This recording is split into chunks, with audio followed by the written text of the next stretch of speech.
Okay, and now I'm gonna go to YouTube.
Okay, now we need restream.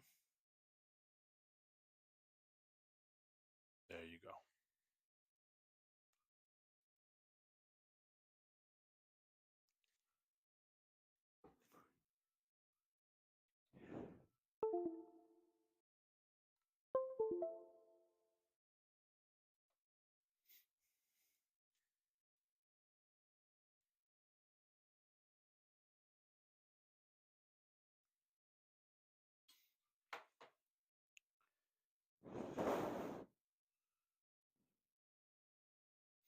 Just a random guy, huh?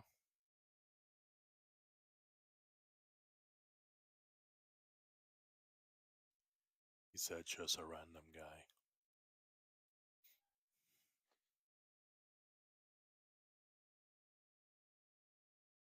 Mm,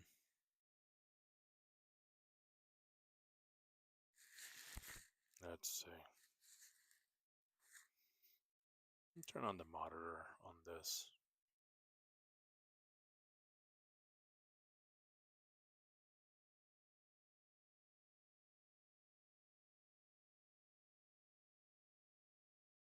Let's see. Let me turn on the monitor on this. Okay.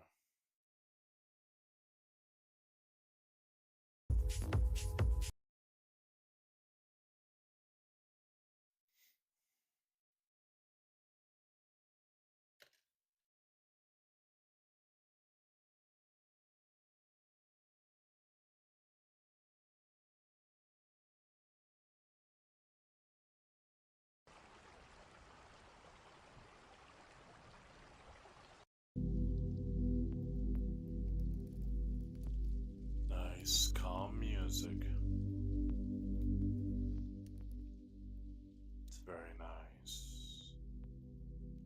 Very relaxing.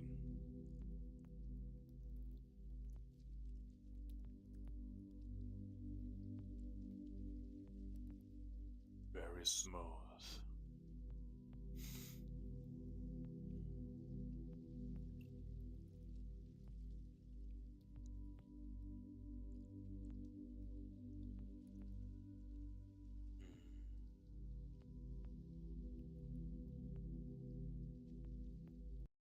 From neighboring territories.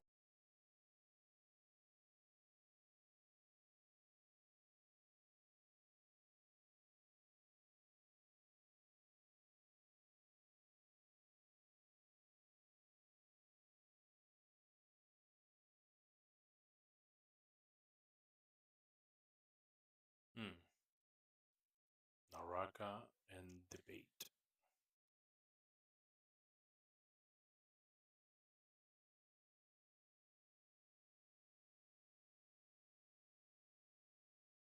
So that they can expand their territory.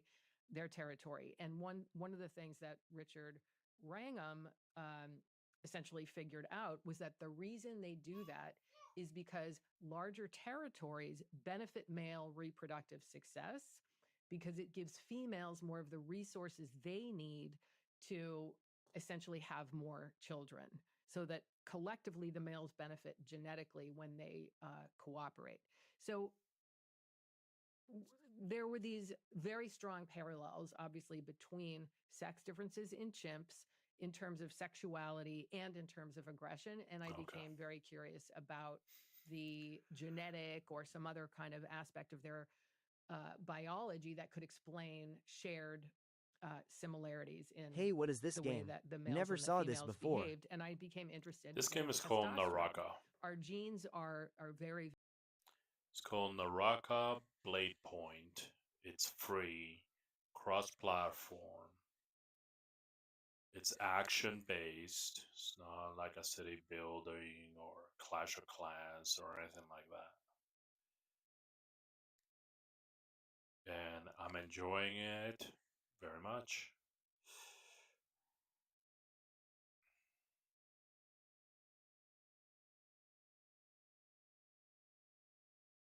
That's great. I might try it. Yeah, you should. Yeah, I recommend it. Now, one thing, one spoiler that I'm gonna give you, actually not a spoiler, but a tip, is this. Here, let me show you. So you're gonna be like this. This is gonna be your default. You see up here where it says Rift Traversal and then it says Showdown. So this game unlocks different modes and more things to do as you level up. So when you log in and you only have a few things to do, don't judge it right away because that's what most people do. Most people come in, they don't like the game modes that it opens with, and then they just kind of like sign it off right away.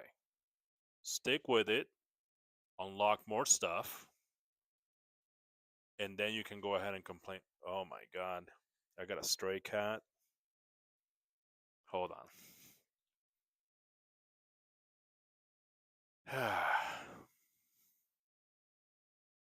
Can I help you? I got a stray cat in here. I mean, it's a stray cat, but all right, he's leaving. Like, I don't want to be mean, you know.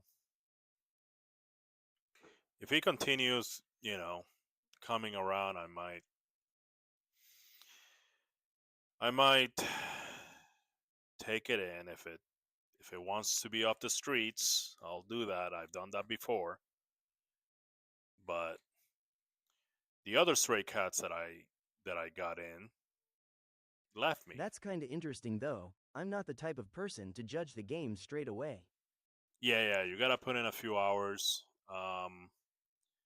So as you can see right over there on the right side says Showdown. So that's a mode that you unlock later, but that's the mode that I'm enjoying the most. So if I would have judged it early, okay, I would have missed on Showdown.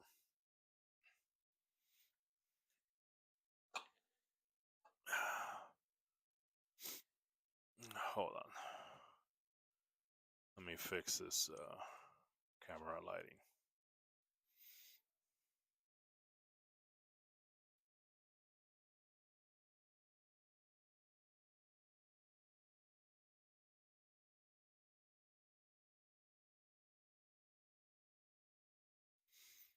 What do you usually play on?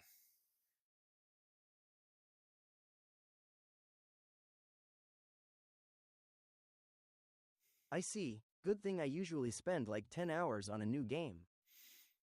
Yeah, I play on Steam. yeah. So this game is on. Yeah, that's where I'm playing. I'm playing on Steam too. So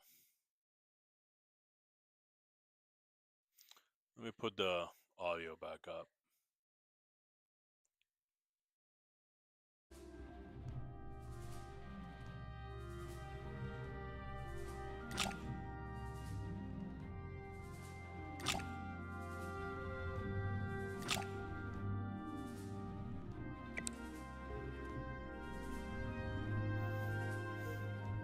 Well, it's a little bit too loud, actually. Also, I didn't see you in a while. Did you take a break from Warframe? Yeah, I'm taking a break from Warframe because there's nothing to do in Warframe for me right now. The game loop in Warframe, like at my level where I'm at, it's like grind to get stuff, so you can grind so you can get stuff. And I don't like that. You know? I mean, I guess that's cool when I want to get a specific thing. You know? Oh, I have this idea for this build. I have, you know, let me go do this or that thing. Okay? So I guess that, you know, that's cool because you're excited about the build. You're excited about the thing you're making. But to grind for the sake of grinding like most of these people do, I don't like that. I don't like the grind for the sake of grinding. You know? And I also don't like FOMO, fear of missing out. It's like, oh, you better do this or you're going to miss out. Oh, you better log in every day. You better do this. I don't like that. I didn't play Warframe since like June. The 1999 update was great. I really enjoyed it. Yeah, I think it was good. But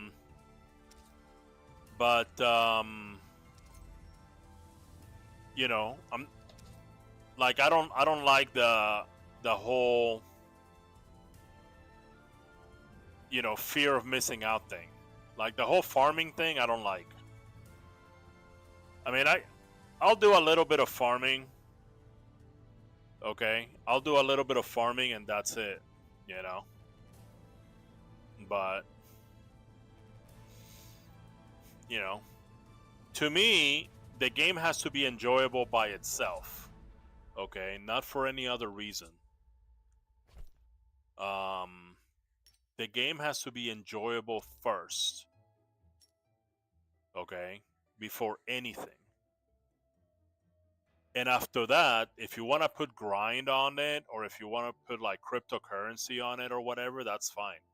That's one of the problems with that I'm seeing with Warframe and cryptocurrency games is that they're all designed just grinding for personal gain. But I'm currently playing games like CS2 and Valorant. I really like how you don't have to aim with sights. Counter-Strike. You don't aim down sights with Counter-Strikes? Yeah. Really? I never played it. I never played it because I don't really like how first-person games look. Hey, another Naraka streamer. What's up? Hey, what's up, You Leo? only aim down Leo. sights with specific guns. Oh, I see. Okay. I love this game. Yeah, I think Lilo. I think that Naraka is the best free game out there right now. I mean, I've experienced so far. I haven't played Honkai Star Rail or Genshin Impact, but I don't think they come up close to this. You know what I mean? It's definitely the best battle royale I've played so far. Well, I think it's more than battle royale because let me tell you, I've been doing Showdown. And I enjoy fighting those super hard bosses under leveled. And that's been fantastic. I've been having so much fun. If you have fun while you're losing, you know that the game design is good. Also, I kinda know what type of games you like and don't like. I just change names a lot so you might. Oh yes, I love Showdown. Not a lot of people like it though. Not remember me. I slightly remember you, Blender. I remember your name, you know. But that's about it. But yeah, I mean, instead of doing these other two things, I've been doing a lot of Showdown. And I'm really enjoying it. I mean, I don't know what else to say, you know. And I know a lot of people might not like it because they want the PvP thing, but when it comes to PvE, and fighting really difficult bosses, and then you have to get good, that feels good. It feels good when you beat a really hard Yeah, boss. I was also the one that had that one situation with debit cards, if you remember that. No, I don't remember a situation with debit cards. So I think the bosses here are the same, like at the same level as like a Dark Souls, okay, or like an Elden Ring. Well, you know, not at the level of Elden Ring, but very close. The one where I almost lost all my money just because someone hacked my PlayStation account. Oh yes, yeah. And the countering makes it even harder. Yeah, I remember now. Well, I've been able to beat bosses where the game says, "Oh, you're under level," because it gives you a recommended level, and I've been doing it just because the counters is the equalizer, you know.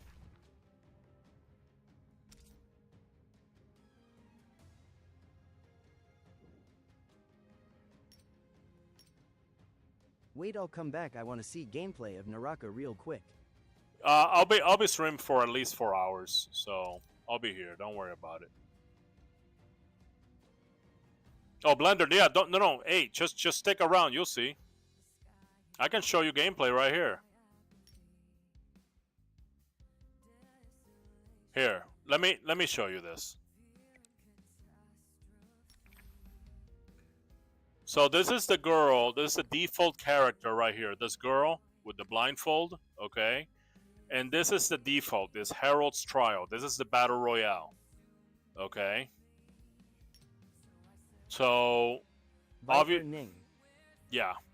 So the battle royale has a bunch of modes, but don't worry about any of that stuff. A lot of people like this quick match, okay? You know, it has like a bunch of stuff, right? But let's just stick with some basics. We're gonna put it on solo, so you can see.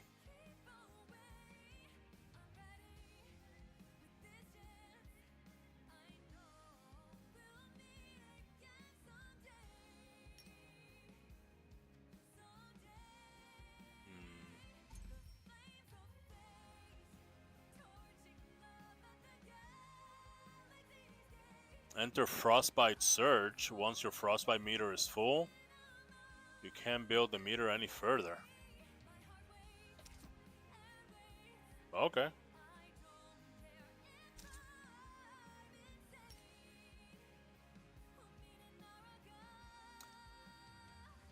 They can be used to change a specific attribute of Showdown. Okay. No. Don't. No, don't go there.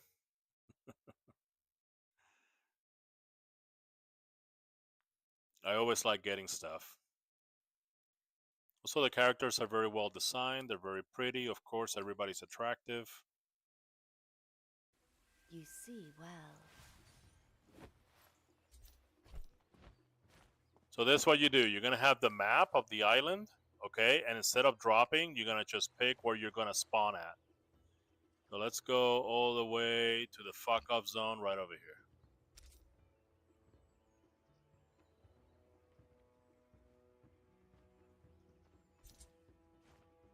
Also, I recently started saving up for a new PC.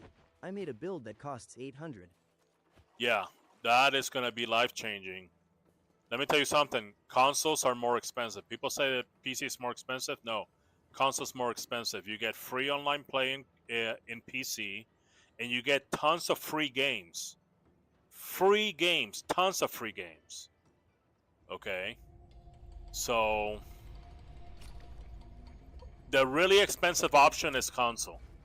Let me tell you.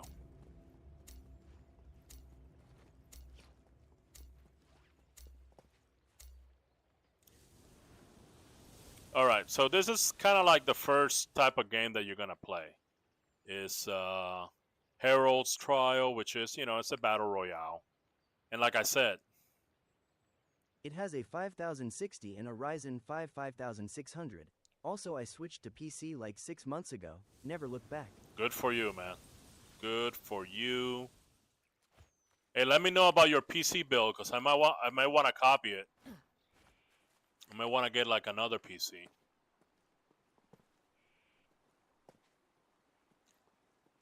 Is that a cave? What is that?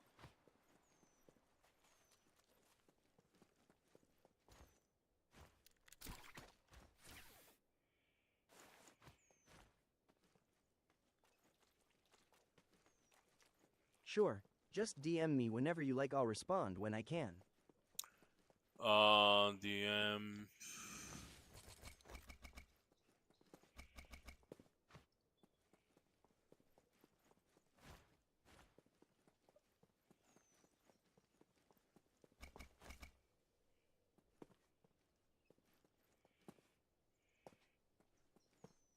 Give me that sword.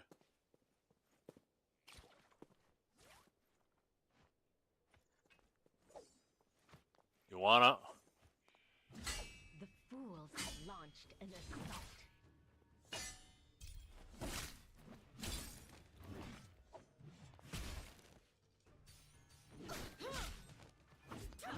Your penance.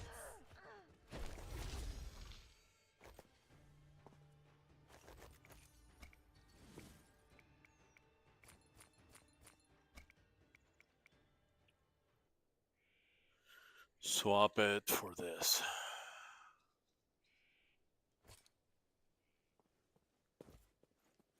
This one, I think This that. looks like a mix of an RPG and a battle royale, and a Yeah. bit of Ghost of Tsushima in there.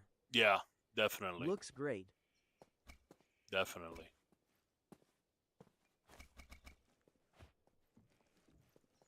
I don't know. I like martial arts kung fu stuff. You know what? I'm not gonna be able to PM you, Blender, because now that I remember, after the stream, I can't do it. I have enough to buy anything? 341? No.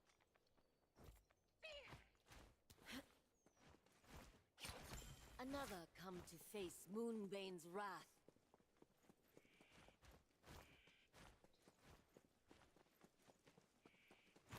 That is futile.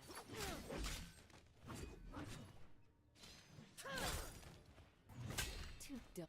The eye seeks blood. Too dull to fight with.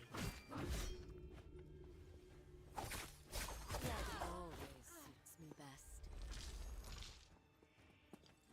Battle worthy once more. No, don't do that. Ooh, cabbage.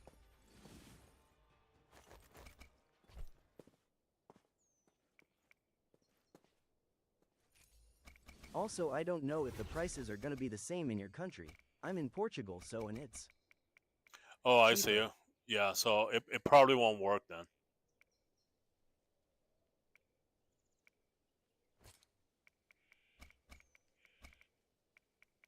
There's one thing that I don't like is just to sit here, sit here with these things. Oh, cool. Look at the nunchucks that I got.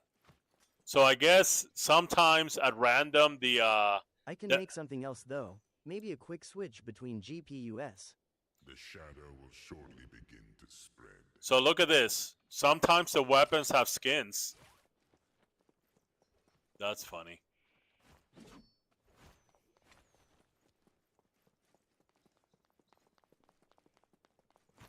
Impossible.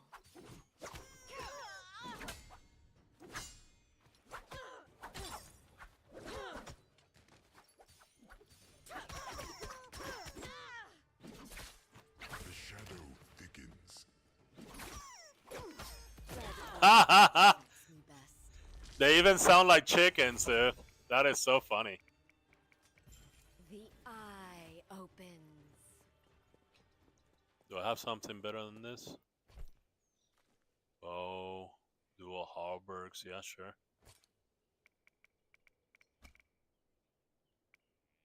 See how much of a pain in the ass this is? You gotta you gotta sit there and pick and choose. You know what I mean?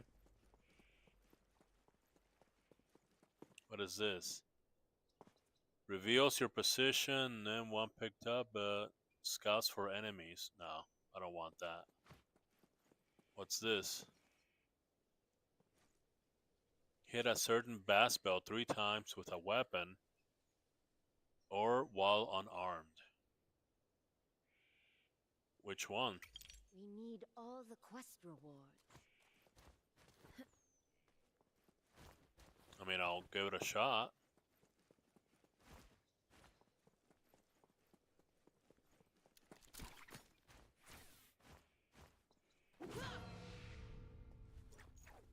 That's one.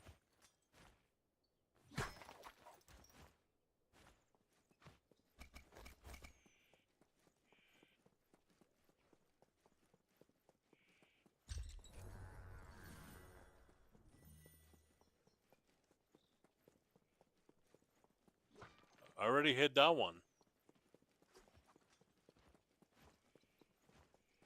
Where's the other bells?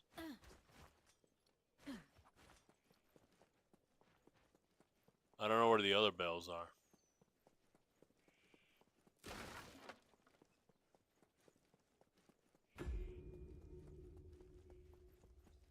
I don't know.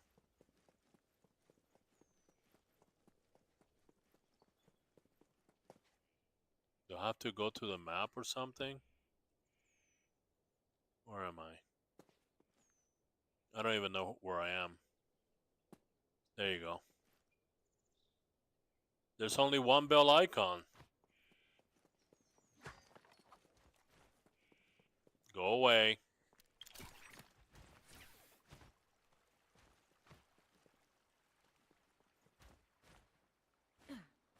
What's this?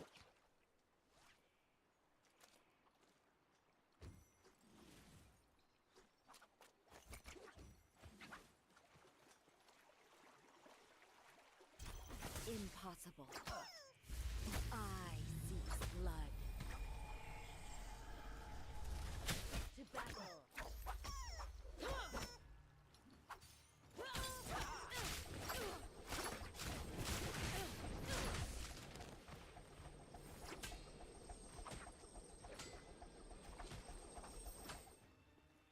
Ah, immaculate once more.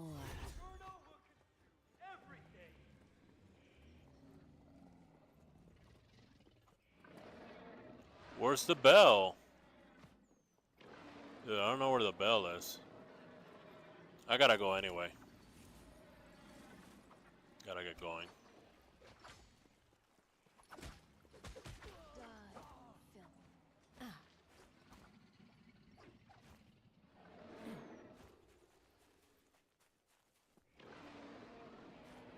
If you look around, you'll see a golden yellow scroll. Yeah, the yellow scroll said ring 3 bells. I found one bell because it was marked. But then after that, I lost the mark for the other 2 bells. No. Ring the bell 3 times. Oh no! The same bell. Okay, well.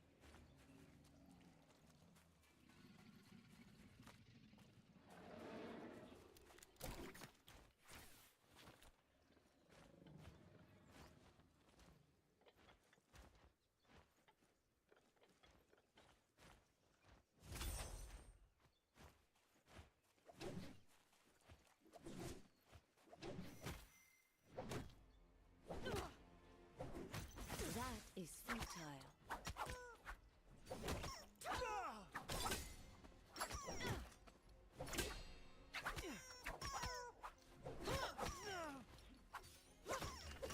No one shall survive.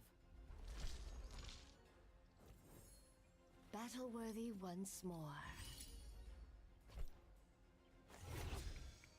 She fucked around and she found out. I'll take this longsword. Another come to face Moonbane's wrath.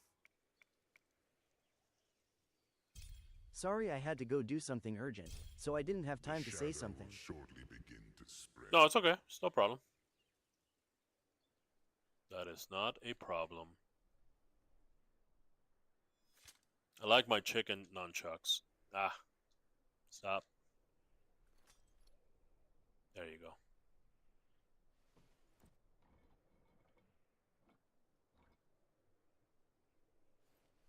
No, launch it. Ugh, The shadow thickens. I can't get on the catapult now.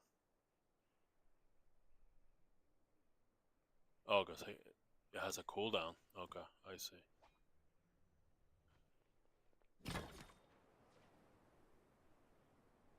Bye, haters.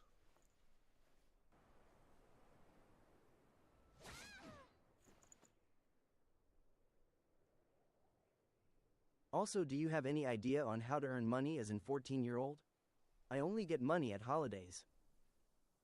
So you want to do things for old people. Old people need a lot of stuff, to do around the house. They're very sympathetic towards young people, like kids and stuff. You know, so you want to do stuff for them, like take out the garbage, help them with the yard, things like that. And then the old person will give you money.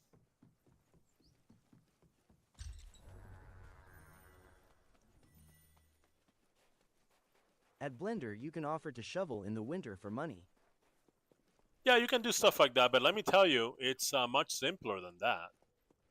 A lot of them just need like the garbage being taken out. What is this? Oh, the garbage being taken out, or like We need all the quest rewards. That's the problem though. I live in Europe and it's almost no has a yard. yeah, I but live in an apartment. but there's old people, right? There's old people, so you can probably go to the grocery store for old people.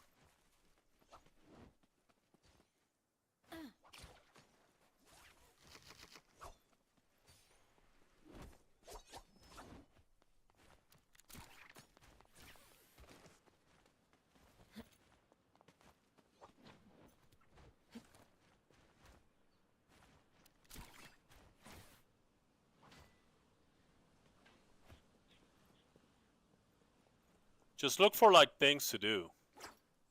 Presence in the distance. They're coming our way. Because they all have needs. You know what I mean?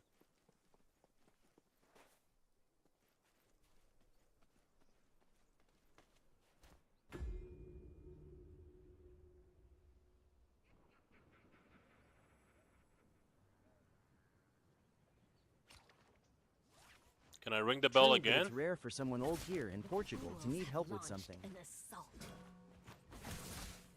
Especially if we want money. I seeks blood.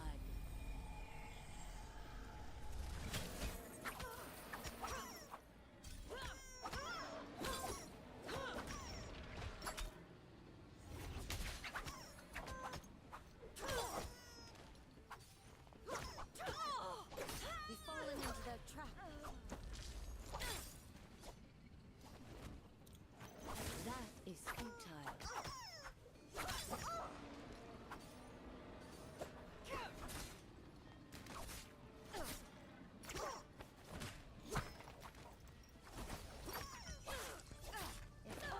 Been on my team instead. All right, so I got third partied Dang GGS. by a gooner nonetheless. Okay. Attack our enemies. So I don't understand the bell thing. Do I have to wait for the bell to start glowing again to ring it again? Or can I just go 1, 2, 3?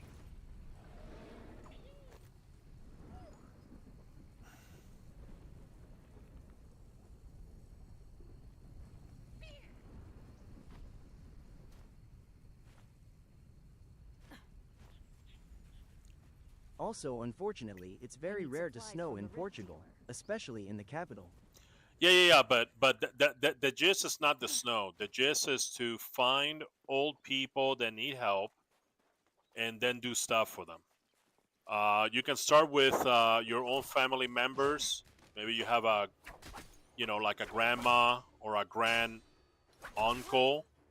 You know, maybe like like your buddy's friend. Your buddy's grandma. Something like that. You can start with people that you know, or maybe like there's neighbors and things like that. Um, and everybody needs help with something. You know. Um, so you can. That's a really easy way to start. Just earning money Disregard my marker. as a 14-year-old. Wait, I might just start a sandwich business, maybe. €1 per sandwich in the school. Yeah, you can do that. I have a nephew that he used to sell candy. He will simply find a store where he could get the candy cheap, candy or snacks, okay, like potato chips and things like that. And he would buy them and simply flip them at school, simply. And you might ask, well, why wouldn't everybody do that? And the answer is this: people wouldn't do that because it's convenient. I Okay? have one of those really near my school. No distractions. Yeah.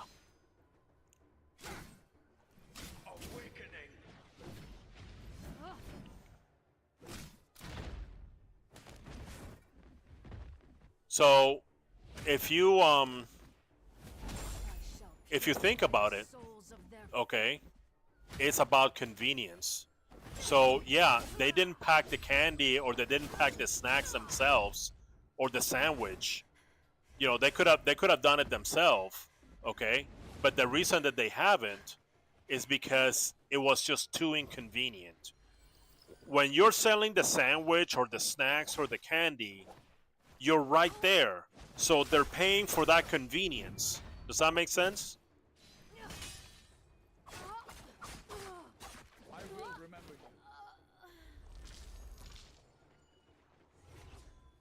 Also, do you think that drop shipping thing works? Here's the thing with drop shipping. It can work, but it can work for certain things, but you really have to be looking at certain products, okay, in order to be able to find something to flip, okay. Now, you don't know any of this, so you have to experiment. You have to risk, okay. And that's on you, right? So you gotta put up, money first in order to find out. If you find something that works, So it's basically stocks, but different. yeah, you know what? That's a fair comparison. You can compare it to stocks because stocks is a risk, and you have to have money first, okay.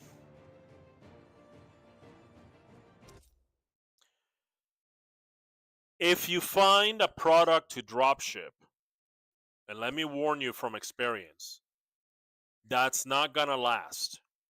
You can't say, "Oh, look, I found uh, this bottle of toothpicks, and they're selling very well. I get them at 2 cents, and I sell them for 50 cents." That's not gonna last. You can't say, "Okay, I'm gonna do this forever and go ahead and retire." It doesn't work that way. When you find something good, you don't know when that is gonna end. Okay? So don't get comfortable.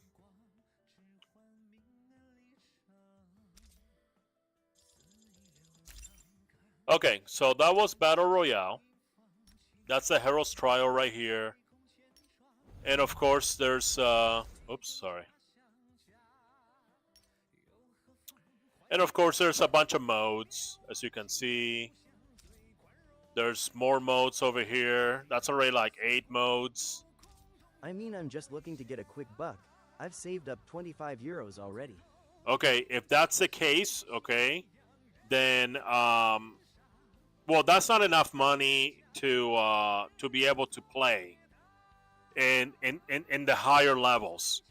So I would say find find people to do things for. You know, I guess they don't have to be old, right? Or you can sell convenience with food. You can get snacks or make food. You know, your sandwich idea, for example, and be able to sell it right there. See what I mean? So yeah, they can pack their own lunch and they can make their own sandwiches, but they didn't. But for a small fee, they can get that sandwich now. Okay, so you're selling convenience. So it doesn't matter what you do, you're gonna have to like try things. The only reason that I say that you can start helping is because helping takes zero investment. You don't have to buy anything. With snacks, you gotta buy the snacks. With sandwiches, you gotta buy the like the different food and make the sandwiches. Okay, so that has a startup cost. So that's the only reason that I say that. But if the 25 euros is gonna get you, I mean, that's the problem, I think. They already do this kind of thing at school. Let me explain.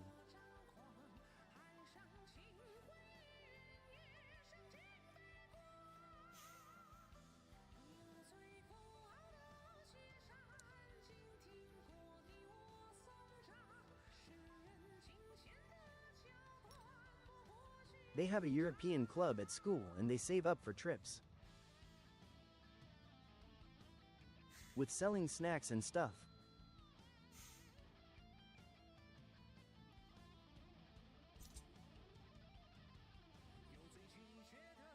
okay. Well, I mean, if you think you can get your 25 euros to start making sandwiches, then go ahead and do that. I would say.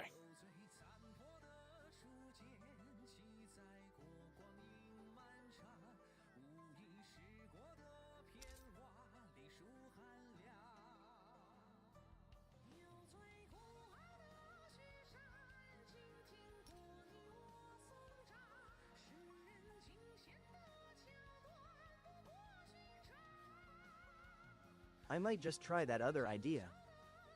Which one? The doing stuff for the old people?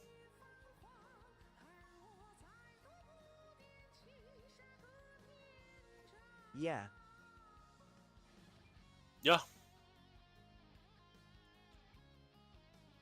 And the only reason I bring it up is because it doesn't take any money to get started.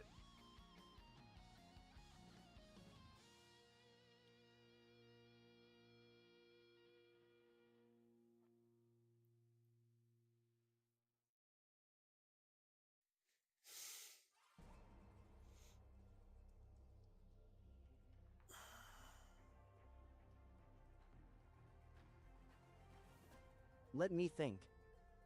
Yeah.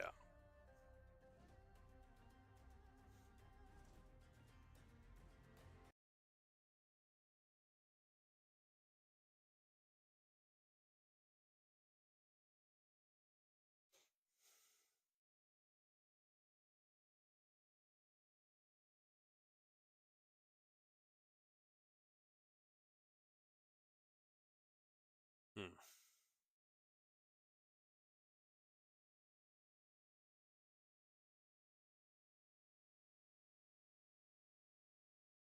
I mean, there's another option too. I might sell things I don't need anymore. If you have enough things, if you have enough things that you can use your own stuff as inventory to sell, absolutely, sure.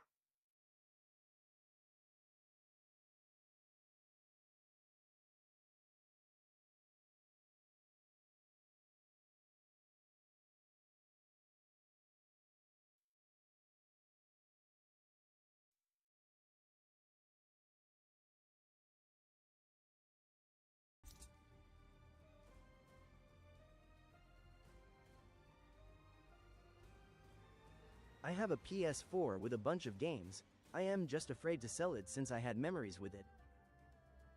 It's like a relic. Well, the thing is, you wanna keep mementos of your youth.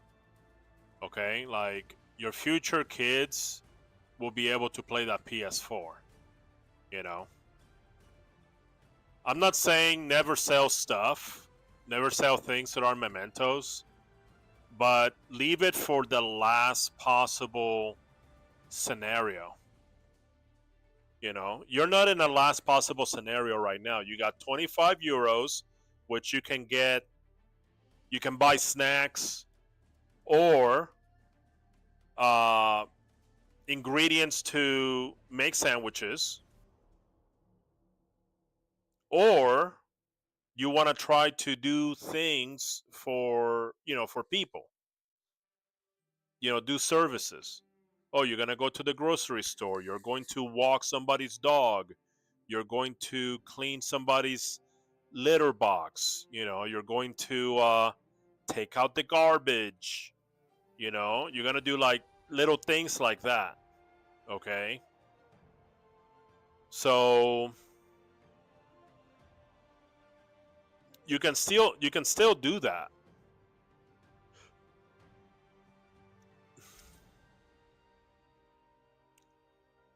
I might have an idea. It's gonna be in low income, but it's probably gonna be continuous. Yeah, you just need some money. See what I'm saying? You just need some money like right now.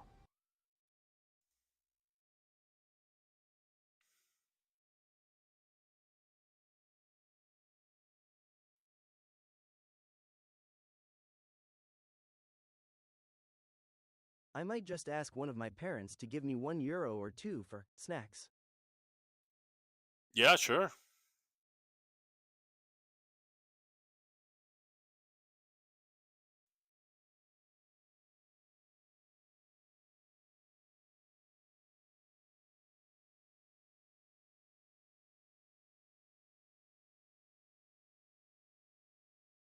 And I'll just keep asking them every week, and eventually I'll get there. Yeah, but here's the thing: doing that is not gonna prevent you from doing other things to get you more money. Does that make sense? So you can do that and do the sandwiches. You can do that and do the services. Like the helping people out and all that stuff. Okay, like whatever. You know. Um. So definitely do that for sure, but don't just do that. Does that make sense? You want to do more money activities, more money producing activities. Yeah. Yeah.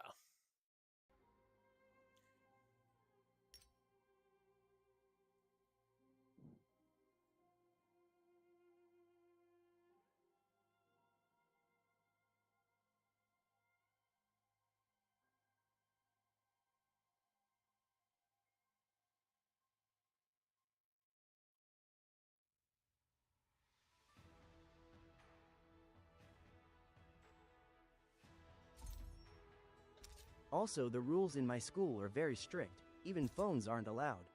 Oh. But you can sell the snacks outside.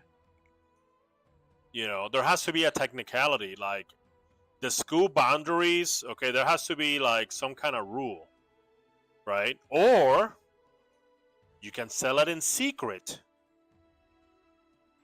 but then your risk goes up. See what I'm saying?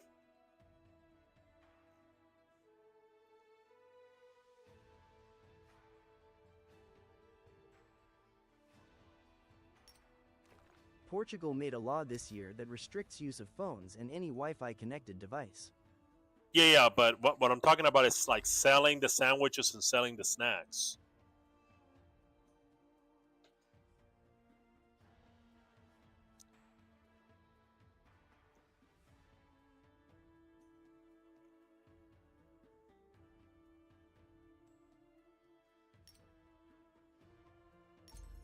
Yeah, I know. I was just explaining everything. Oh, Let me okay. catch up a bit. Yeah.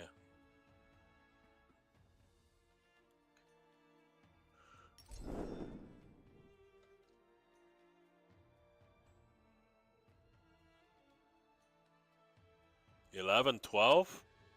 Oh my god, this thing is gonna end soon.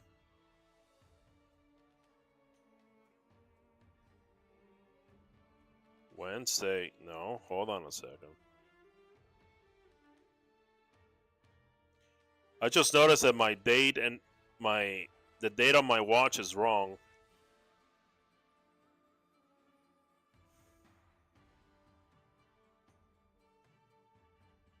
Eleven ten. Also, here's the thing. The school is like under construction, so we are learning in construction. Blocks.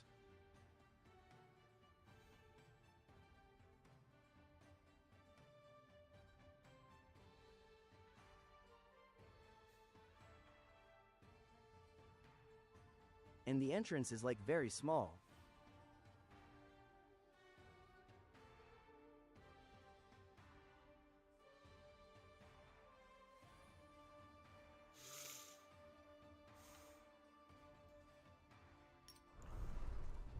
So it's gonna be hard to sell anything. Hmm.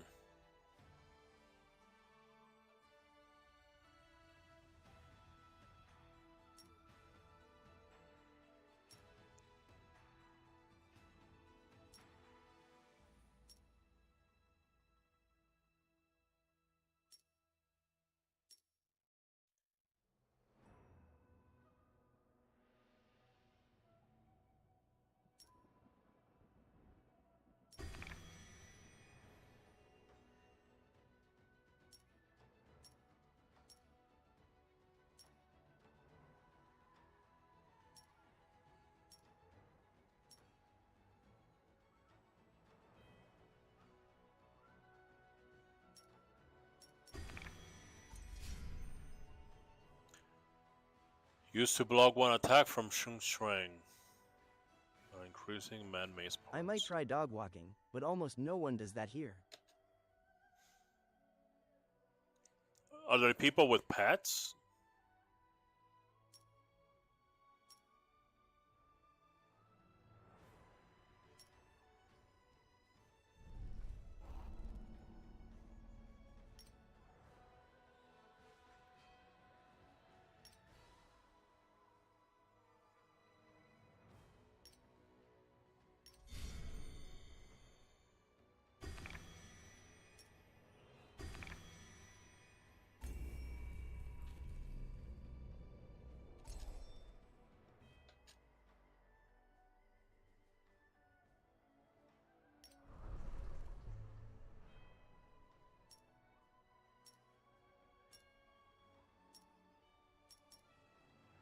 Here's the thing though. Should I rush to buy RAM since it's slowly increasing in price? No. You need to worry about your finances first. You need to worry about getting money. Sub. Hey, what's up, Proma?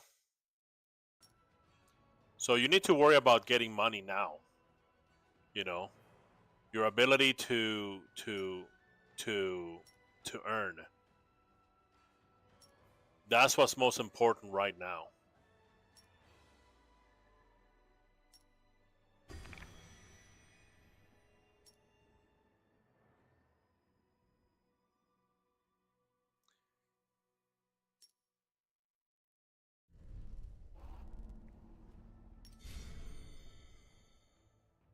What is this game?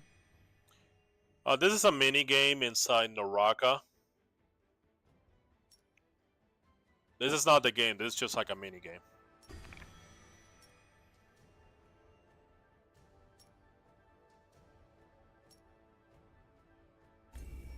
It's called Naraka Blade Point. It's free and cross-play, PC and on PC and on console. I can maybe participate in game tournaments. I just need to get good, but education comes first always. The game tournaments, it depends on who's paying, and also game tournaments are not a good turnaround because you're doing a whole lot of practice for very little return. Okay?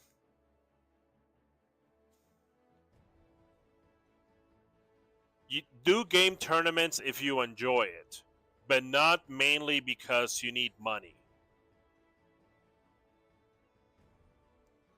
Does that make sense?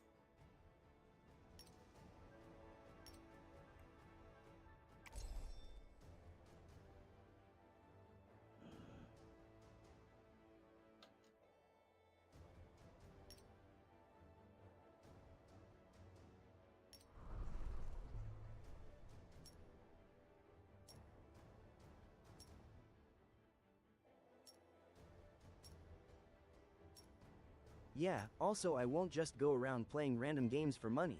I play what I like. Yeah. Hmm. No, I'm supposed to use my sword. There you go.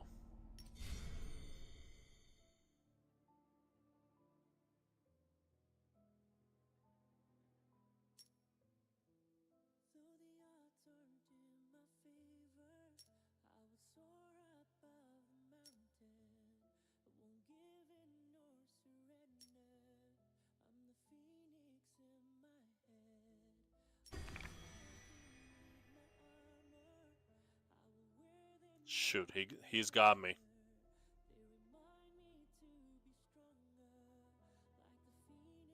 Also, did you ever try the Division 2 since you bought it? No, not yet. It's just been sitting there.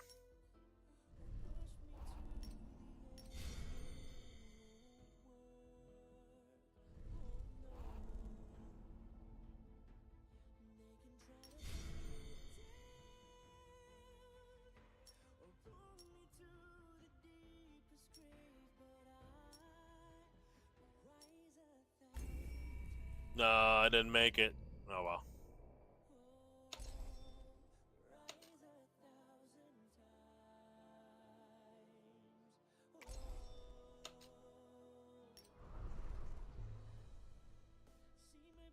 Just wondering, what GPU do you have right now?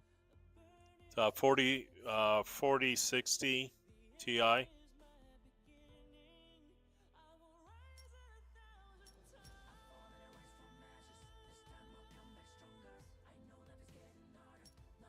Well, that's nice. It's all right. It's good enough.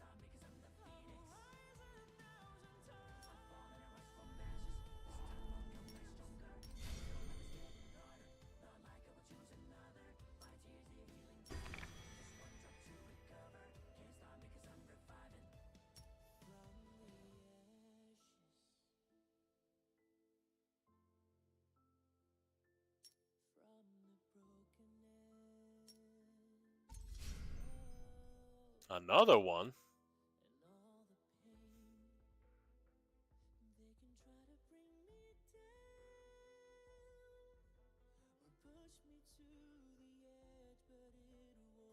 I personally think the 4060T is better than the 5060 in raw power, but DLSS saves it. Yeah, a lot of people have similar opinions like that. That it's like the newer stuff is underpowered. You know.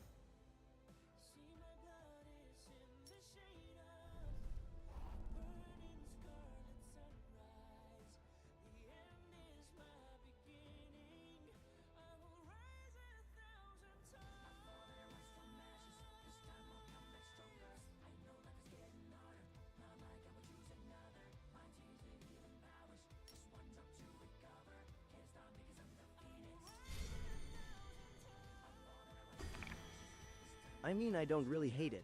The 5060 is like 300 euros and it's a good budget GPU. Yeah.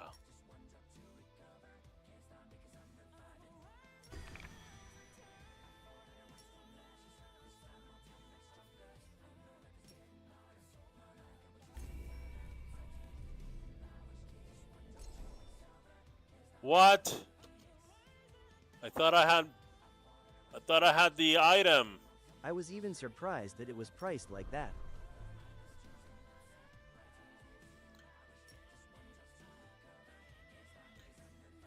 Well, I think there's a lot of hype, when it comes to GPUs. Everybody wants like the latest, you know, but the latest is not necessarily good.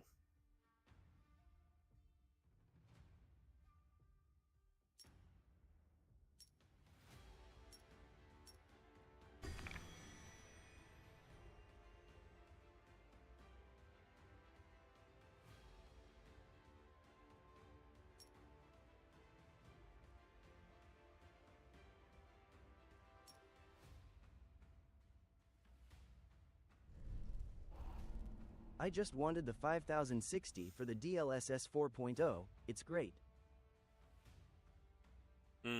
Yeah. Here's something else you can do. You can design computers for people.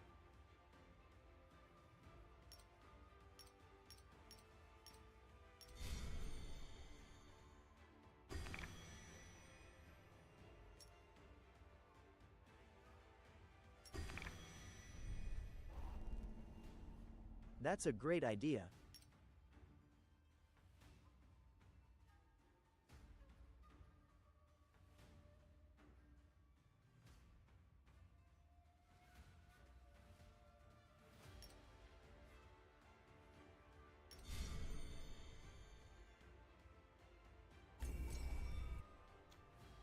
No. I messed that up, huh?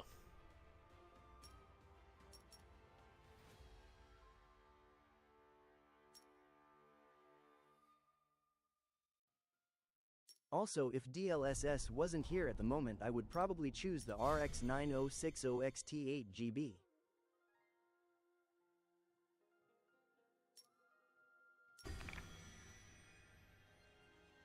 So how many PCs have you built that you have under your belt?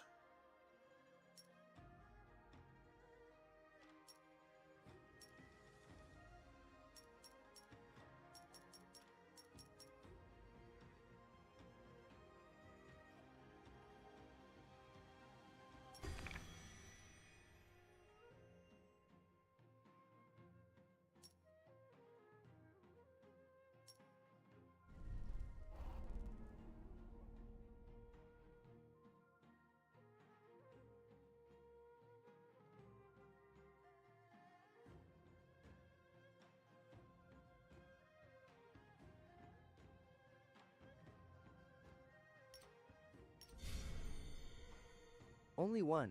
It was my first build and I'm proud of it. I asked for some help on TikTok to improve. That's very nice.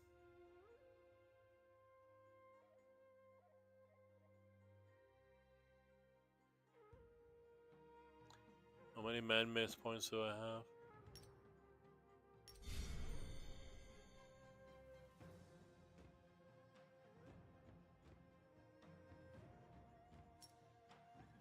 It ended up saving me some money for an even better CPU.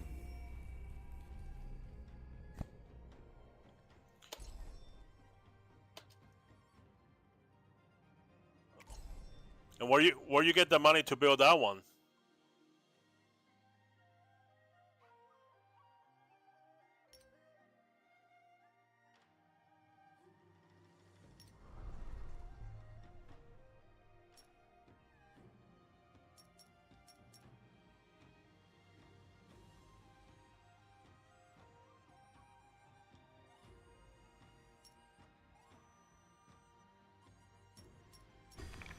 It's still the same PC. I just found a cheaper motherboard with the same socket.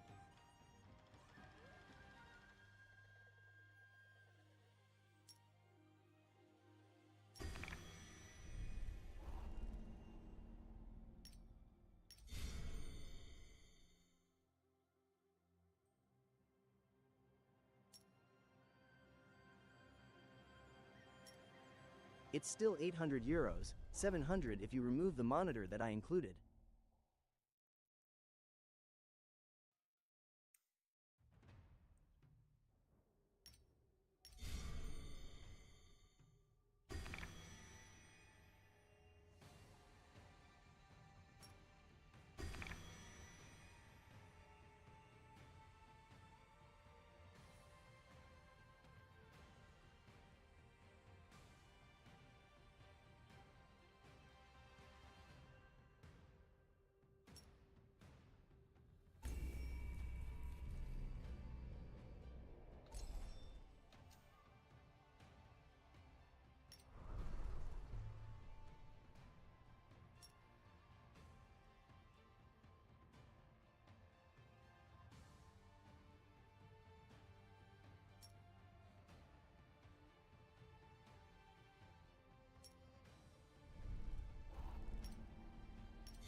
I had an 100 motherboard and found a cheaper one for 50. Yeah, but where do you get the money to build that one?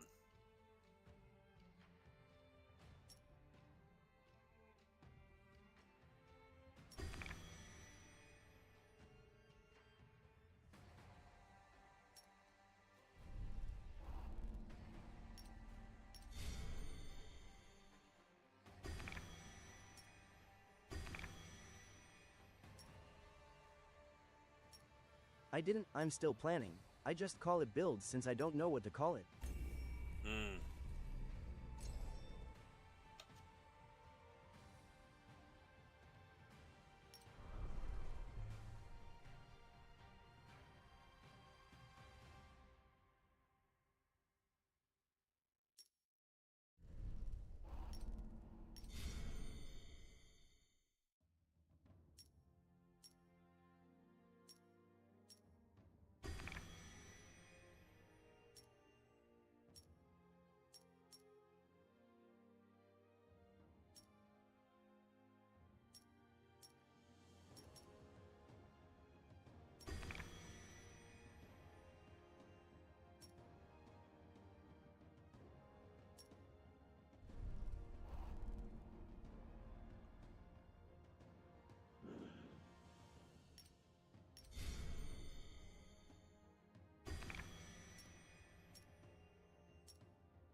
No.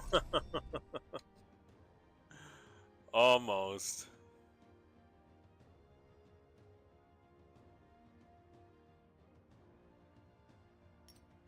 But not gonna lie, that PC that I built made my whole week. It made me finally get a goal to beat. That's good.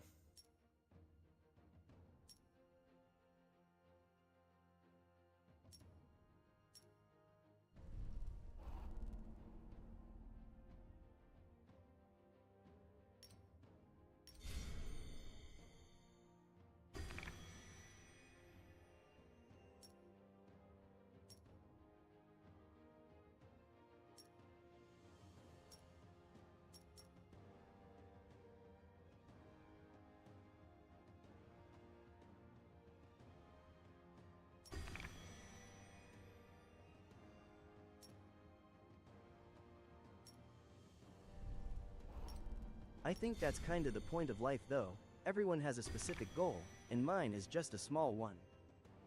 Yeah.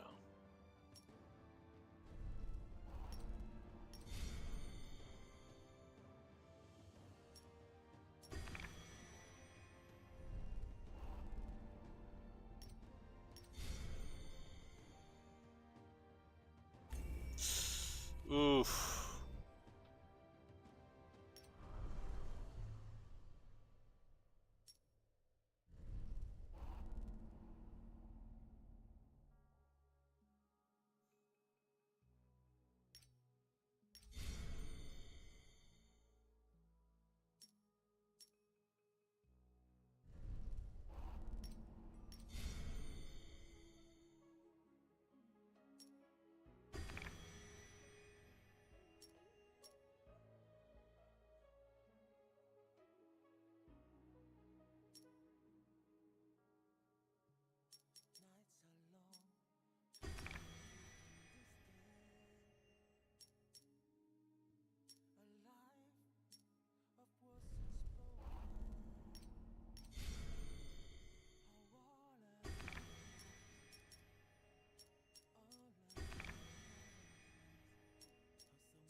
So close. I know.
No. I can't close the deal, though.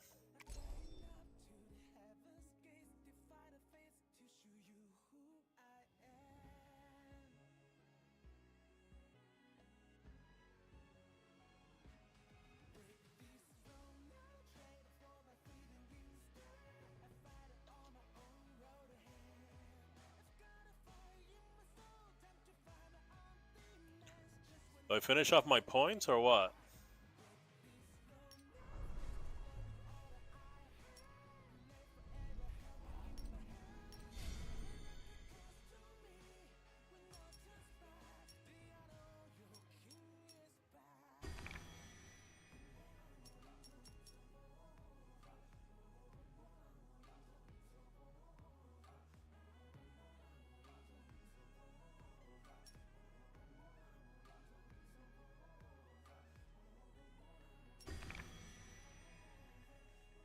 IDKY, but AMD CPUs are so great now.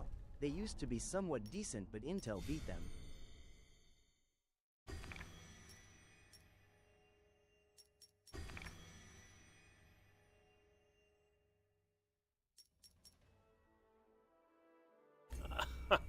I knew that was gonna happen.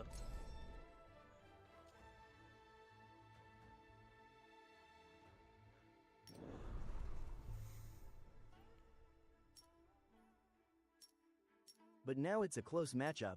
I personally prefer AMD since Intel have overheating problems. Well, Intel's getting sloppy because they're. It's like Intel and Nvidia.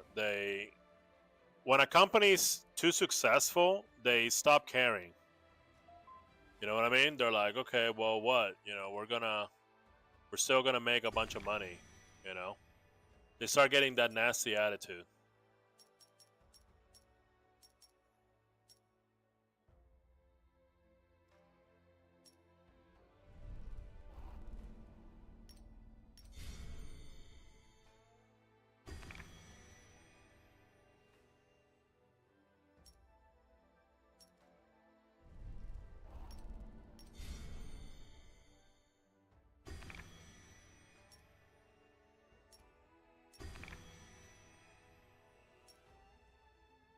It's like the Apple of gaming. They know that people will still buy their product otherwise. 100%. You got it. That's exactly it.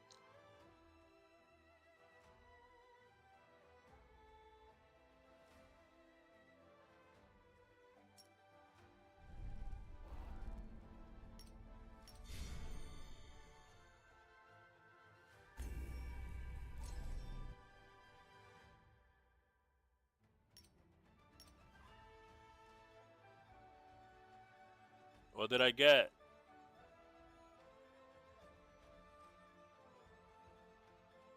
But besides, Nvidia and AMD have some great budget GPUs.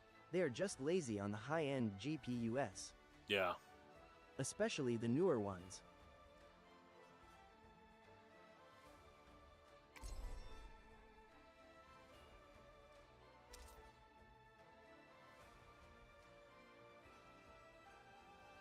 Yeah, they get too comfortable, you know.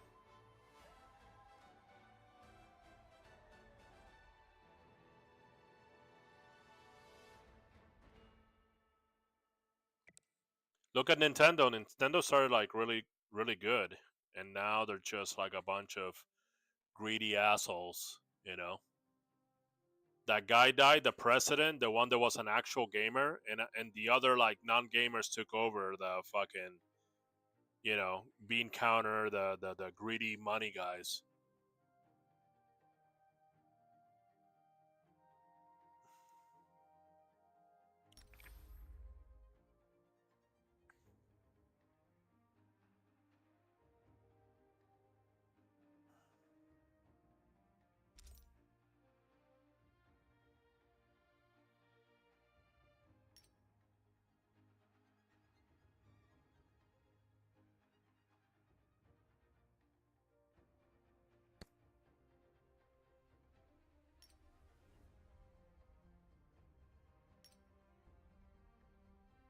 I don't know what all these treasure chests do. I like how AMD is just in great company altogether. They make great GPUs and CPUs at the same time. The only reason I went with GeForce is because it was already included in my computer.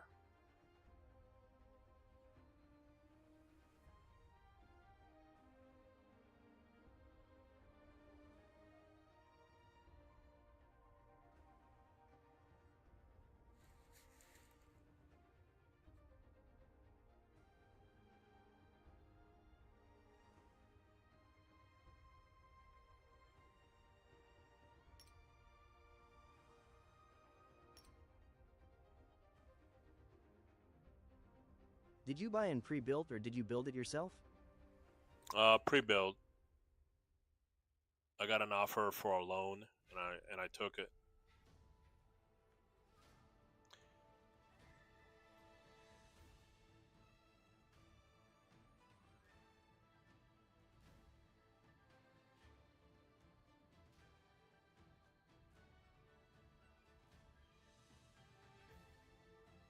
I don't know what any of this stuff does.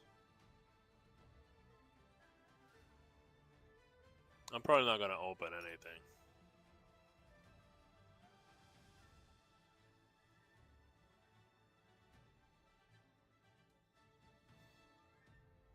You know what? I'm gonna skip this. I got so much stuff and I don't know what it does. I'm just sort of like leaving it alone.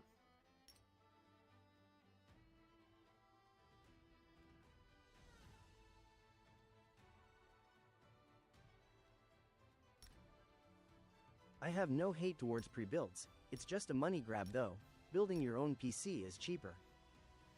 Sometimes it can even be fun. Yeah, but it wasn't a money situation. The situation was that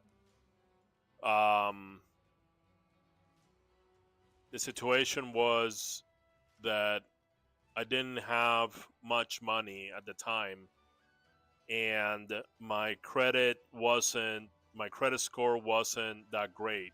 Here in the United States, when you pay loans, it goes into like a score, and then lenders use that score to determine if they're gonna lend you money or not.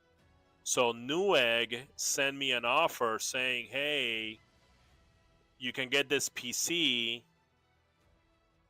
but it's gonna be, it's gonna be like $3,000." You know, so if I decided to build my own PC, guess what? Nobody's gonna give me a loan by pieces, and nobody was gonna give me a loan like, I don't know, like $1,000 so I can build the PC. Nobody was gonna do that.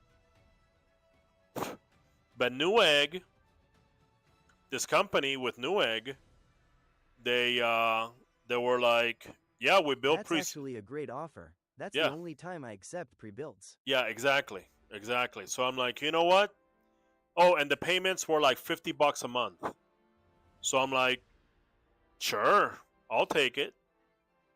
And I took it, and later when I started, making more money, I paid the loan off. I stopped making the $50 payment. I sent them like 1,000, 2,000, and well, like 1,000, and I ended up, paying off the loan.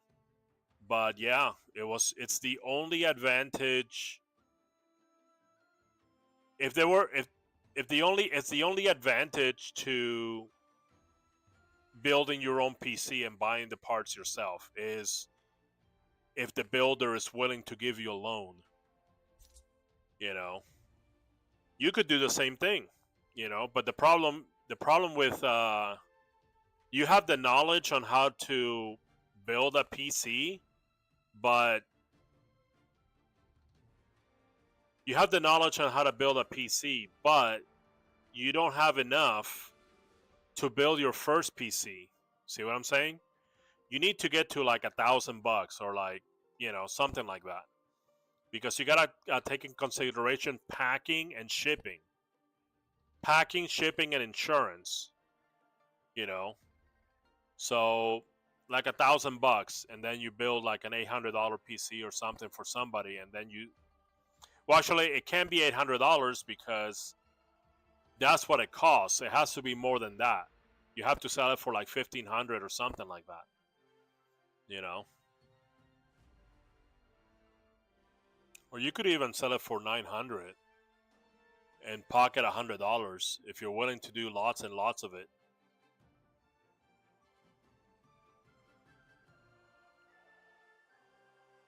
I mean, That can actually work. I just need money. yeah, but you know, that's why I gave you that suggestion, you know. You need to make some money to get to the point where you can start investing. And then you make yourself a little website, you know, you start talking to your And I need a friends. shop, like a trusted tech shop. Yeah, but that's level up stuff. That comes later. It's just like in a video game. That's an eventual upgrade. You got to start with the shitty equipment, you know. You start with the shitty equipment and then, you know, later you get the good gear, you know.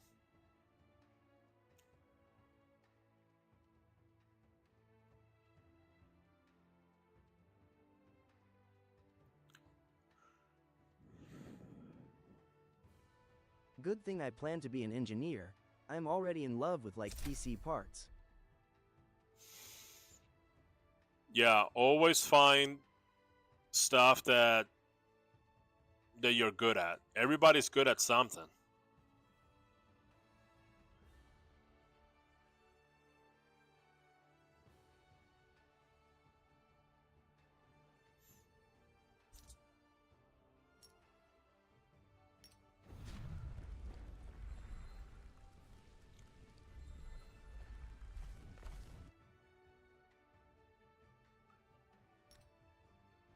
This could be like a side hustle. I just need to work enough. No, building PCs can be like a full-time thing. Definitely.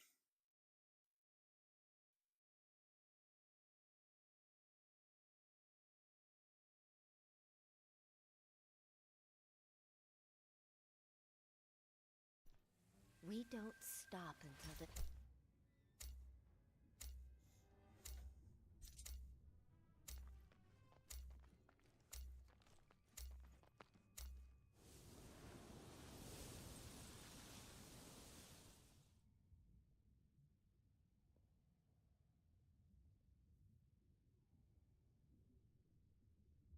Yeah, but I mean like, right after work, if I still have the energy, I can like get to work building PCs. Well, you don't have to have a job. You can just build PCs, and the time that you're not building PCs, you can focus on marketing your services. And there you go.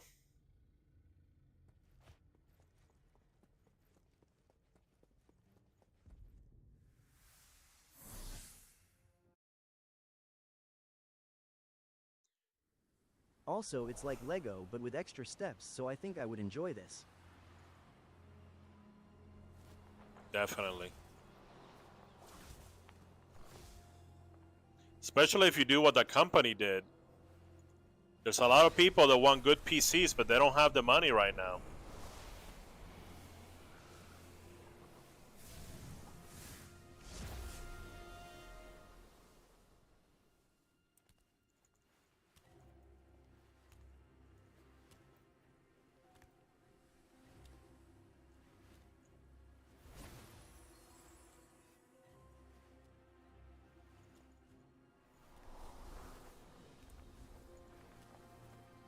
I have lived 1,000 lifetimes.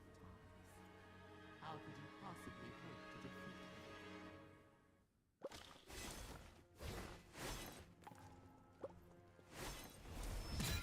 To battle!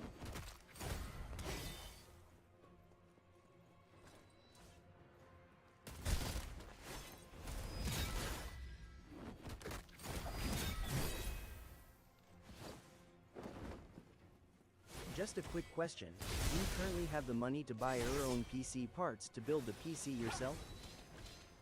No, right now I'm not looking. I'm not looking to do any PC upgrades. I mean, that's something that I'm interested in the future.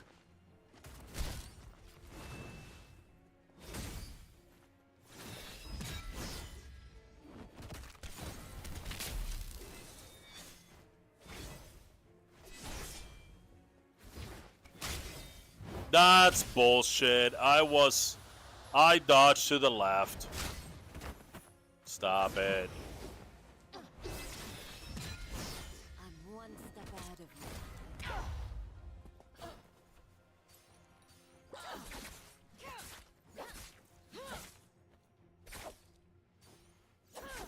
I could maybe help you sometime if you want. I personally think I am great with picking things. I'm one step ahead of you.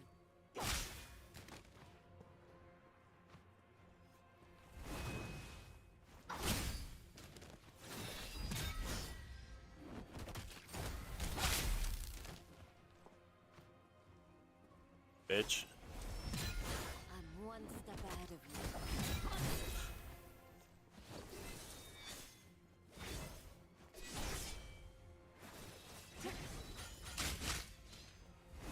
Ah, immaculate once more. I'm one step ahead of you.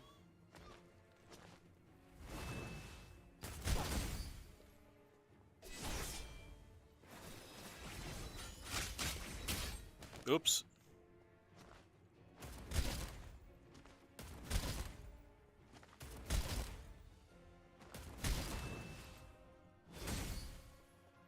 Sharp as hate once more. I'm one step ahead of you.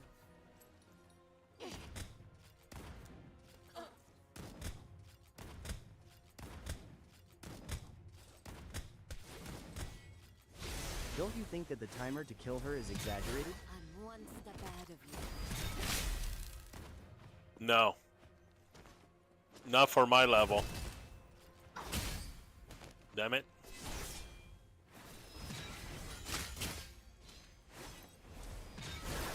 I'm one step ahead of you. Ouch.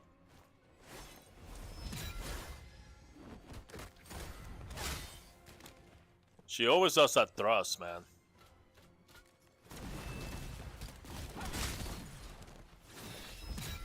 I'm one step ahead of you.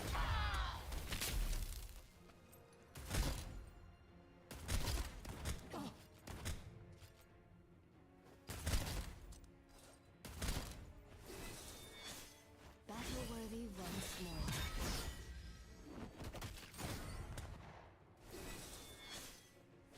I think it would be fair to give like 15 minutes to kill her, considering how much damage you did to her. She has a second phase, and it's really hard.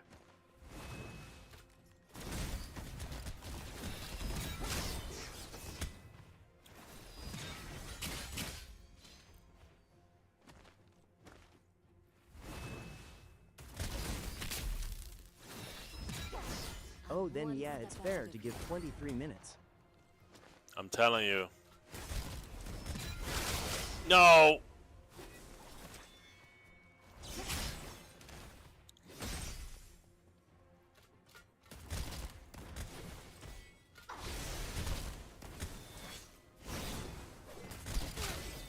Oops. That was my bad. Right through the cooter. I didn't know there was a second phase, so that's kind of my fault.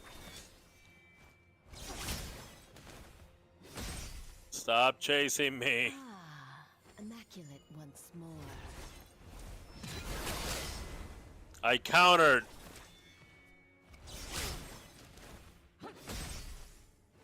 Repaired.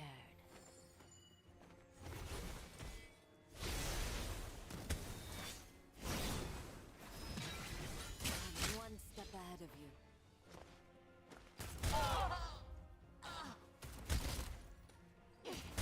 I require ammunition.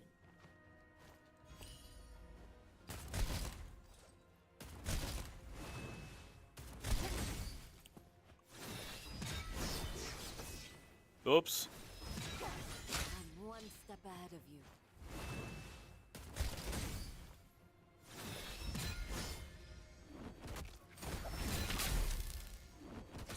Perhaps you Bitch. can try accumulating enough materials to upgrade your stone. I love how calm your character is when she's going against Ice Queen or something. I don't like her voice. She sounds annoying. I'm one step ahead of you.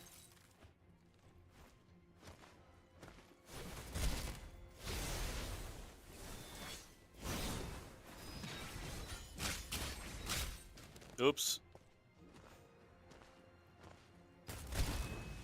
Isn't there an option to turn off voices in settings? Yeah, but I require ammunition. see that? She sounds like a bitch.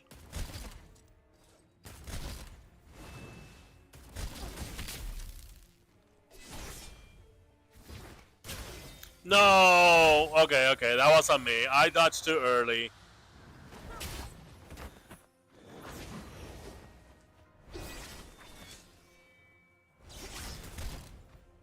This reminds me of Elden Ring. He Lu. Yep.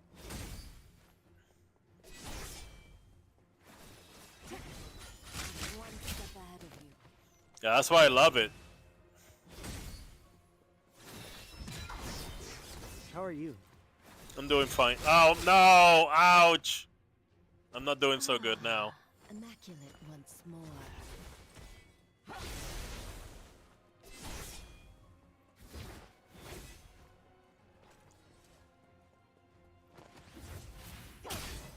Ouch. I'll be back. I'm one step ahead of you.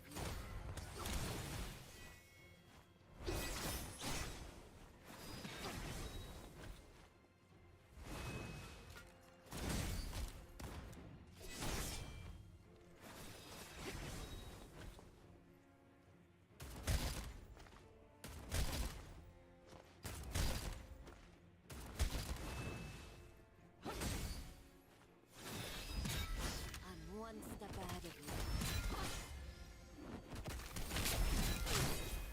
You did it 3 times in a row? Bitch.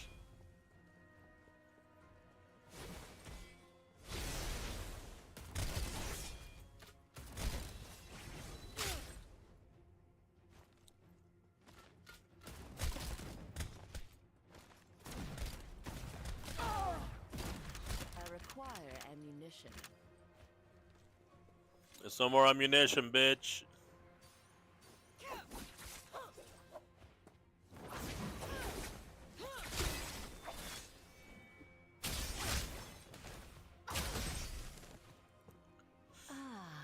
Immaculate once more.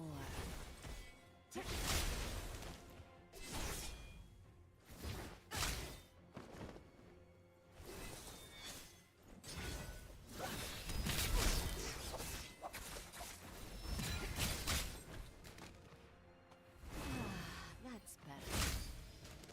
I'm back with a banana. Need that potassium. Yeah. Immaculate once more. I see blood. Impossible.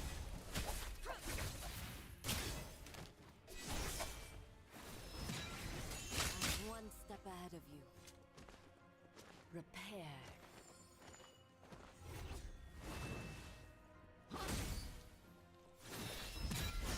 I require ammunition.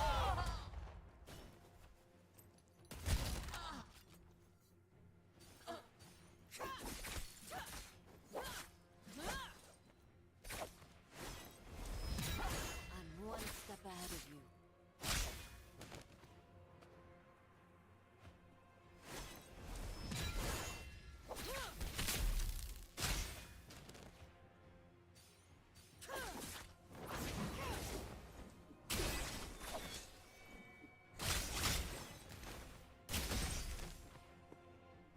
She baits out my counters, dude.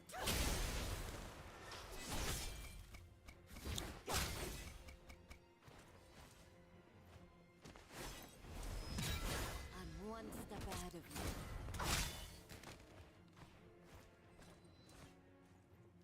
Repaired.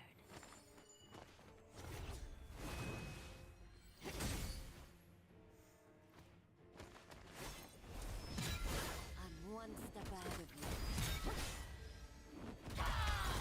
Another come to face Moonbane's wrath. Oh my god, I barely survived that, dude. You have not yet experienced even a shade of my power. Behold the blessings conferred by Moonbane's favor, and know true terror. This isn't even my final form. I love anime, dude.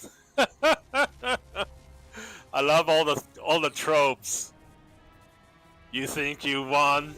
This isn't even my full power. That was but merely a taste.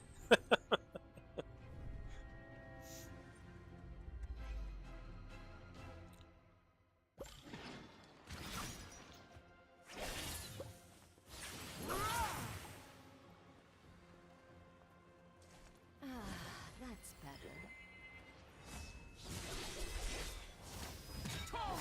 I'm one step ahead of you.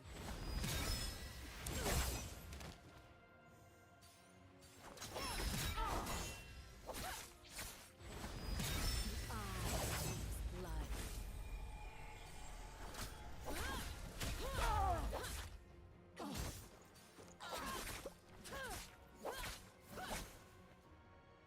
That's why I hate boss fights.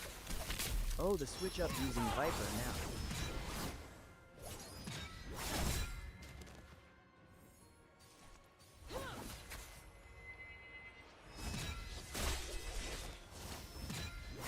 I'm one step ahead of you.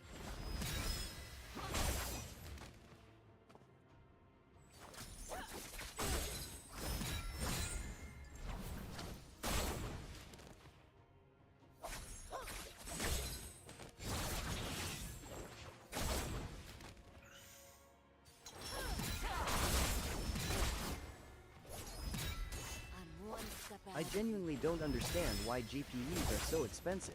I understand it has way more components.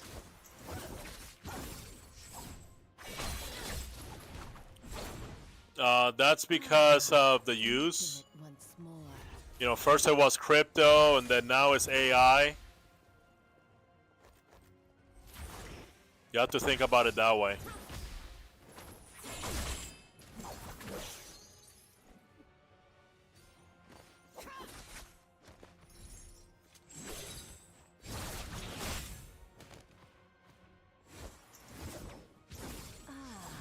Immaculate once more.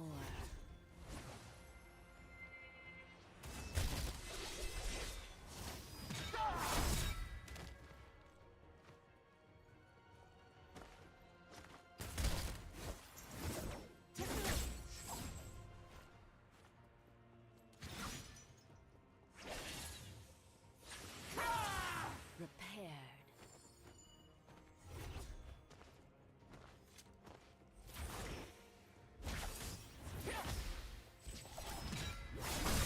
Damn it. They honestly gotta make something that prevents mining. I think it's illegal, no? Hell no. What?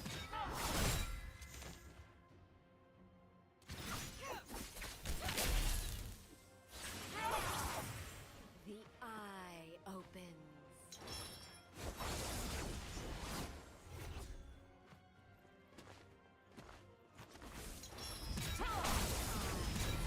Blood.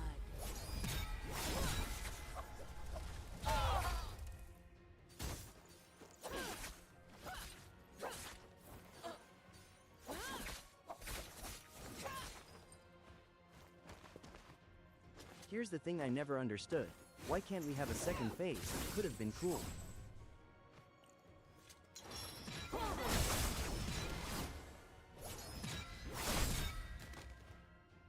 She's too far away for me to counter. That's what's going on.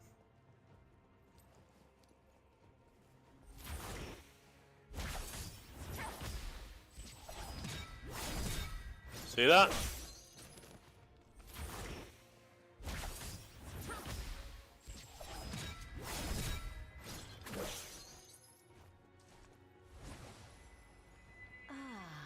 Immaculate once more.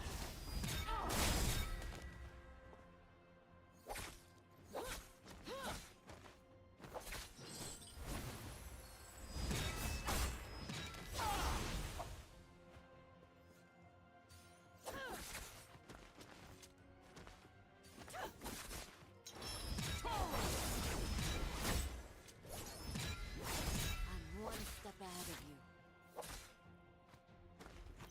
That is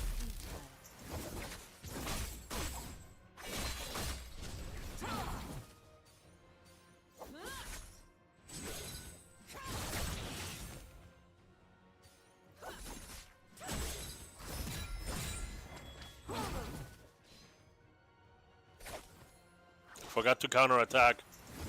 There is no more. Oh my god.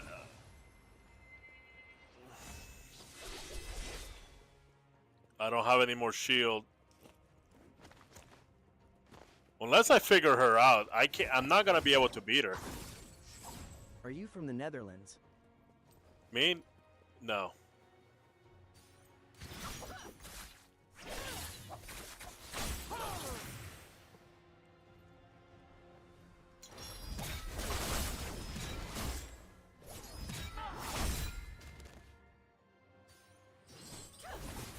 The eye open. Thought I heard the accent. Blood.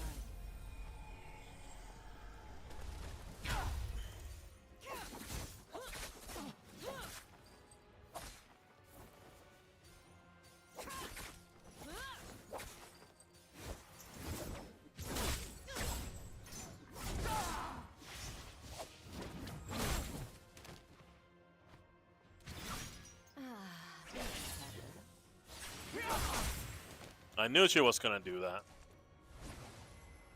Recovered and ready to kill.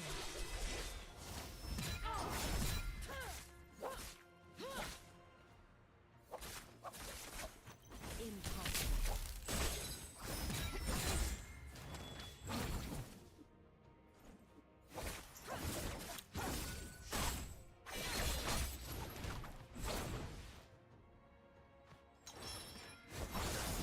Ready to kill.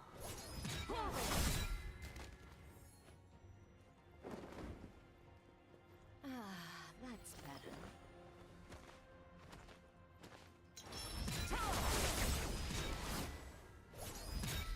I'm one step ahead of you.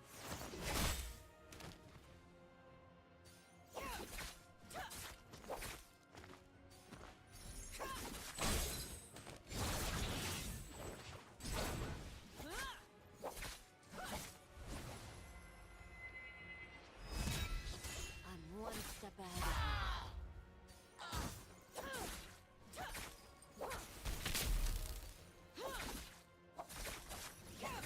Another comes to face Moonbane's wrath. The eye seeks blood.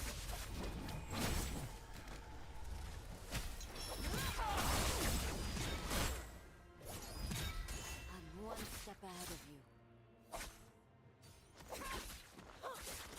That is futile.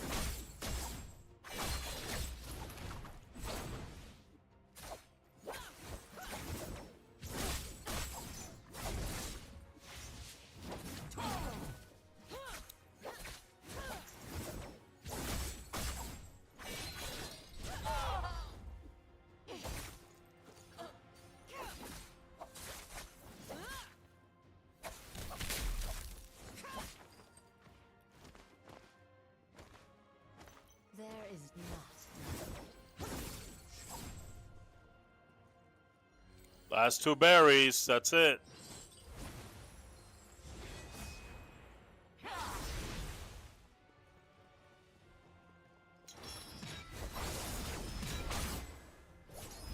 I'm one step ahead of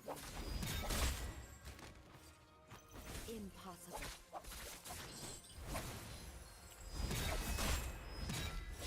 Gotta concentrate on not getting hit now. Gotcha. It's all counters.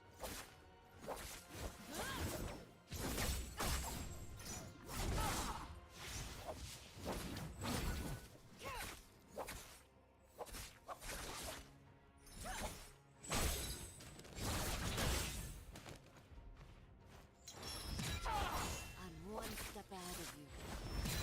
That is futile.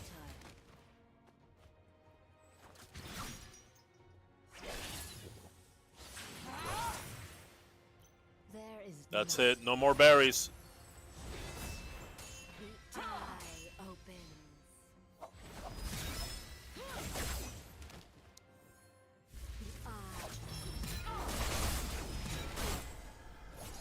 I'm one step ahead of you.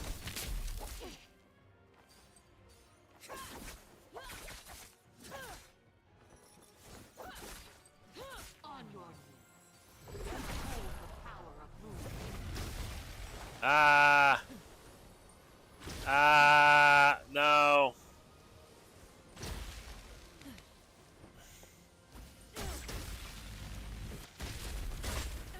Ouch. Ouch. I require ammunition. I don't have it.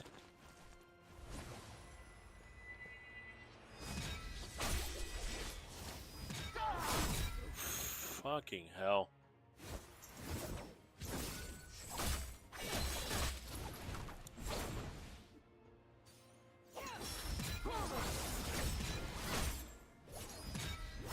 I'm one step ahead of you.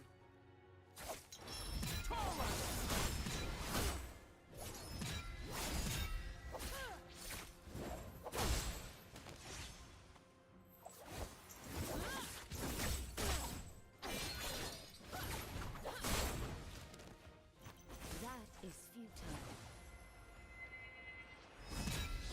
I'm one step ahead of you.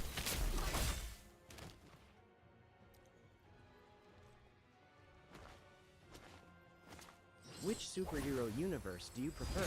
Marvel or DC? I can't answer that question right now. I'm sorry. Another comes to face Moonbane's wrath.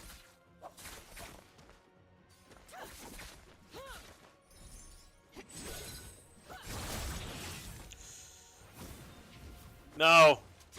No.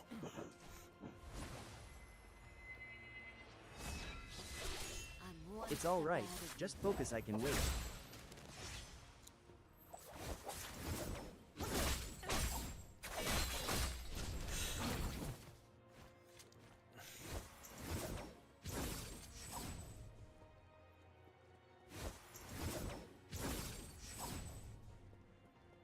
Come on.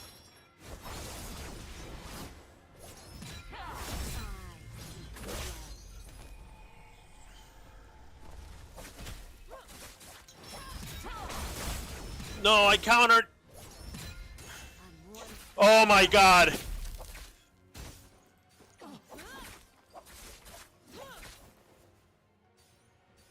What a clutch. I don't know, dude. I don't know if I can keep this up.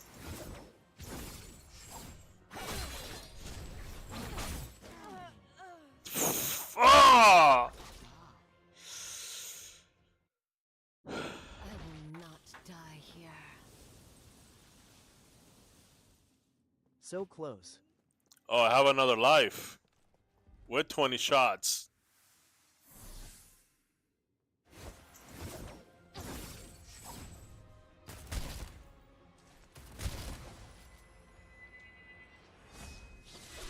I'm one step ahead of you.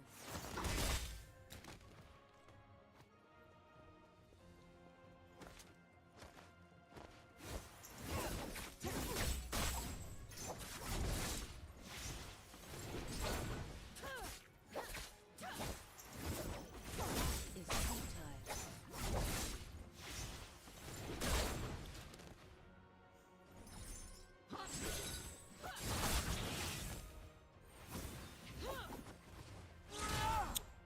I knew you were gonna do that.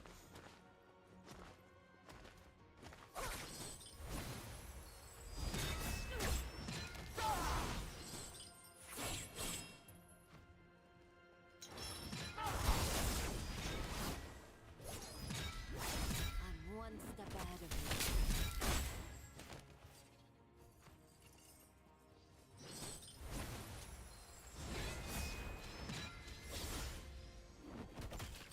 I obey. I seek blood.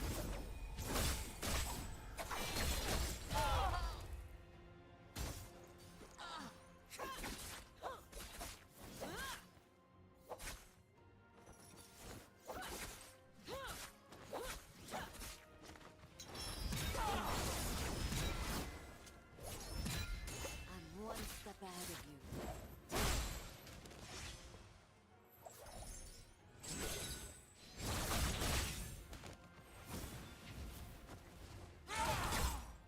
Hey, I was in the air, fucking cheater. I'm one step ahead of you.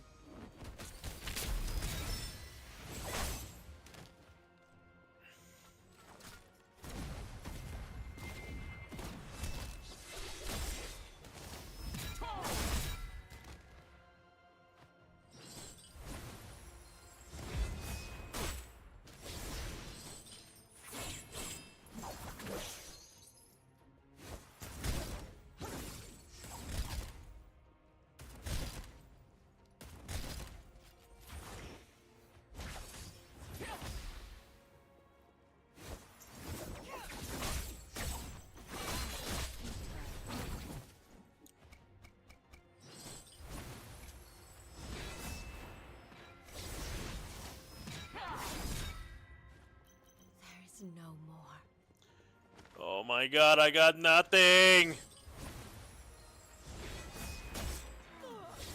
No, I didn't parry that ghost! So close, man. I got further than I thought.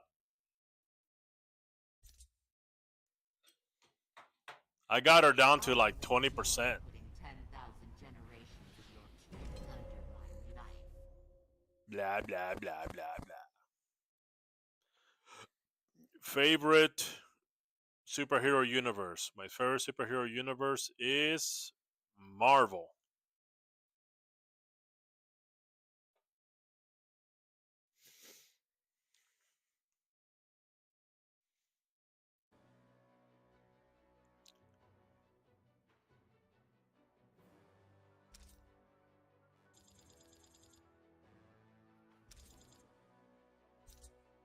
I prefer Marvel too. For some Yeah. reason, I really like Iron Man.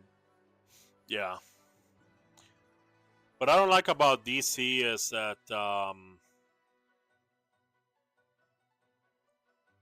like they make up their own cities. Like they don't have a New York, they have a Gotham. You know, for example, or Metropolis or whatever. You know, and I like the character designs in Marvel better than DC. You know, so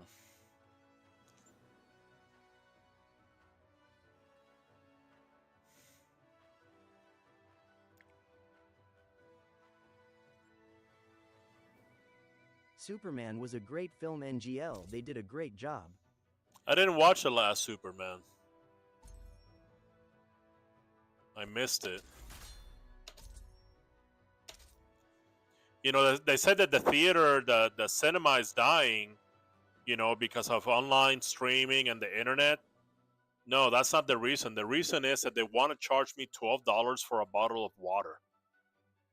That's the reason.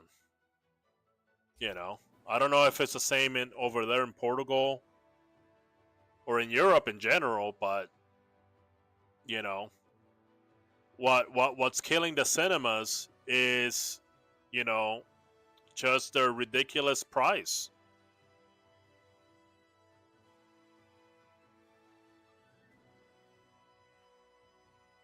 Just watch it on a pirate website. It's free. Just don't click on any ads. Oh, I mean, I know how to get stuff for free. I'll eventually look it up. Since you're recommending it, I'll look it up. But I miss going to the theater. Like, I want to give money to people that make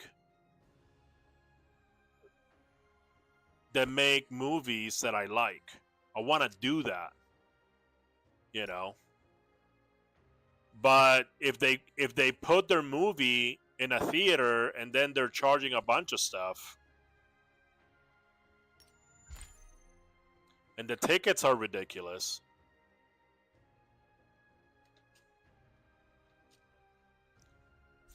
You know, I don't like that very much.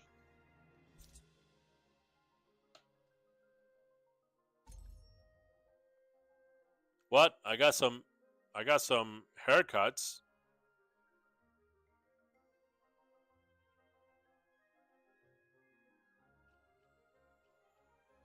That's a really good reason.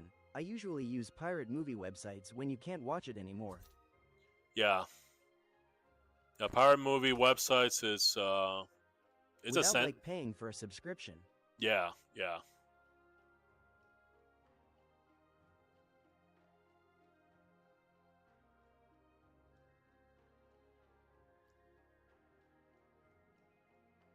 Against all odds, I like that.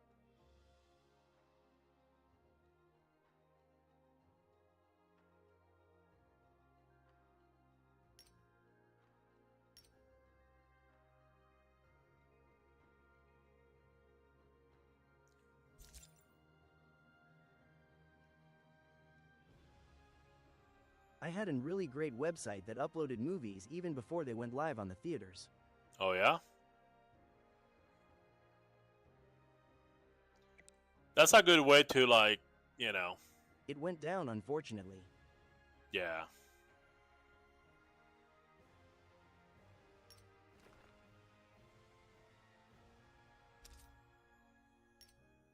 But now with AI, we're gonna be able to make our own movies. You know.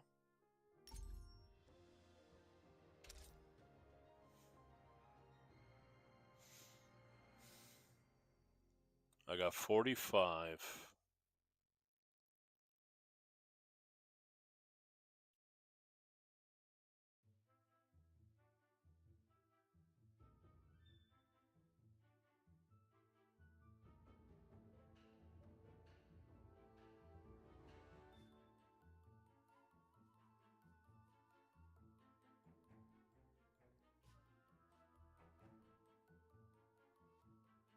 Yeah, but I doubt they would look really good right now. Maybe in like 10 years.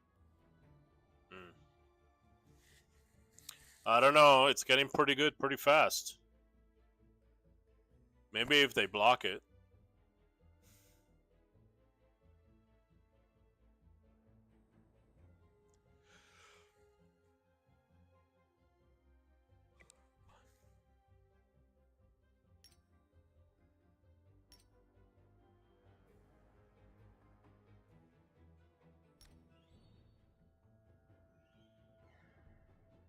Oh, look at this. I can buy cosmetics For from me, here. it's a horrible idea since every film producer is just gonna get lazy.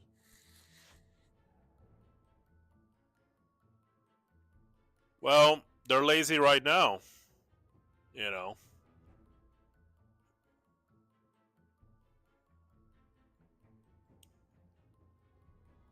Grand stash.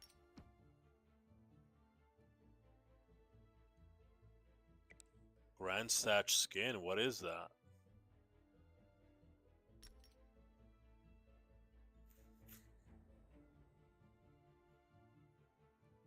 And we are gonna get horrible content if AI advances to this point, only if the AI is actually good. No, I think that the quality of the AI is gonna get indistinguishable from real life on video, of course. So you're not even gonna be able to trust video anymore. And but the quality of movies, that's going to depend on the directors. That's gonna depend on who makes them. You know.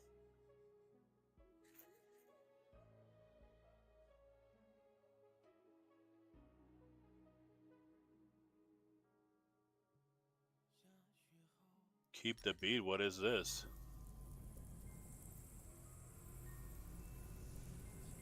Oh, what the hell? That's cool.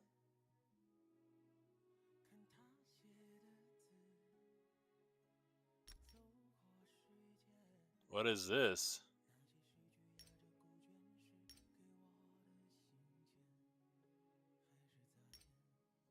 And that's kinda scary for actors, like WDYM, that you got replaced by an program. Oh well. I'm not sorry about it. The actors industry is just full of extortion.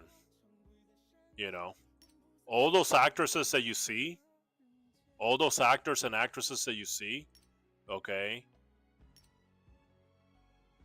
they're very likely did some really dirty things in order to get those roles. How do you think that you have like one actor and he gets like a role for like $50 million or something? How do you think that happens? That doesn't just happen, you know.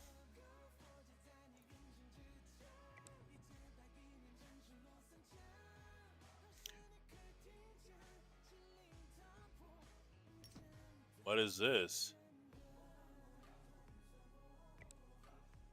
Come to Oh, think of it, you might actually be right.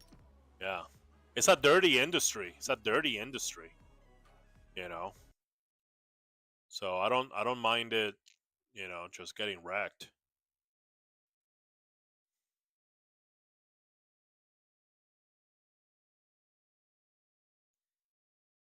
I mean, I don't want anybody to lose their jobs and stuff, but the thing is with actors it's one or two. You're either poor or you're rich. You know?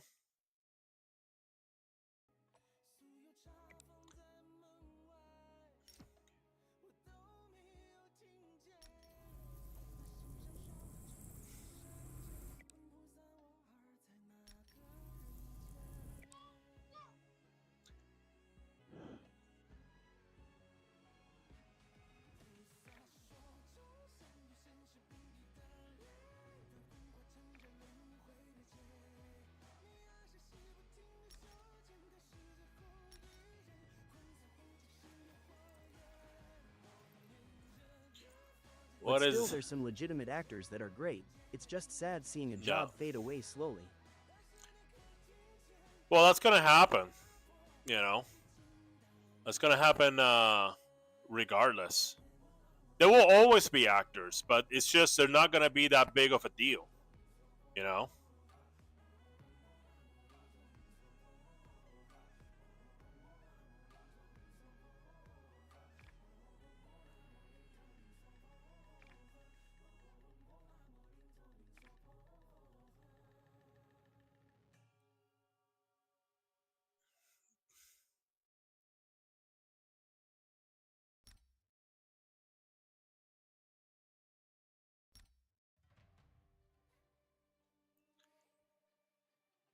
Eventually, we will integrate AI fully into our life at some point.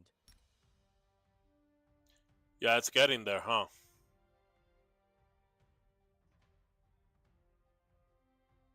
It's getting there.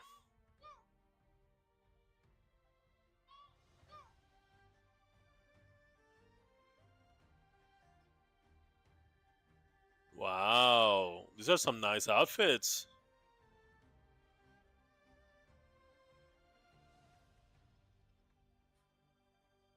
What?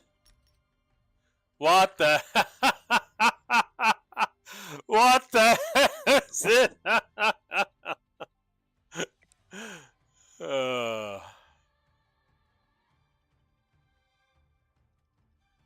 that's funny.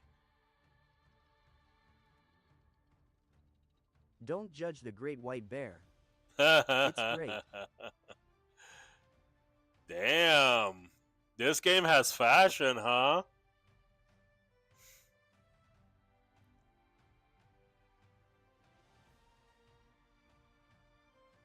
Look at this.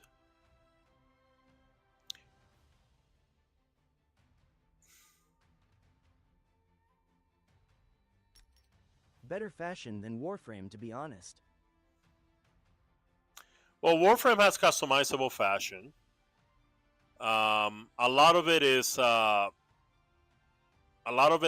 A lot of the Warframe options and the articles are bad. These are more complete. See, like they're like complete outfits already. See what I'm saying?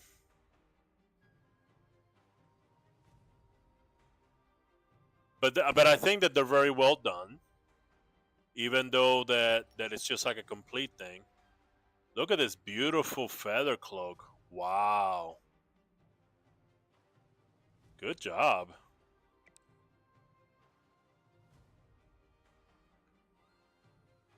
Where's that cloak with the wolf? See, this is my type. Well, not this. There it is.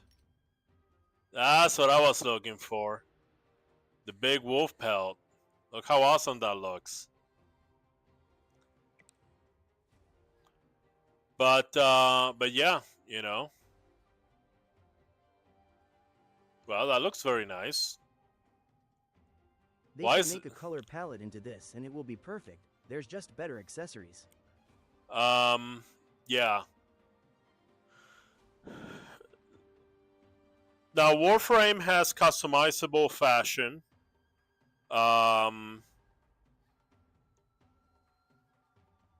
And this has more, you know, this is just like a one piece pre-made, but it's very good, okay, for pre-made. No, show me. There you go. See, that looks awesome.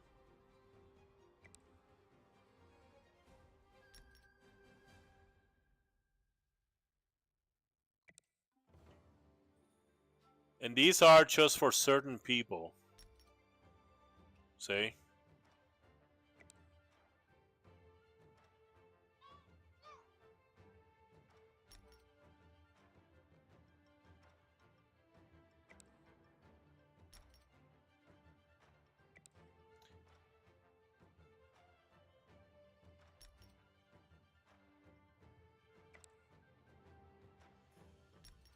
Would have been great if they were universal.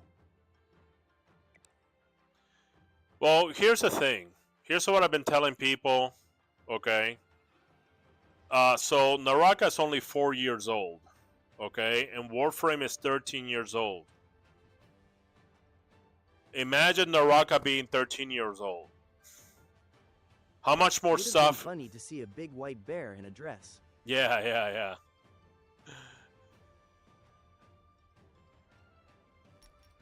I'm sure they can combine it.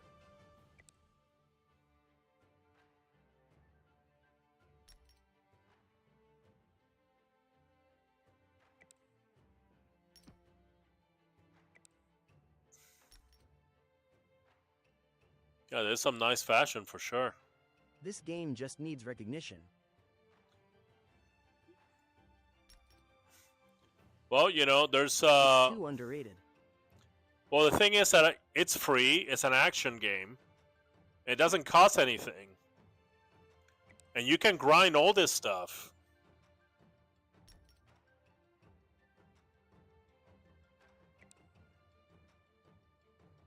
Well, technically, hold on. I don't know that. I don't know if you can grind gold or not.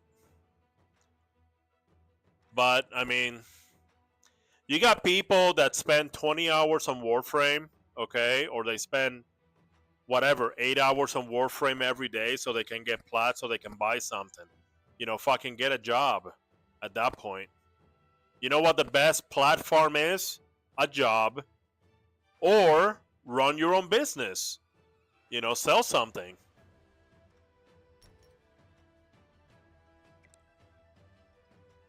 I mean, just because you can get it inside the game. Oh, you're grinding inside the game instead of grinding outside of the game to get stuff in the game?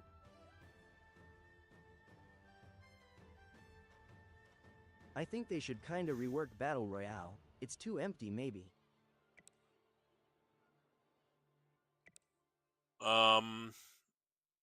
Well, I mean, remember that they're running a promotion on TikTok, so they're trying to promote the game.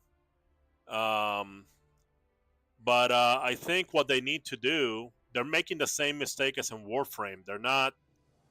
Well, they're explaining things. They do explain things way more than Warframe. But instead of opening with Herald's Trial, I just hope this game doesn't end up like Fragpunk.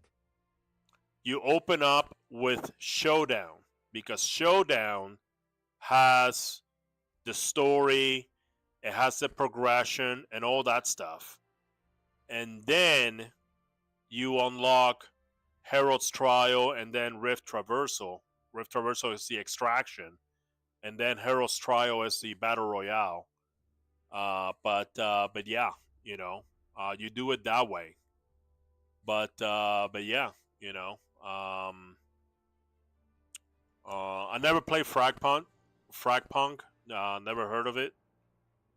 But yeah, you know, it just I think that yeah, I think it's going places. You can customize so many things, you know.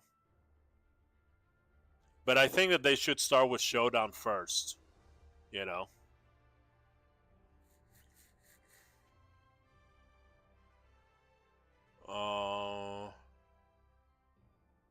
Speaking of,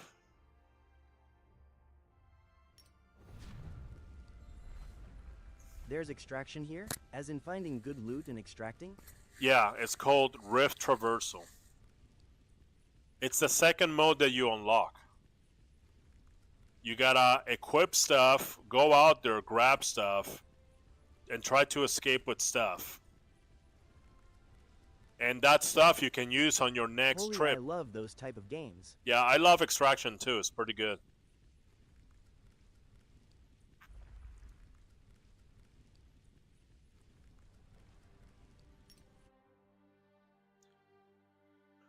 Suffer no demon. Ends on the 19.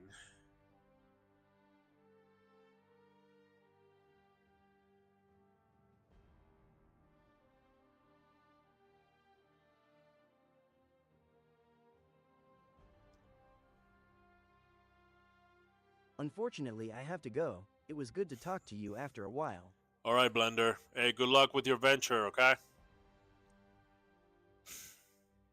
Have a good one. Have a good one. Thanks.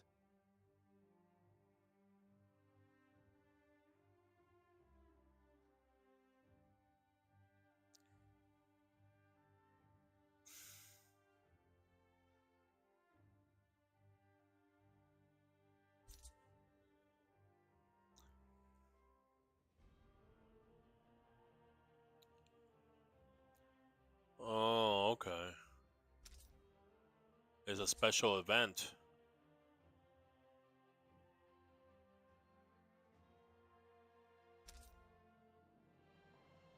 Oh. Because I haven't leveled them up. I see.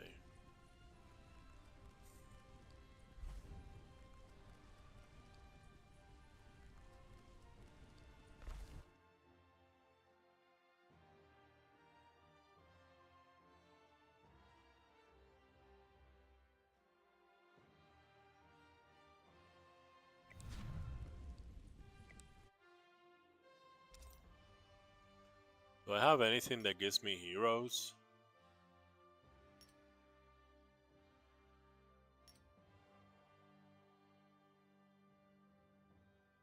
I don't know what that is.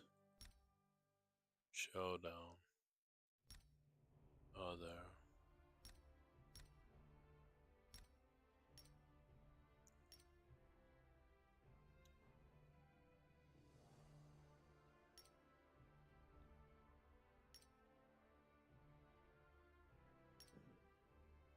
There you go. Journey's done. Choice.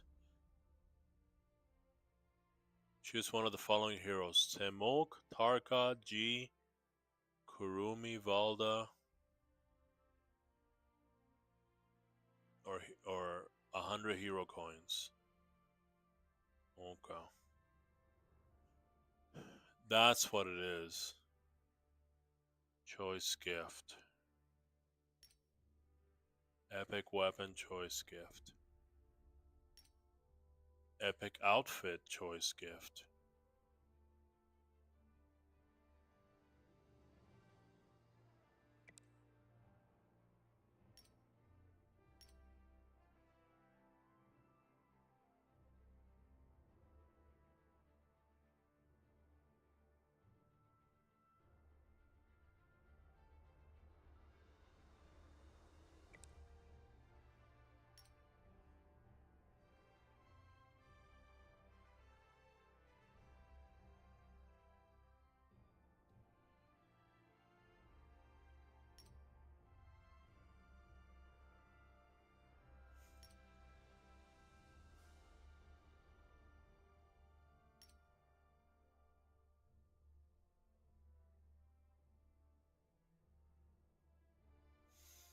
Okay. So I can get a. Oh, I got 7 of these? 1, 2, 3, 4, 5, 6, 7. Oh, yeah. Let's do that.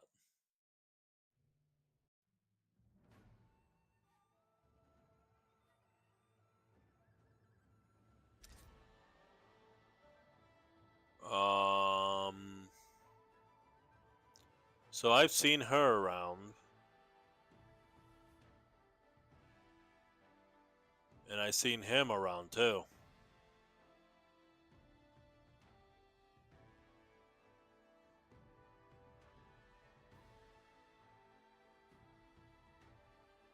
I'm gonna go with him.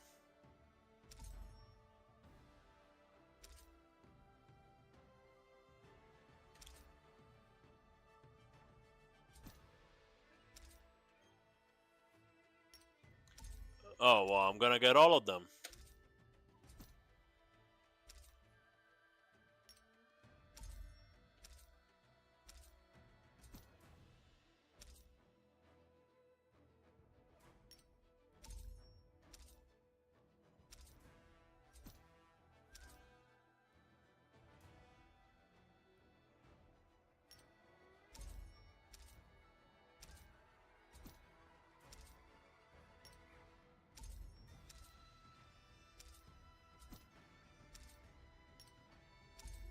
Awesome, I got a bunch of heroes.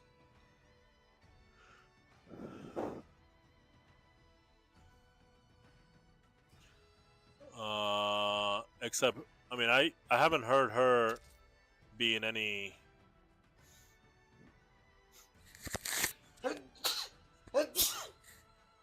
campaign.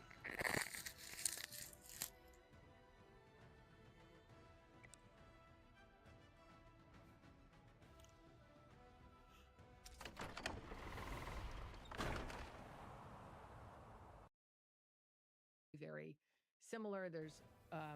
But one thing we and most all other mammals and Hey, it's Flying Green. What's up? taxa share is a big sex.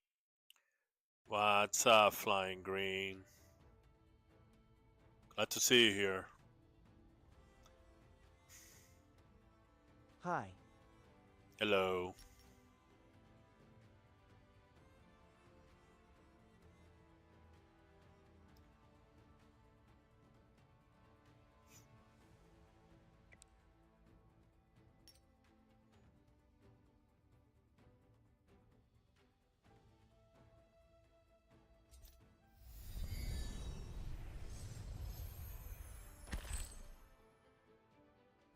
New day in Germany.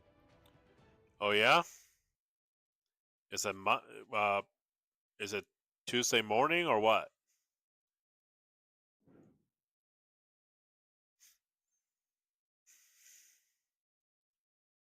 (013) Oh, okay. It's midnight. Okay. Awesome. I'm in Texas. It's 5 o'clock right now.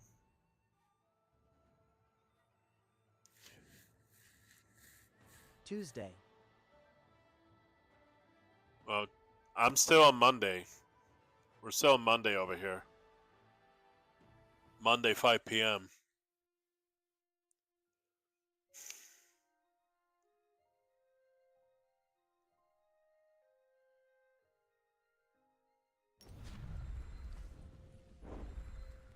I live in the future. Yeah.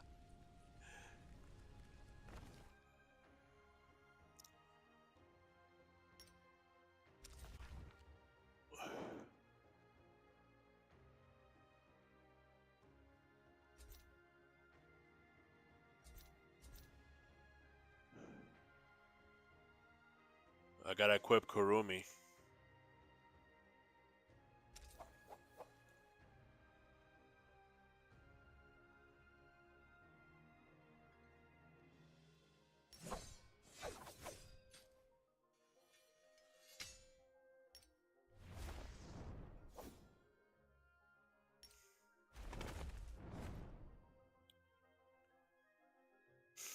Let's see. Who's Kurumi?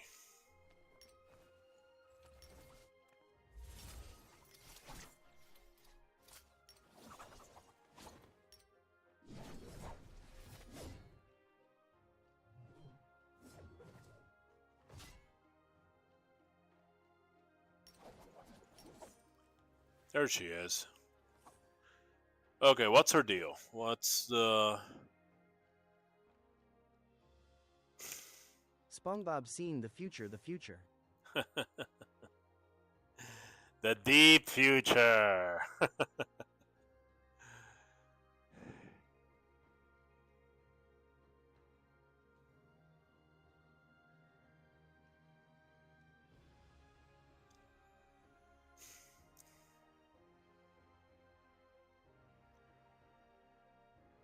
Healing Ray. Kurumi forges a link to an allied target.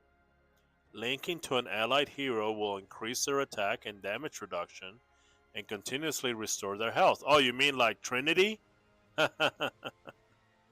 Linking to an ally remains tonight will revive them. Holding F will summon and link to a light parasol.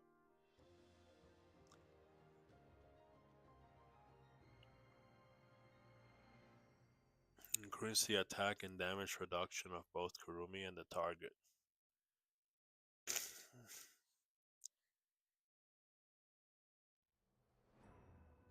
Summon a circular array that cleanses allies, increasing the. 999 likes.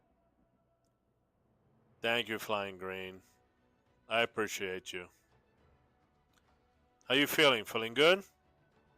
You're about to go to bed or what?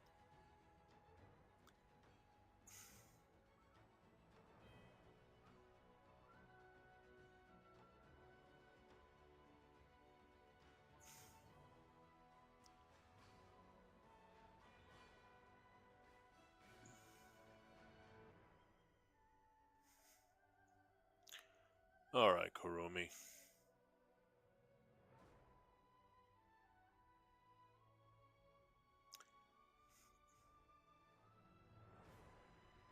Yeah, I am good play with my GF Guitar Hero in Fortnite. Oh yeah, how's that going? I heard they added that Guitar Hero mode to it.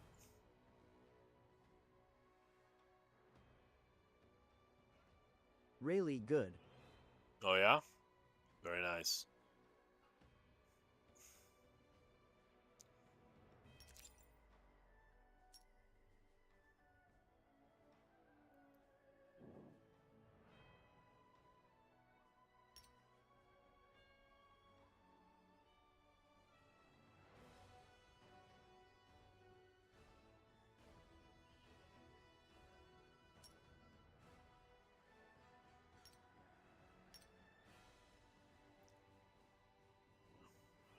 Is it like a full band or what? Or what?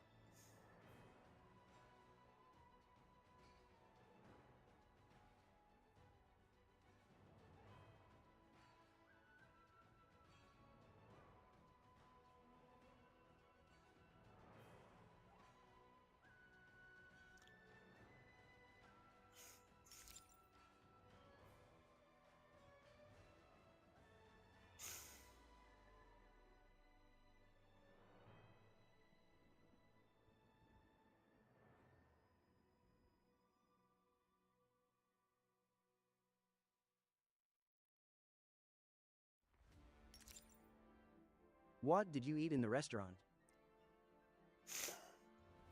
I didn't go over to the restaurant today.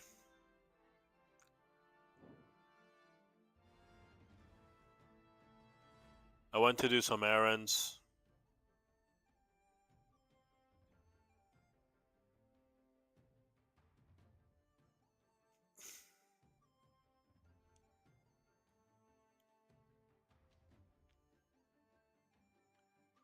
$325.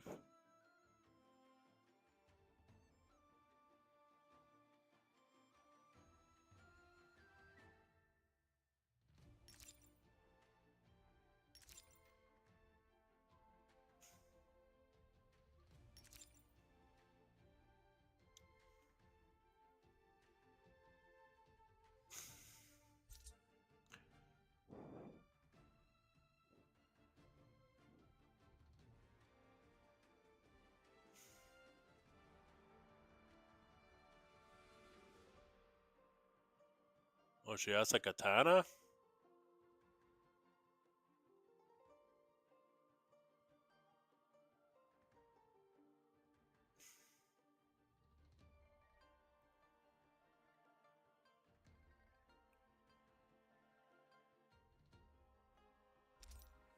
We don't stop until there is. Let me answer. A choice is merely a question, and I am always the answer.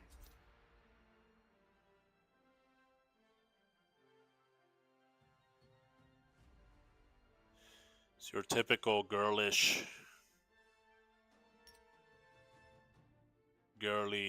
Japanese weeboo.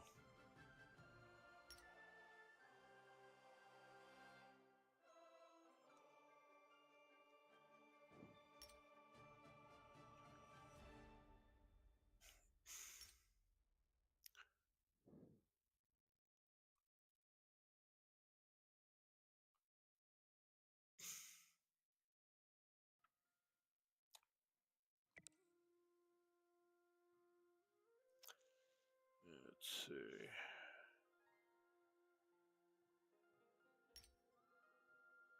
Didn't I change that?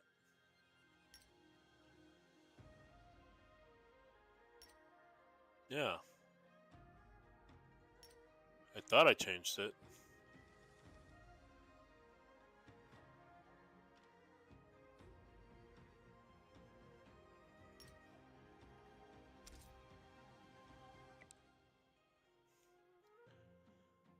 Okay. See what we're working with.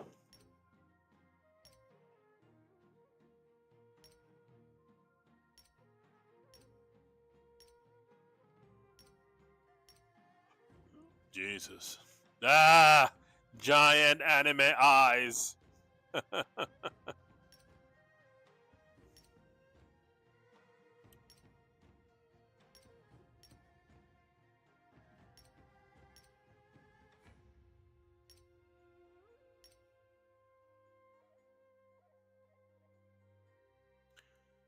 Oh, she has like freckles on her face or something? Never seen that.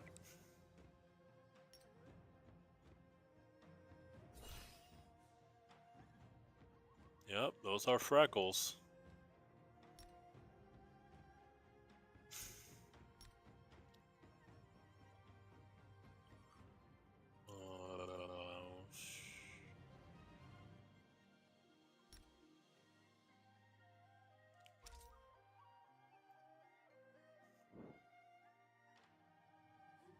Eyeliner color.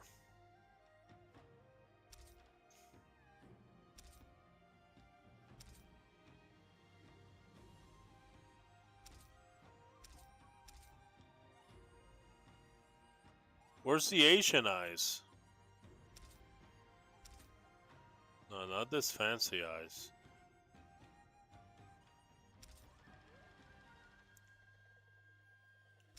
Is there any like regular Asian eyes?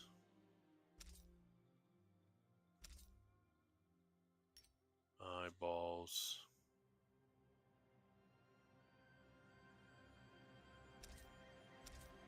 Oh my god. Oh my god, no! It's horrifying.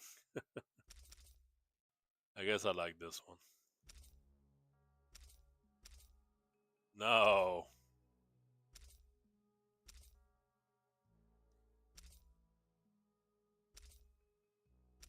No, just this.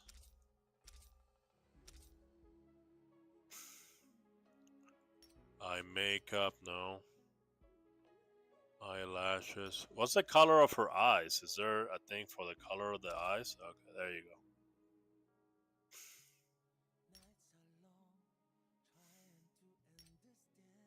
There you go.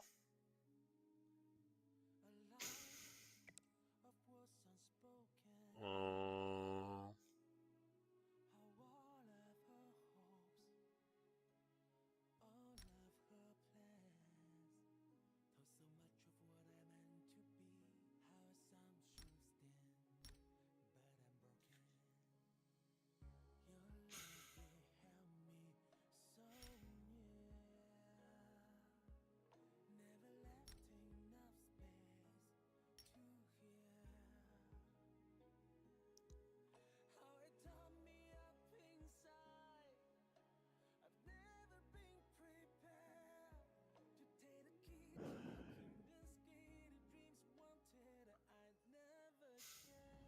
hmm. Damn. Lower eyelids, upper eyelids.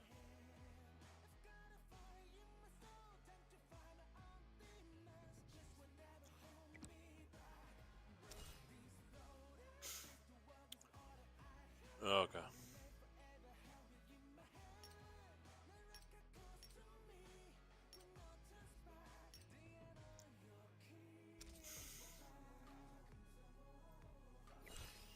Oh, that inner voice telling you to pick me? Uh,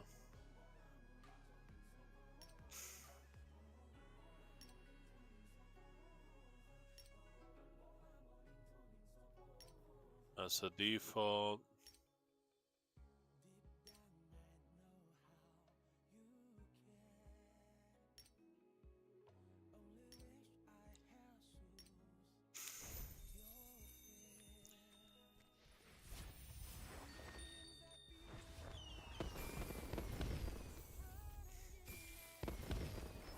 Does she have like a regular kimono or something?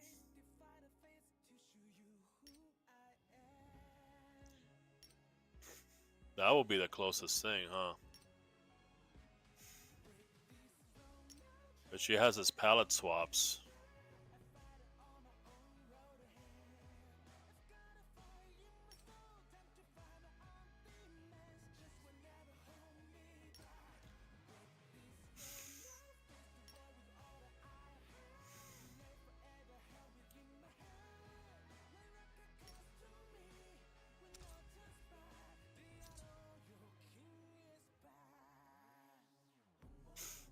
I like how she has like socks, socks and sandals.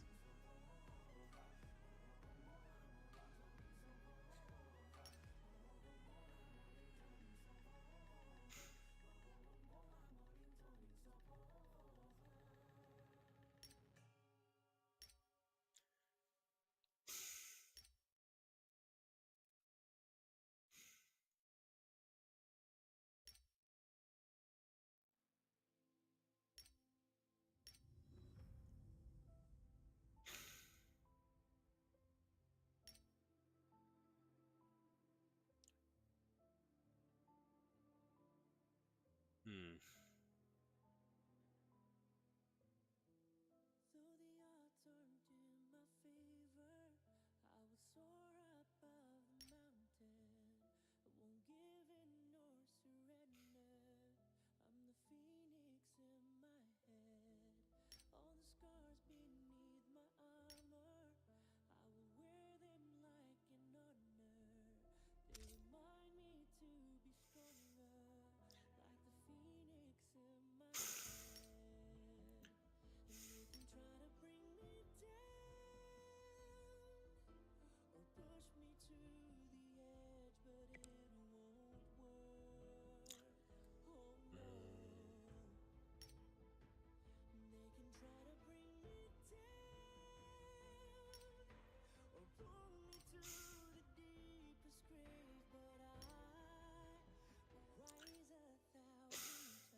Oh, that inner voice telling you to pick me? Listen to it.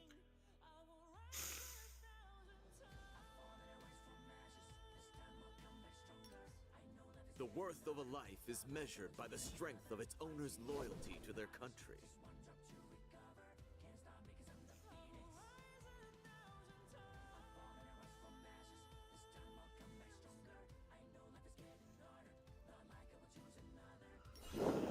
You can never have too much genius on a team. Actually...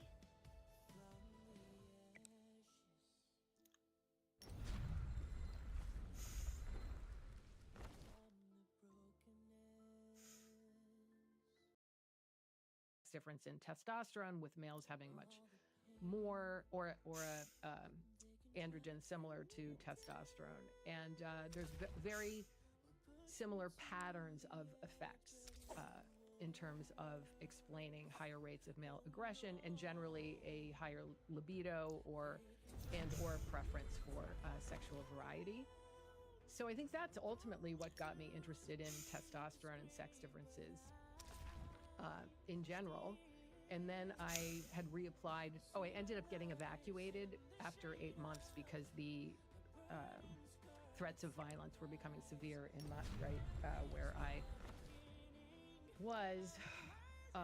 So there were, definitely parallels between what was going on in the world, right in my kind of neighborhood out there in Uganda, and what I was seeing also in the chimps. So it really hit me hard. And then I had reapplied and I got into the Harvard graduate program ultimately. And the plan was to work with Richard Wrangham, and I worked with him for a little while, but I decided I did not want to go back and study chimps. I wanted to do work and collect data at Harvard. So that's what I did.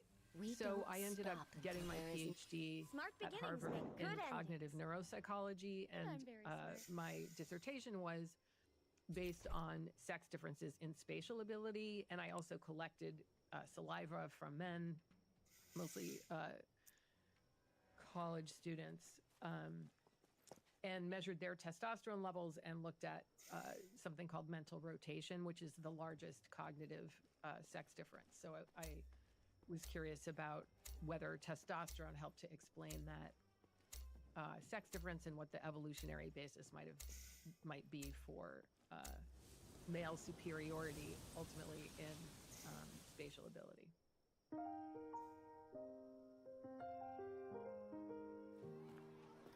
When it's not always raining, there'll be days like this.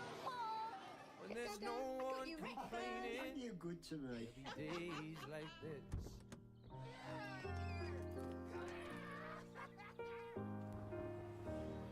Good, my mama told me there'll be days like this. Okay, Yeah, so and then now I take stayed me on to at your, Harvard as a lecturer. So until I left in 20, when did yeah, technically I left in early in 2023. That's when my contract, that's when I technically I retired, but I really stopped teaching in 2022.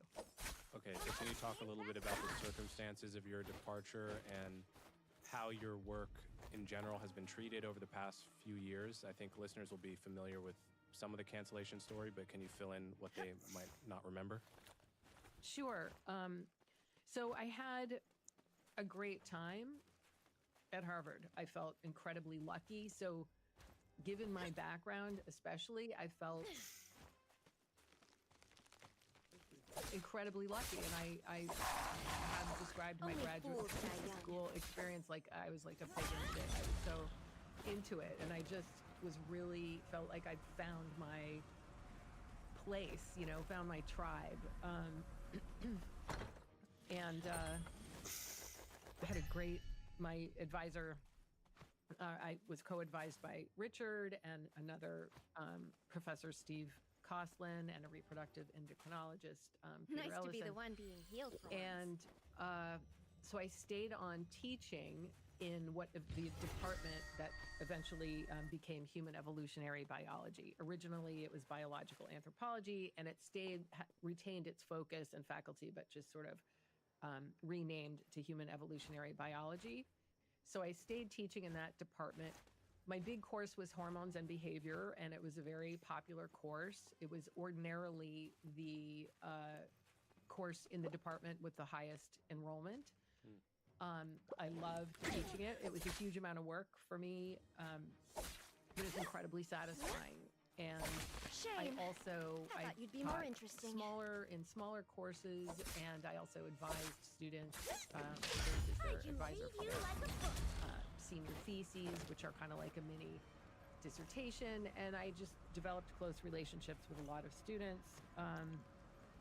And I also was able to stay at Harvard in a non-tenure track position because I was hired into this administrative position, which ultimately was co-director of undergraduate Nice to studies, be the one being which means I healed for kind of ran a lot of the aspects of the undergraduate program, oversaw undergraduate advising, did a lot of advising myself.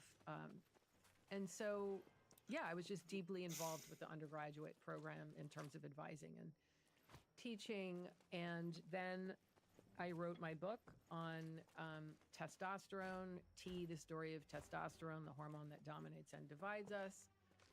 It got great reviews overall. Shame. There were no I thought criticisms you'd be more interesting. really of the book. I was very proud of it. And after I wrote it through COVID, and it was actually published during COVID in the summer, right before we went back to our offices in 2021. And I had literally a new corner office. I'd just come out with this book I was really proud of. I'd won 2 teaching awards over COVID. I won teaching awards. Like I have, I don't know, like 15 teaching awards or something. Nice to be the I one worked being really healed for hard once. over COVID to create an experience that for my students that would be meaningful in a remote teaching environment. So even before I went back to my new office, I had given an interview to Fox and Friends because Barry Weiss at this time had a Substack. I can't even remember what I don't think it was Probably called Common Sense. it before might. the I Free don't know Press. if it was the Free Press Substack or was there a Free It's probably Press? called Common Sense. It might have been Common Sense. I think it was her Substack at the time. Yeah. So Katie Herzog, who is a great journalist and co-hosts the Blocked and Reported podcast with Jesse Single, had written an article in Barry White's Smiley face. Substack that looked into Yeah, what's how up, medical Object? school professors were backing away from using clear scientific terms like male and female, and that they were getting pressure from the medical students not to use these words because Just they were scrolling through. offensive. So I had contributed a quote to that article, and so Fox and Friends had me on to talk about this. So as I was talking about it, my main point was that nobody, no educator, especially not a science educator or someone in charge of training of future doctors, should alter what they're teaching because they're scared of their students. You know, they're the instructors. They have the authority. They should teach and use the words that make sense, that people understand, teach the scientific concepts that reflect the truth. You know, and this was just Good things always obvious happen to to me. geniuses. So I didn't really think twice about saying this on Fox and Friends. And in the process, I said, nobody should be afraid Nice of to be saying the that there one are being two healed for sexes, once. male and female, and that sex in biology is defined by the kinds of gametes that organisms produce, you know, or are designed to produce. So that is what got me in trouble, is saying clearly that there are two sexes. And I also said, but you know, I said something like the facts of nature are over here, and then what we do with them is up to us, and we can use everybody's preferred pronouns and respect gender identities, but we have to acknowledge the facts and be able to talk about them. So in my department, we have I think we still have it, a DEI committee, and this one is run. Many of the internal departments in universities, many of the departments have their own DEI committees or groups or task forces. I think ours was a task force. The director of the task force happened to be a Black woman, and that is important because it plays into what happened later. So she went on Twitter and identified herself as the director of Harvard's HEB task force, and in that capacity tweeted that she was appalled by, I don't know why I don't remember the exact words, appalled by my definitely she said appalled by my transphobic remarks, and described them as dangerous and harmful to undergrads. And this, to me, you know, this went out in the world from someone representing herself as speaking on behalf of the department and Harvard. And all my students and all the faculty know that the last thing I am is dangerous. If anything, I'm overly caring about my students. And I had taught in the department for, you know, at that point, I think 19 years. Ultimately, it was about 20 years. So I retweeted her tweet, and because I kind of was shocked and wanted to take control of it, and wrote, you know, thank you for your input. I think you know I care about the students. How about a conversation? Anyway, this whole thing went viral. It was picked up by, you know, online in newspapers all over the world, and my reputation on campus took a big, big hit, and the environment in the department changed very quickly. Some other things happened on campus that involved a chair of another biology department sending out an email with a complaint about my supposed transphobia. You know, this went to hundreds of people, and I was isolated. I felt very isolated in my department. I didn't have my own lab. People stopped speaking to me. The Graduate Student Union took out a petition against me in the Harvard Crimson, I'll saying be right that I back. had brought racist abuse and death threats against Laura, that I had caused it. So I became the bad actor, and Did they present any evidence for that part, or was it just like No. out of whole cloth? no, I looked on Twitter. There was none. I had seen an email where evidence was supposedly presented, and there was none in terms of racist abuse or death threats that I saw. And so, as a result, it seems that there was when you teach a large lecture at Harvard or these other elite academic institutions, generally you have teaching fellows or teaching assistants. At Harvard, it's teaching fellows. I cannot run the course without teaching fellows. And I generally had 2 or 3, and they would run sections outside of the lecture, and that's a big part of the course. And they also grade the exams, etc. Help to grade anyway. So I could not, for the first time, manage to get any teaching fellows for my course, and could not teach it. So, and while all this was happening, I was becoming increasingly distraught because I couldn't believe that no one in a position of power, my departmental administration, the dean of science who I met with, Claudine Gay, who was the dean of faculty, they all knew exactly what was happening. It was all over the Crimson. People were talking about it. None of them would speak out on my behalf. Jeff Flyer, who was an ex-dean of Harvard Medical School, who no longer had a position of power at Harvard, he offered to my department to publish this statement in defense of me and my work. They said no. I guess that never happened. My chair, unfortunately, co-signed a letter with the other chair, who had sent out a letter saying that essentially that I was transphobic. Eventually wrote a letter. I think they intended to apologize to hundreds of people, which essentially only blamed me for what had happened and not taking enough care in the impact of my words. So things just got worse and worse. Steve Pinker was, I can read you like a book. and Dan Gilbert, who's a psychologist. Steve Pinker, also very well known. Shame. Psychologist, you'd be more was interesting. helping me and was supporting me. And ultimately, I retired. Definitely not what I wanted, but I was becoming miserable, and I just could not stand to go into my department. It was just awful. So I hired an attorney and negotiated a retirement, and nobody begged me to stay. Nobody said we're sorry. I mean, I suppose there was some kind of I'm sorry, but it wasn't an apology. And I published some of this. I published some of this in the Free Press, the description of what happened. But that's it. And that's the story I left, and it was awful.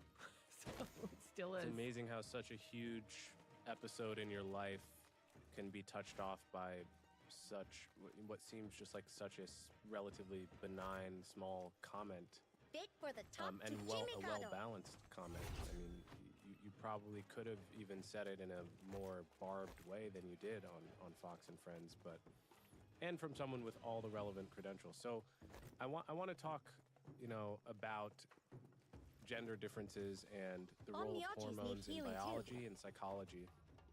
But one thing I want to caveat the whole conversation with is that in liberal and progressive circles especially, there's something that very strange that happens when you talk about this subject.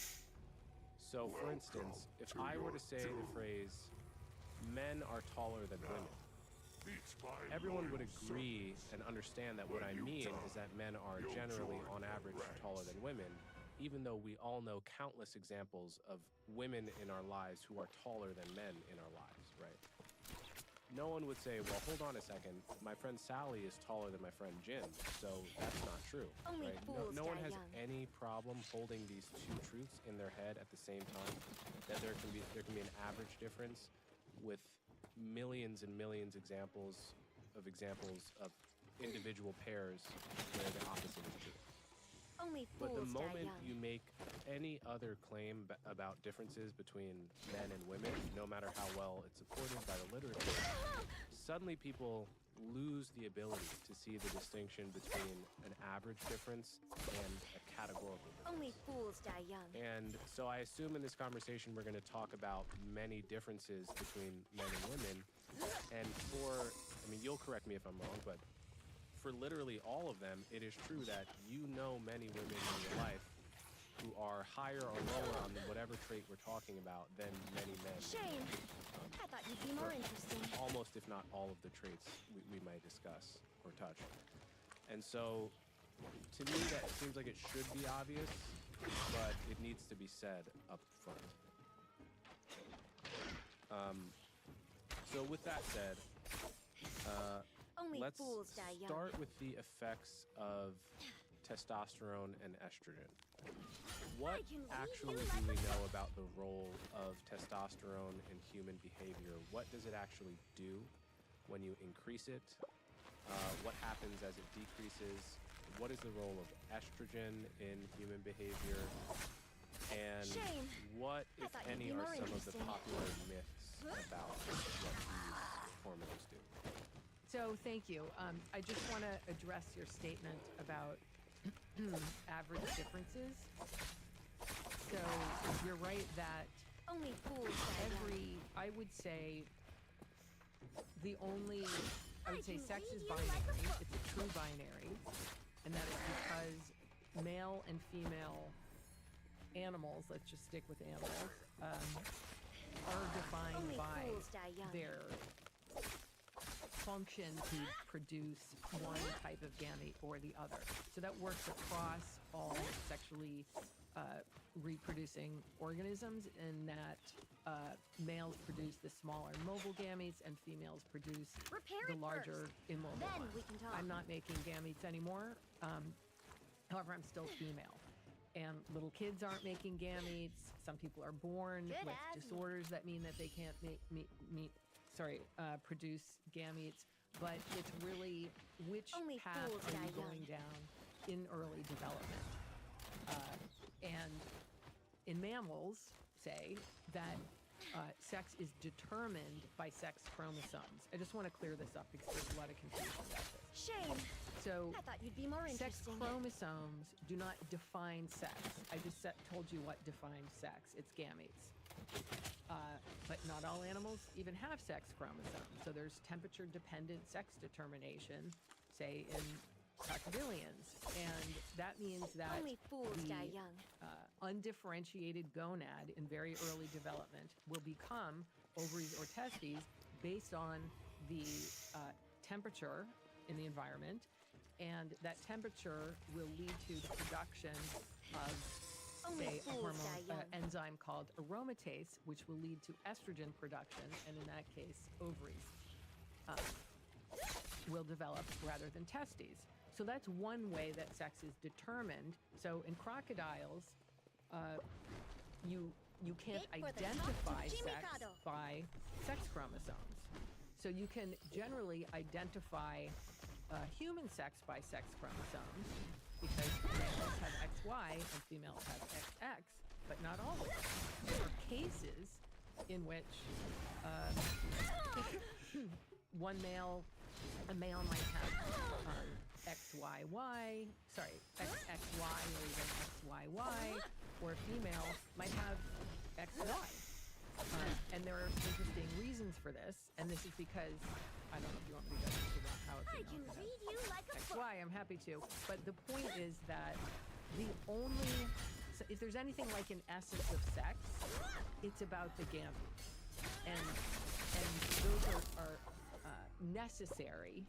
It is It's like I all said, females good will things always produce happen to geniuses. large immobile gametes, or will have the theoretical capacity Nice to be the one produce being healed for those once. types of gametes. The reason this matters is because this difference is a very deep, ancient, evolutionary difference that influences the way that males and females develop physically and behaviorally.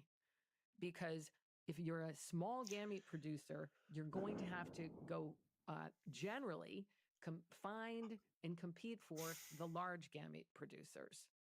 And it helps to explain, on average, a lot of the behavioral and physical differences we see between the sexes. The fact that males produce small mobile gametes and the females produce generally more expensive, calorically expensive, larger gametes. Okay, so in humans, it is the chromosomes that determine whether the gonads are going to differentiate into ovaries that are capable of producing the large gametes, or testes capable of producing the small gametes. That is not the definition of sex. Okay? Does that make sense? Yes. So I'm getting to, sorry, this is a long way of saying that you are correct, that all the other traits that are associated with sex, that are associated with the ability to produce sperm or eggs, are on a spectrum. There are things to... That includes something as basic as sex chromosomes, genitalia, which are not always what you might predict for a male or female. But generally, almost always, males will have Y sex chromosomes and a penis, but they don't have to. Sometimes they don't.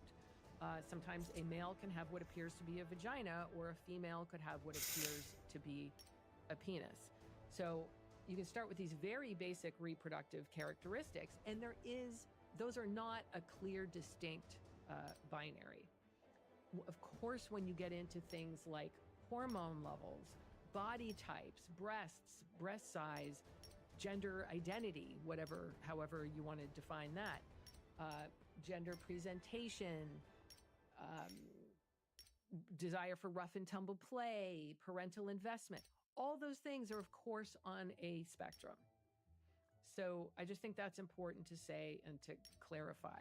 And what is happening now is that there is a conflation between sex itself and the traits associated with sex.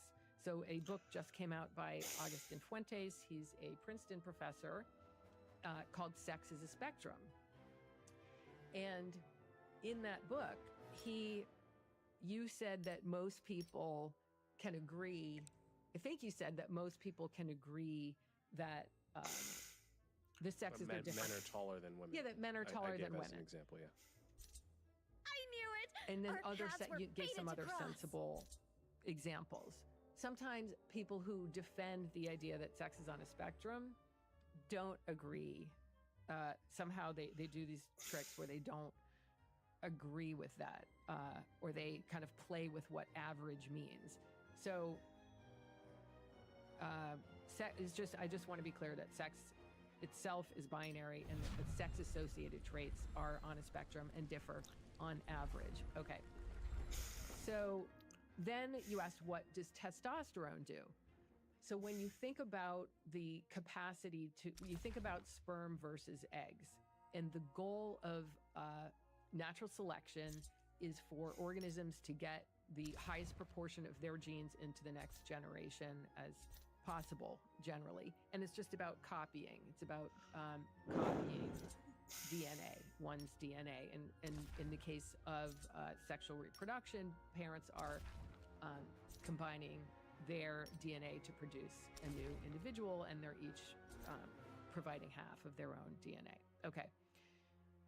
So those organisms, to reproduce as a male and reproduce as a female, on average, different strategies are needed. So we can just talk about mammals because that makes it easier, and we can talk just about land mammals, say. So most mammals, in most mammals, males will have multiple female mates and compete for multiple female mates. In the book, I talk about red deer.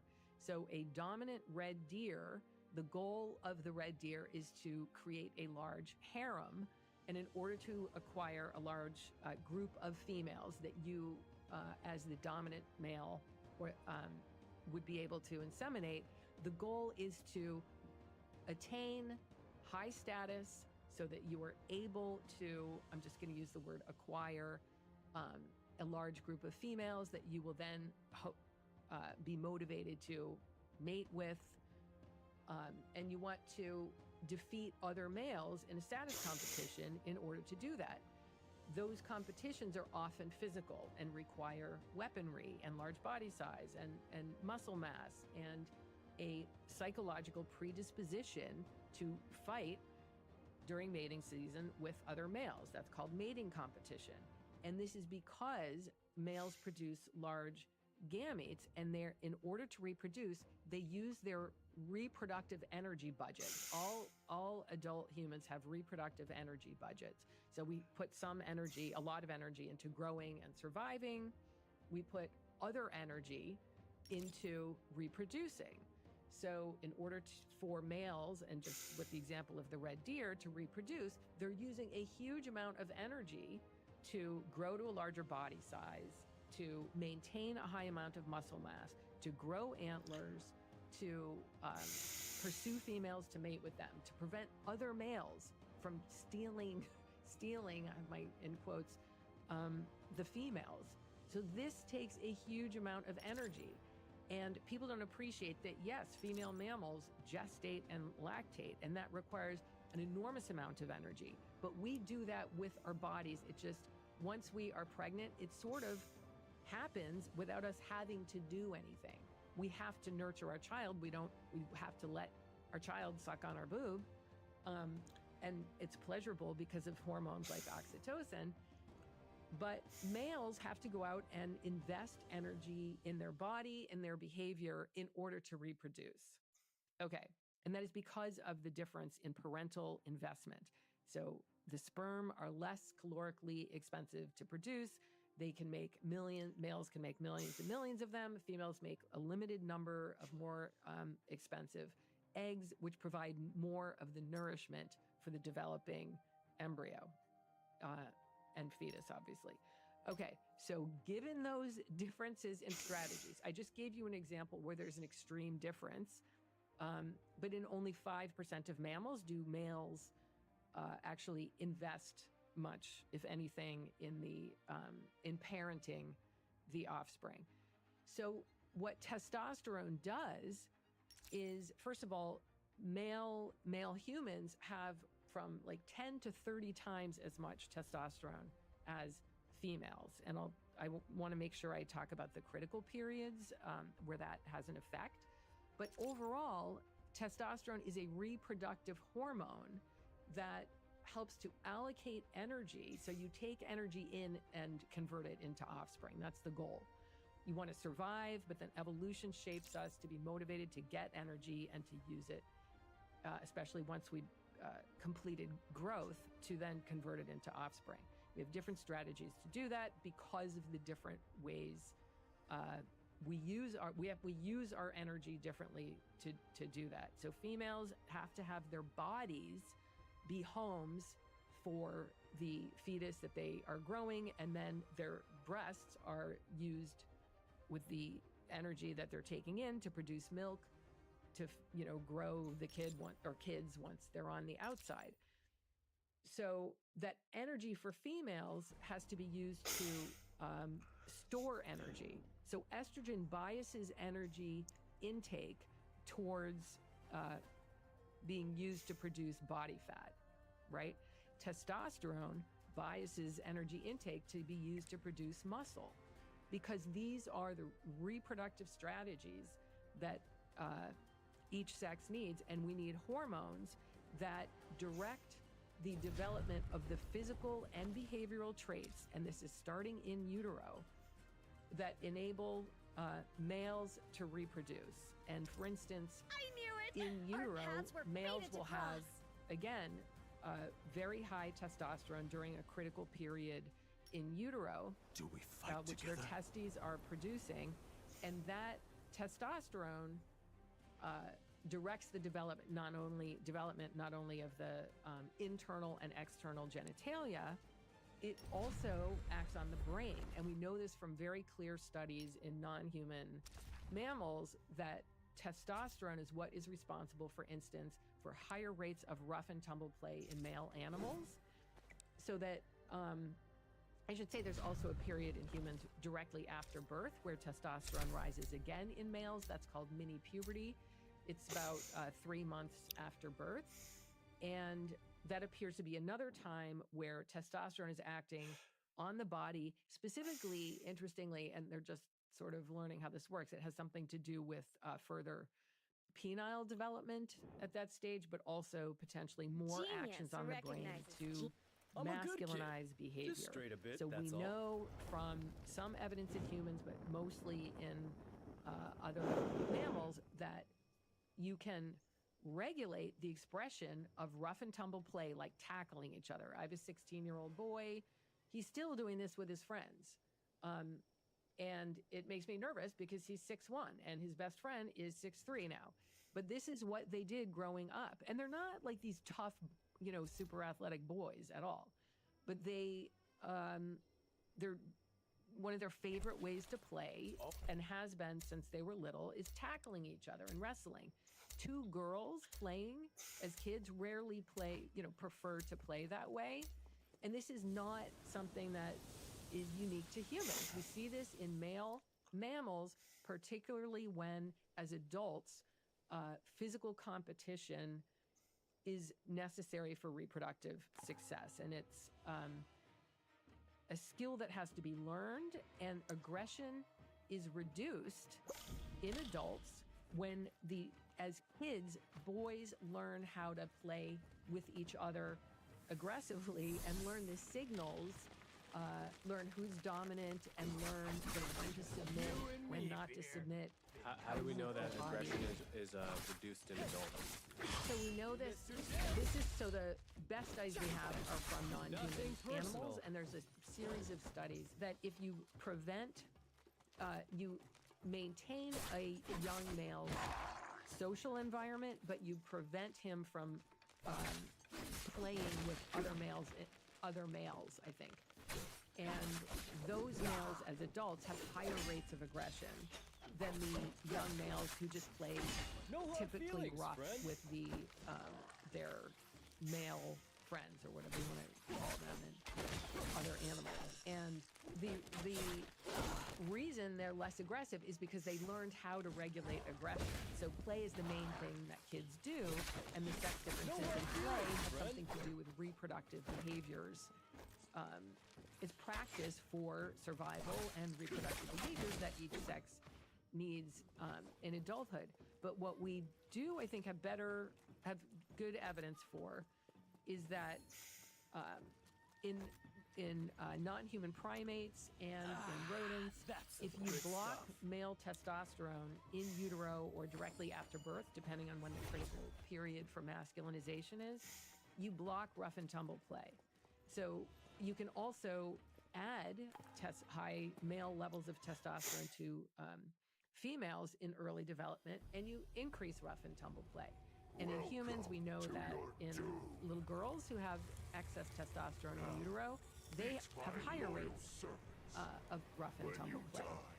So the point is that it is this sex difference in testosterone that starts in utero that sets each sex down on somewhat of a different path because they are developing sexually specific mating strategies, essentially, and they're practicing them as kids. Again, this is on average. There's a lot of boys who don't like rough and tumble play, and notably, boys who grow up to be gay show lower rates of rough and tumble play, which is interesting.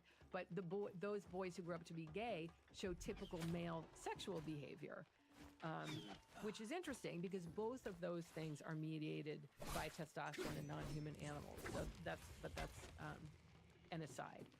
So your question about increasing, okay, so that's the first critical period, and the fact that when the kids are little, say 4, 5, 6, 7, boys and girls don't have differences in testosterone. That difference stopped a few months after birth. Like, that was the end of the high testosterone. Girls never had much testosterone in utero. They have some, and they have a little estrogen peak after birth, but they don't require any specific sex hormones to show typical feminine behavior. It's that if you don't have that testosterone exposure, you are likely to show typical feminine.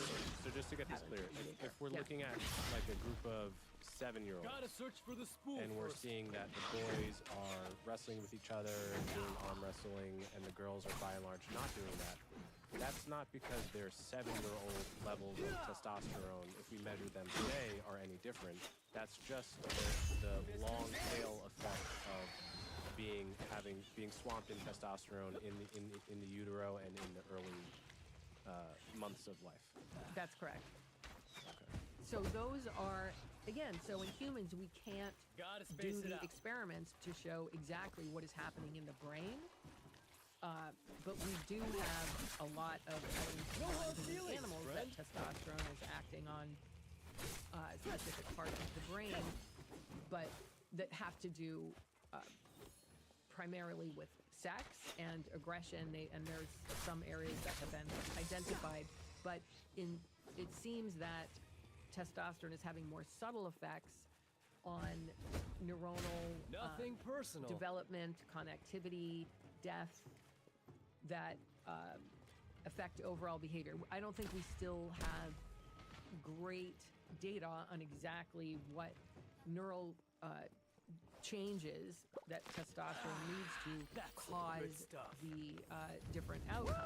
But we do know that you can manipulate these sex-based behaviors that are more typical of one sex or the other by manipulating overly exposure to testosterone. And so even if we didn't have puberty as the next critical period, and we didn't say we didn't have sex differences in hormones or any sex hormones in puberty, you would still have these long-term effects of the different behavioral patterns and social patterns that affect brain development that happened in childhood. You know, if you're doing a lot of rough play, that's going to shape the way your brain develops and the way you develop psychologically and socially.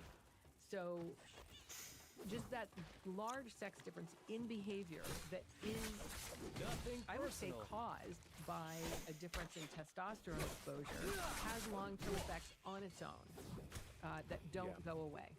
Okay, so how do we know that the behavioral differences like rough and tumble play, for instance, are the product of hormones that are downstream of sex differences, as opposed to how society tells boys they're supposed to behave, how society tells girls they're supposed to behave? What's the best evidence or the best natural experiment that you would show to a skeptic who believes it's all acculturation?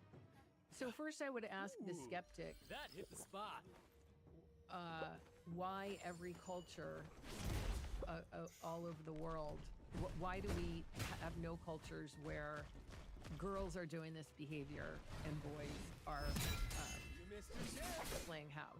Say, I mean, everyone uses their iPhones now, but when, you know, kids are playing outside and don't have a lot of technology like the way I grew up, why do we not have any, why is culture everywhere across the world leading to the same outcome? Why is this the cultural norm? Yeah, I mean, so I'm not a skeptic, but if I were to play devil's advocate, I would say, well, you know, there's a culture, a long-standing culture of the patriarchy almost everywhere in the world for thousands of years, where it just somehow it got locked in that men were to behave a certain way and women were to behave another way. And so, you know, it's basically cultural on all four corners of the earth, down through time. Yeah, I mean, I think that's a very hard argument to make, but where I go is to say, first of all, let's think about why this difference might exist. So I would point to evolution and reproductive strategies. So we have a theory that makes a whole lot of sense and clearly explains what we're seeing in non-human animals. We have, and we see the same thing in humans. So it's predicted just based on evolutionary theory and where we're coming from our own evolutionary history, where we no longer have to use physical aggression to attain status in order to attain mates. We've been acculturated out of that. Not everywhere, but in most Western societies. And so you would predict that, and then you do find that. We also have a mechanism, and that is testosterone. And that mechanism of this specific hormone regulates a suite of behaviors that promote male or have promoted male reproduction in human evolutionary history and currently in many non-human animals. And we know this because when you manipulate testosterone in the different sexes, or you manipulate the receptor or any number of other kinds of experiments, you can reverse the feminization or masculinization in terms of brain and behavior. So then you could say, okay, well, where's the evidence in humans? Because we have this confound. We do have an extremely gendered society, and there's a lot of reinforcement of masculine norms, and that is a fact. So here's some evidence. Boys' behavior is really very strict, often strictly policed to be, especially by other boys who can be quite cruel if the behavior is not masculine enough. So there's an incentive for boys to engage in rough play because they are often bullied and harassed if they're seen as sissies. But there are boys, especially these boys who are gender non-conforming as kids, they often will not engage in rough play because they don't like it, no matter how much pressure they have from their dads or teachers. So I think there are some counterexamples, but then we have this evidence from girls who have congenital adrenal hyperplasia. And there's a lot of pushback on the evidence because the people who want to support the argument that you just made hate that there is any evidence that shows that testosterone in utero increases rough and tumble play in girls. At this point, there are probably over 100 studies, very well-designed, clear studies that show, I think it's about 100. But that so show... There's a kind of, sorry to interrupt, but there's a kind of paradox which is interesting to me because people on the sort of postmodern gender is a spectrum side of this argument will often cite these examples of girls that behave in male typical ways and boys that behave in girl typical ways. But then when you scratch beneath the surface, you find that those cases are cases of biology doing its work as well. And so beneath the surface, it actually ends up undermining their whole argument if all the girls that like rough and tumble play are girls with higher levels of testosterone, which then goes back and reinforces the idea that biology really is doing the lion's share of the work to begin with. Is that right? I wouldn't... Yeah. I don't know. So, for instance, I don't know that I had high prenatal testosterone. I had 3 older brothers, so maybe there was something about my environment. But what we do know is that the girls who have congenital adrenal hyperplasia, who clearly have higher than average or sort of atypically high, not reaching the male range. That's very difficult for a female to do. But atypically high testosterone overwhelmingly are showing masculinized play. So that's just a fact. And there are many, many studies showing that. I don't know if you can make the claim from play to higher testosterone, but it's likely. And we don't have terrific measurements of testosterone levels in the womb that fetuses are exposed to in general, but we know when there are these disorders that there is elevated testosterone. And there's also a masculinization of the clitoris that, so there's some physical effects of say, congenital adrenal hyperplasia. So we have an index of how high the testosterone might have been based on clitoral size. Right. So in everyday life, I'm talking about work, school, sports, etc. Where do these sex differences, these average sex differences, matter the most, and where do they matter the least? Sex. Sex is the big one. So we have very clear evidence for testosterone. So here it gets interesting. So sex and aggression do seem to come apart a bit in terms of the effect. So when what we should be thinking about when we think about the effects of testosterone is really, and how to understand sex differences, is really the fact that men have so much more than women, not sort of the differences among men or changes in male testosterone, although male testosterone does change for some interesting social reasons, and I would like to come back to that. But the meaningful difference is that males have so much more, many, many times more the level, just say 20 times as much as females. So there's some threshold. And above that threshold, you get male typical behavior. So sexuality seems to be male typical. It's not, you can have relatively low, but healthy range, or relatively high. It predicts nothing about sexual behavior. And so far as we know, it predicts nothing about aggression. However, the fact that you have a male typical level predicts that you are going to be have a much higher sex drive than most women. You are going to have a much stronger preference for a variety of sexual partners than most women. That just seems a male. If you have been exposed to typical levels of testosterone, you're going to have a male typical sexuality. You may or may not have male typical aggression. That's something we can't measure in the lab because most people are not physically aggressive. But of the people who are extremely physically aggressive, they're almost all male. They're 80, depending on the violent crime, 80 to 99% male. So, and if you look at the patterns of violent crime, it pretty well parallels the peak and then sort of plateau in male testosterone levels, which from an evolutionary point of view would have mirrored the height of male-male competition for mates.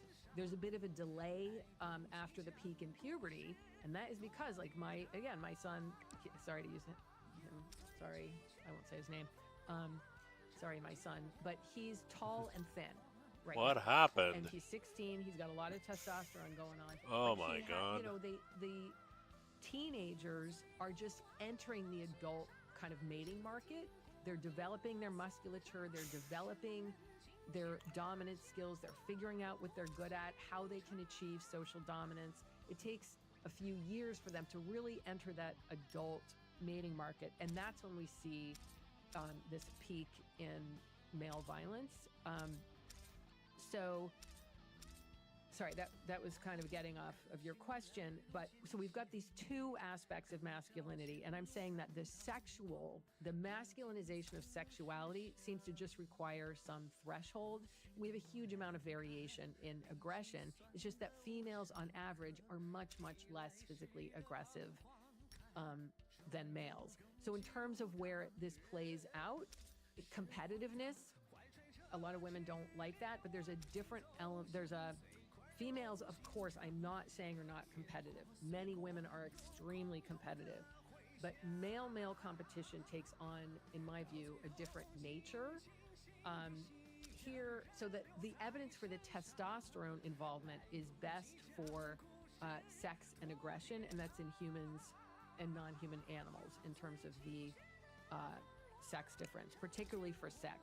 So what's interesting is that if you look at people who transition, making a gender transition and use hormones to do that, if they go from female levels of testosterone, so a woman transitioning to live in the male sex role who takes male typical levels of testosterone. The most common and profound psychological effect that happens within a few months is they go through something like a male puberty and are generally shocked by the intensity of their sexual desire. There's variation here in the effects, but this is one thing where you're going from a female, typical, on average, type of sexuality to a male type, which is more intense, more focused, more driven, and more objectifying of whatever the sex they're attracted to.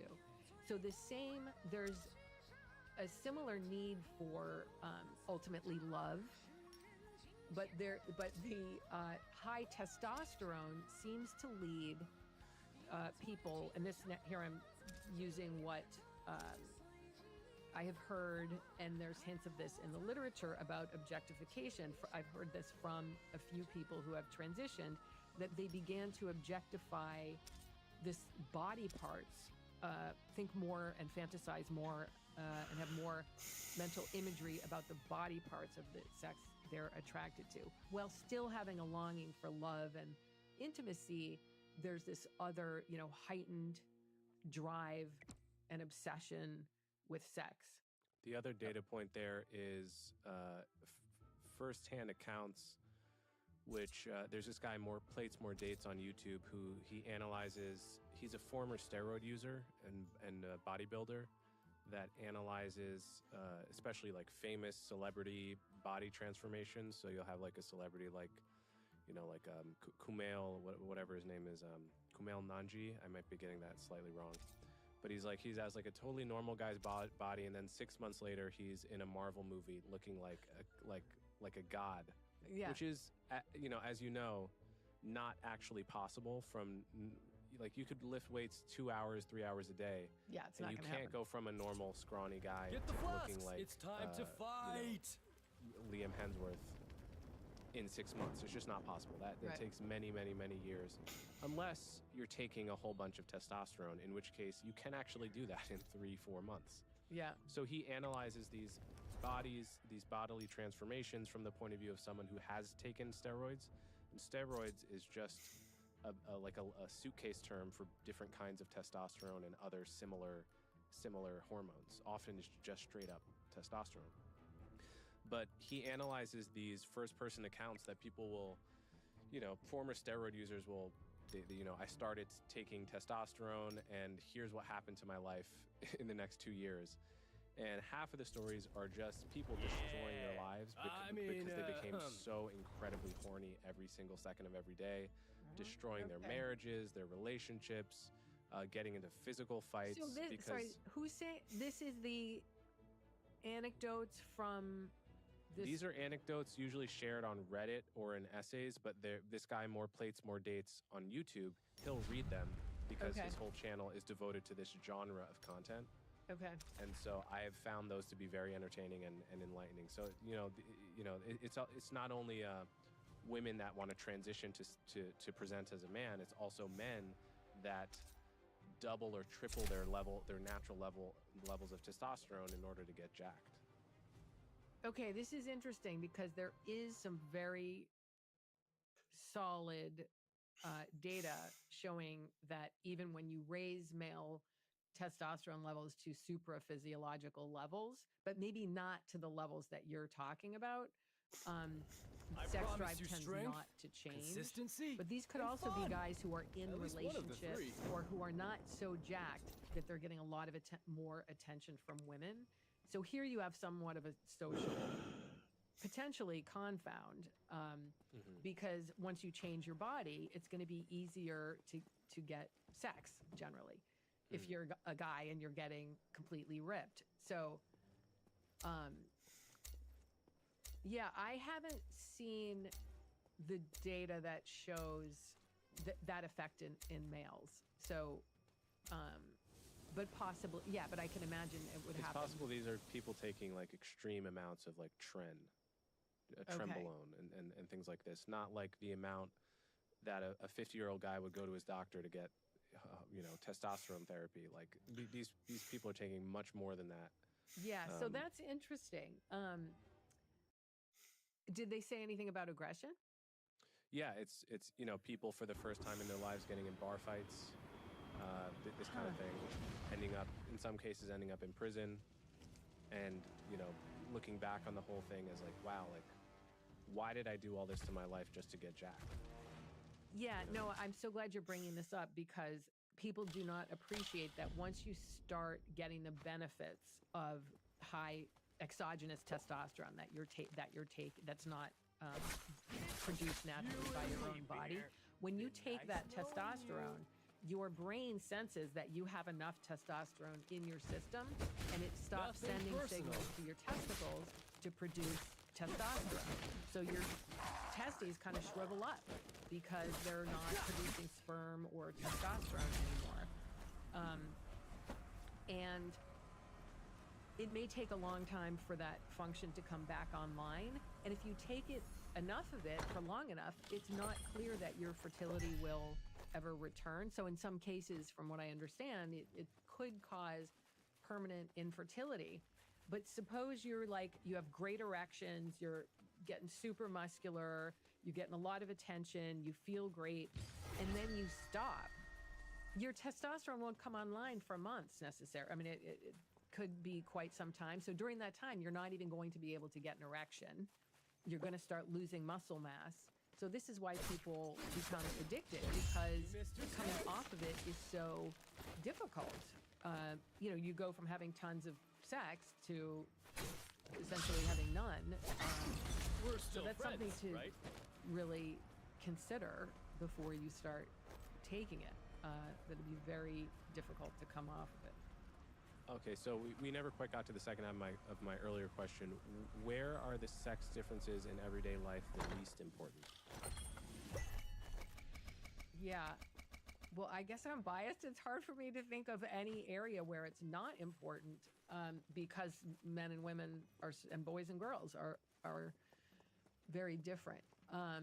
Even intellectually, I think we're different. Cognitively, we're different. I wrote an article for Quillette on sex differences in chess, and there are very large sex differences in chess, with males consistently, on average, dominating females, and it seems to be the case. I think the reason is that males are more focused on, have something called higher rates of obsessive drive, where they will focus intensely on one thing and becoming the best at that one thing and winning at that one thing, and they're more driven to put the time in. I don't see a clear relationship between testosterone in the literature. So we're not important, super important in terms of the role of the sexes in raising the kids. Sometimes it's reversed, but in terms of large patterns in behavior, it's important everywhere. I think it's important everywhere, but it must be not very important in some places. Maybe, can you think of it? Something? I've never been asked this. I love this. I agree it's important everywhere to a degree, but that itself is a spectrum. So you've got sports on one end, where we just have to segregate men and women to play sports, essentially, unless you're one of the few people who thinks we can get rid of that. But we don't have to segregate a journalism scene, right? Men and women can collaborate together on equal terms across various aspects of life, and pretty much treat each other without regard to sex, and things work out in certain spaces, and in other spaces, men and women actually just straight up need to segregate. I think you're talking about more about practical implications. Exactly. Yeah. Then it doesn't matter. Yeah, in the workplace, it shouldn't matter. It does, because there's sexual harassment, there's men doing each other favors, and women doing each other favors, or women gossiping about men. So officially, so I guess I think it matters in every social environment. But a relationship, I think. What about do you think it matters in all aspects of your relationship, or would you say with my fiance? Yeah. Yeah, absolutely. It would not make sense for her to treat me as if I were a woman, and for me to treat her as I or would just a man. treat each other as human beings, right? So that's what I'm trying to think. Do we ever interact in a way that fails to account for or acknowledge or aware that one our sex, meaning the effects of testosterone, say, and or estrogen, different exposure over a lifetime is not part of that or an important part of that. Well, I think in like a healthy, normal workplace environment, most of your actions will be indifferent to sex.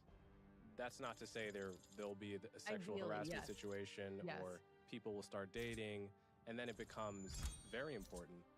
But in the run-of-the-mill course of an average day, it really shouldn't matter that much. It shouldn't. And it doesn't. Yeah, I think it shouldn't, but I think it often does. Okay, so I didn't give a good answer there. No, that's okay. You gave an honest answer, and that's what matters. Okay, so what do we know about the long-run effects of suppressing testosterone in the case of, say, hormone of puberty blockers in adolescents that have gender dysphoria, or the long-run effects of taking testosterone in the case of a natal female trying to transition to present as a man?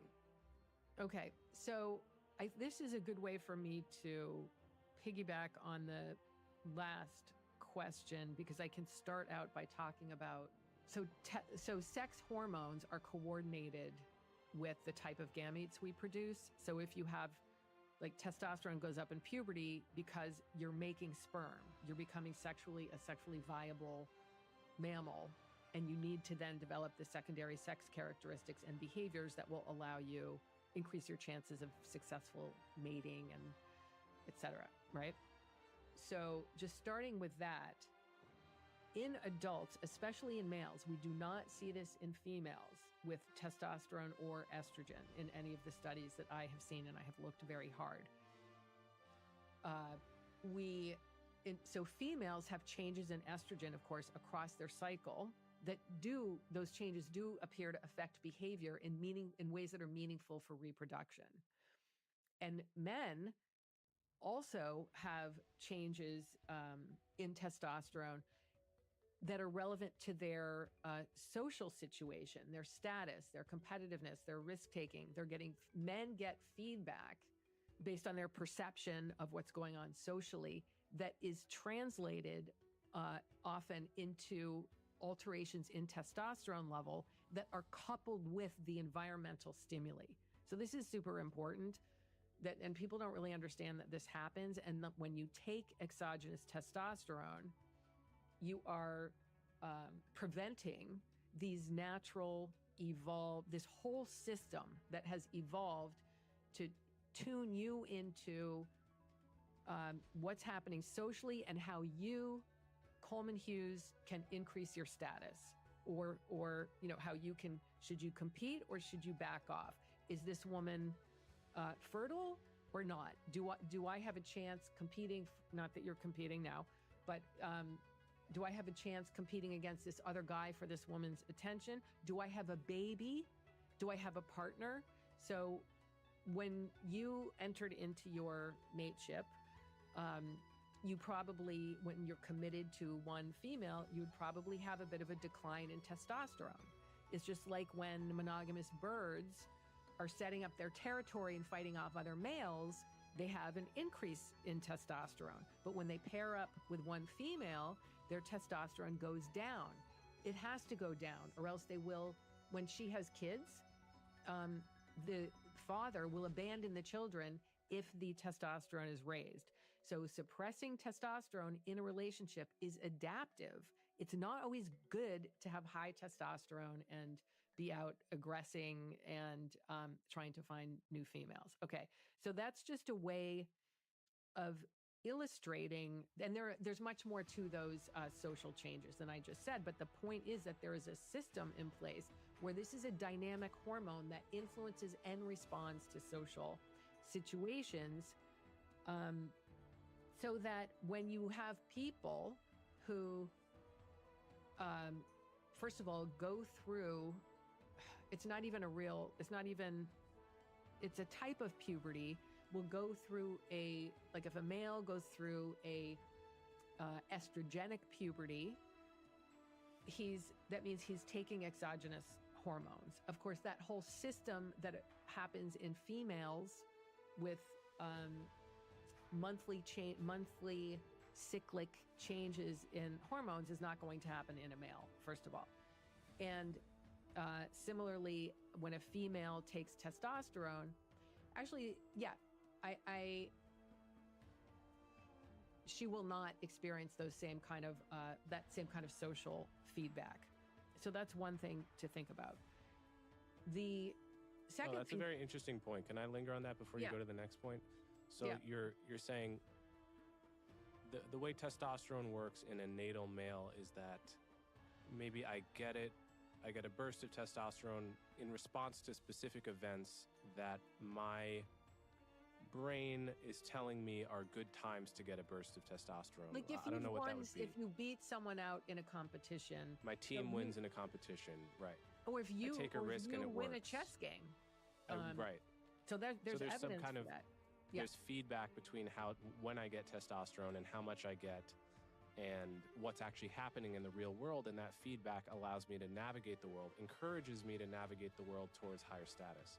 Yes, or it'll help you like realize that you don't have high status. I'm not how the can alpha you make here. Yes, maybe you need a different strategy, like pair up with one female and be an amazing dad, and you'll have just as many kids as if you're a higher status male with, potentially higher testosterone out on the mating market all the time. You might come out even, but you're using two different strategies. Okay. Right. And you're saying, you're making clear here that if you're a natal female taking testosterone, that link between testosterone and navigating the world isn't the same. You're just getting a constant dose. That's correct. Okay, so continue. Not only are you getting a constant dose. Okay, here's another really interesting, what I think is a very interesting, overlooked factor in transitions. So I explained what happens in utero, and there's very good evidence in non-human animals that testosterone is having, high testosterone in males is having different effects on the brain development than having no testosterone in utero. We know that that really matters and influences some different outcomes. So the idea is that this is called the organizational activational hypothesis, and it's not this simple. It is more complicated, but the idea is that in puberty, when testosterone goes up in males, it is acting on the masculinized brain. It's acting on those masculinized neural structures to produce certain kinds of adult behavior. So if you are a female who is taking high levels of testosterone, you're not going to act exactly like a typical male, because you have essentially something like, there's not also just a female brain and a male brain, but there are brains that are more feminized and more masculinized. If you're a female and you take testosterone, it has not been masculinized in utero. So it's not the same it's not going to be the same effect as pubertal testosterone in a typical male. So now you take trans women who do have a masculinized brain, say who did go through male puberty, which is the second critical period, which also has permanent testosterone. That high testosterone also has permanent effects on the brain and body, obviously, in puberty. So if you take a trans woman who's a male who transitions after puberty, that male has already had a double dose of testosterone on the brain and is now blocking it and taking estrogen. You may have I forgot to change my character. Some very typically masculine behaviors, especially certain types of aggression seem to be still sexually differentiated, more masculine style of aggression, even in a male who is on estrogen. And part of the reason might be that it's because of this early masculinization combined with the further effects of high levels of testosterone in puberty. Okay, but what you asked about is what are the effects of taking cross-sex hormones in puberty, right? So one thing we know is, so the point of the high sex hormone or reproductive hormone levels in puberty is to fully develop the reproductive system so that it's capable of producing sperm in males and eggs in females. So, and then combining that reproductive system development with changes in the brain, like more risk taking, more sex drive, more nurturing, more socialization and status competition, pairing those traits with the availability of gametes. So if you do not go through a natural puberty and you do not develop the testes and ovaries and genitalia so that they're capable of producing gametes and then in the male case delivering gametes into the external world, like a female's genital tract or however you want to release your semen, if you don't go through that development, so in the male there's no capacity for erection anymore, the penis hasn't developed, the sperm will not be made, the semen will not be produced, so there will not be a typical male orgasmic capacity. I don't believe that there is evidence of orgasm. And here, there's definitely not going to be the capacity to produce sperm, so there would be permanent sterility. And sexual function is definitely severely inhibited. And I don't believe there's evidence of orgasm in those males who go through an estrogenic puberty. There is some anecdotal evidence of non-ejaculatory orgasms in men, but I'm not sure that it happens in this particular population. And so for females, it's a little bit different because the clitoris grows under testosterone, and I believe that there's some orgasmic capacity for trans men, but there's, again, it depends on what Tanner stage. I should qualify and say that if you let the ovaries and testes develop sufficiently, you might be able to harvest sperm or eggs or potentially resume capacity for their production. But generally, when puberty blockers are started, say Tanner stage 2, there's not sufficient development of the ovaries and testes to allow for gamete production, so there would be no future fertility. And of course, we need more time to study this stuff and do more research, but so it does seem that fertility is permanent. Infertility would be permanent in this population, and generally sexual function will be severely inhibited, particularly in males. So if you were to boil it down to the simplest possible terms to like a 1-minute answer, what is it that the trans activist community in general has wrong about the implications of cross-sex hormones and so forth for adolescents or even young adults? Yeah, so my area is not really on how effective transitioning would be for alleviating gender dysphoria. I know about that literature, but a lot of people know more than I do. The idea is that the evidence base is just not there to support the claim that hormones and surgery, particularly in young people, alleviate their psychological problems, especially gender dysphoria. So, the recommendation is that young people under 18 not take puberty blockers because almost all of the people who start on puberty blockers progress to cross-sex hormones. So they would interfere with their natural puberty. And there are studies that strongly suggest that going through natural puberty is what allows people to come to terms with their sexuality and experience what it's like to be a sexual human and have sexual activity and maybe some orgasms. Because if you interfere with natural puberty, you're not going to even experience any of that stuff before you decide to maybe never have it, or never have kids. So the idea is just that the evidence base isn't there for the benefits. Okay, 2 more questions. Yeah. I heard someone online recently argue that sports should be segregated by hormone levels instead of by sex. Neil deGrasse Tyson? It might have been, yeah. Good idea or bad idea? A terrible, terrible, terrible idea. Why?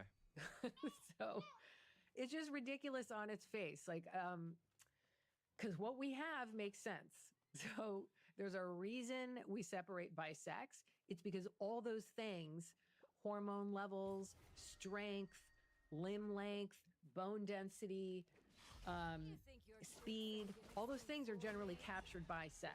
It doesn't mean that it's fair. It's not fair. Whoever said sports was fair, it's not.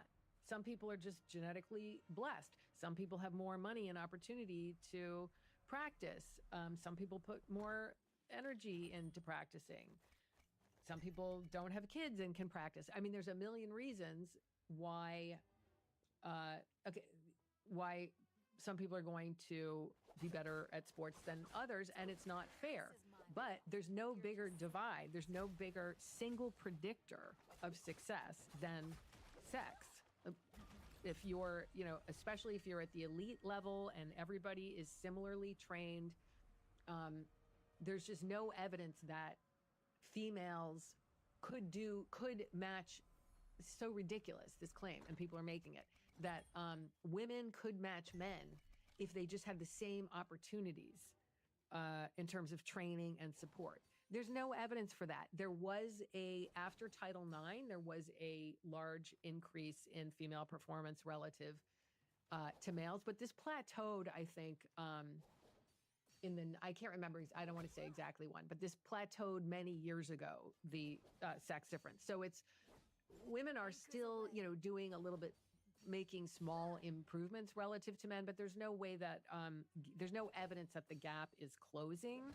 It seems to have pretty much stabilized, and depending on the sport, like a 2% to 20% difference. It depends on the sport, but it's such a monumental gap that there are thousands of high school kids. I think it's thousands. Sorry, I don't want to get the numbers wrong. There are a lot of high school boys who could beat the female Olympic champion in like most track and field sports, for instance. So it's just, so you could take hormone levels. Okay, so suppose you take hormone levels. Suppose you take, how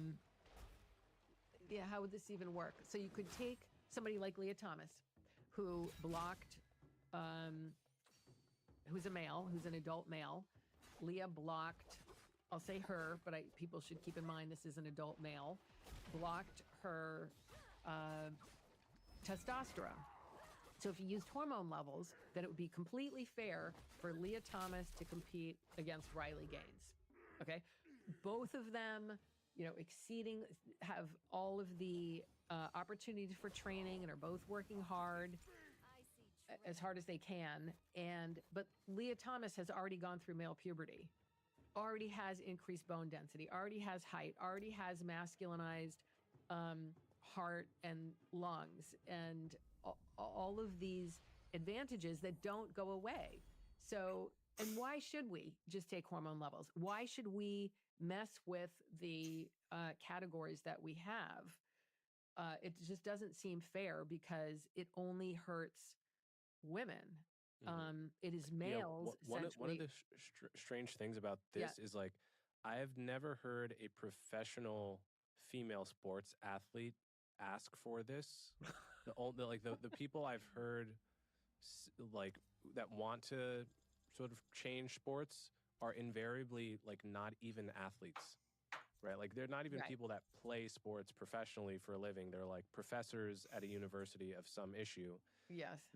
So if it were an organic demand coming from within the sports community, I mean, and of course, at some level, one has to discount the Leah Thomases of the world only because she, and to be polite, I'll use her pronouns as well, but is precisely the small sliver that stands to benefit from this thing being changed, right? That's right. She's one stakeholder in a world where 99% of the stakeholders are not really going to benefit.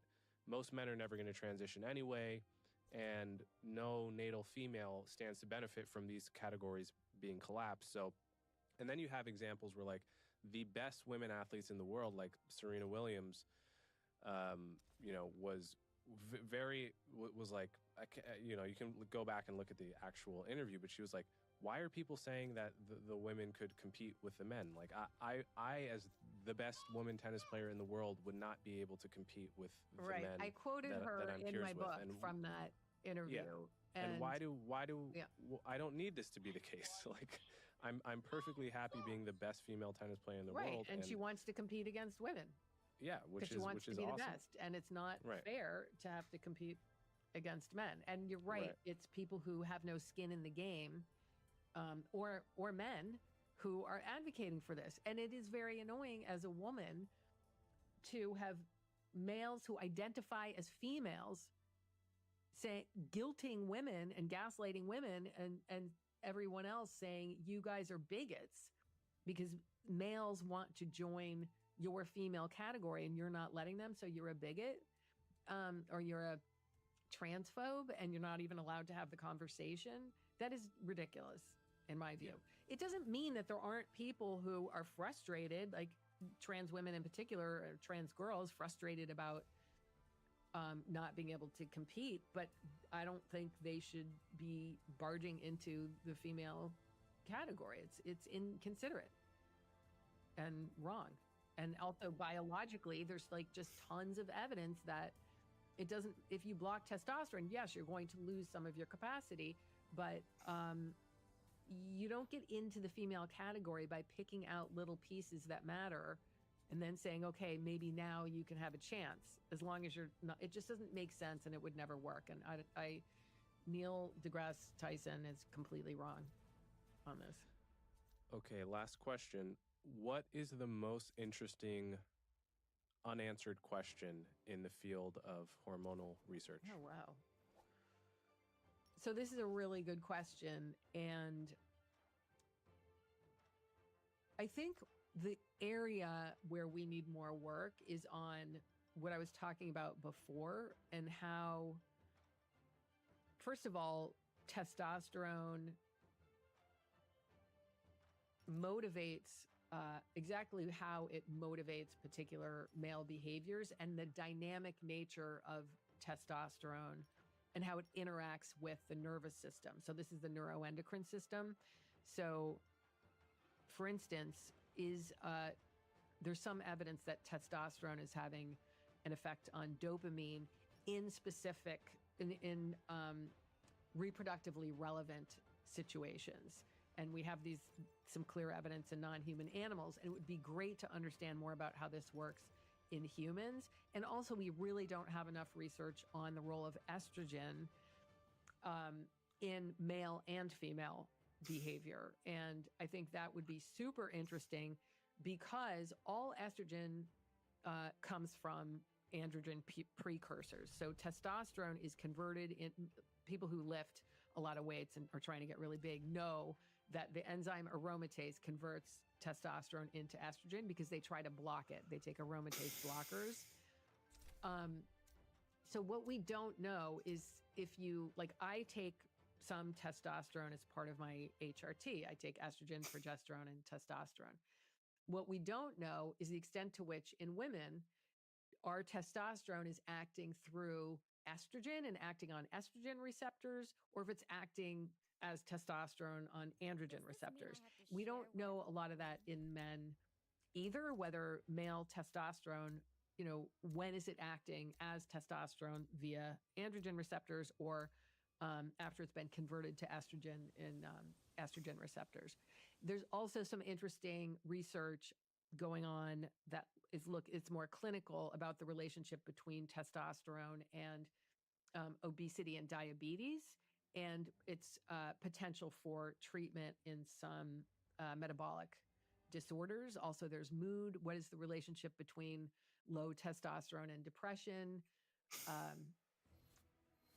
Yeah, and then in women, just what exactly is testosterone doing in terms of behavior? I think we really, the research that we do have shows it's, as far as I can tell, it's not doing the same thing as it's doing in men. It doesn't react in similar ways to competition, etc. So we need more work in women. All right, Carol Hooven, before I let you go, tell my audience where they can buy your book, what it's called, and how they can follow you online. Oh, here it is. All right. So my book, I just happen to have it right here, is called T, The Story of Testosterone, the hormone that dominates and divides us. And you can get it, anywhere you get books, Amazon. And I am on Twitter at @Hoovlet, HOOVLET. I'm trying to do Instagram. So maybe I think I'm Carol.Hooven on Instagram, but I still, have to figure it out. Awesome. Thank you. All right. Thank you so much, Carol. Thanks for coming on my show. It's been a pleasure. Thank you. All right.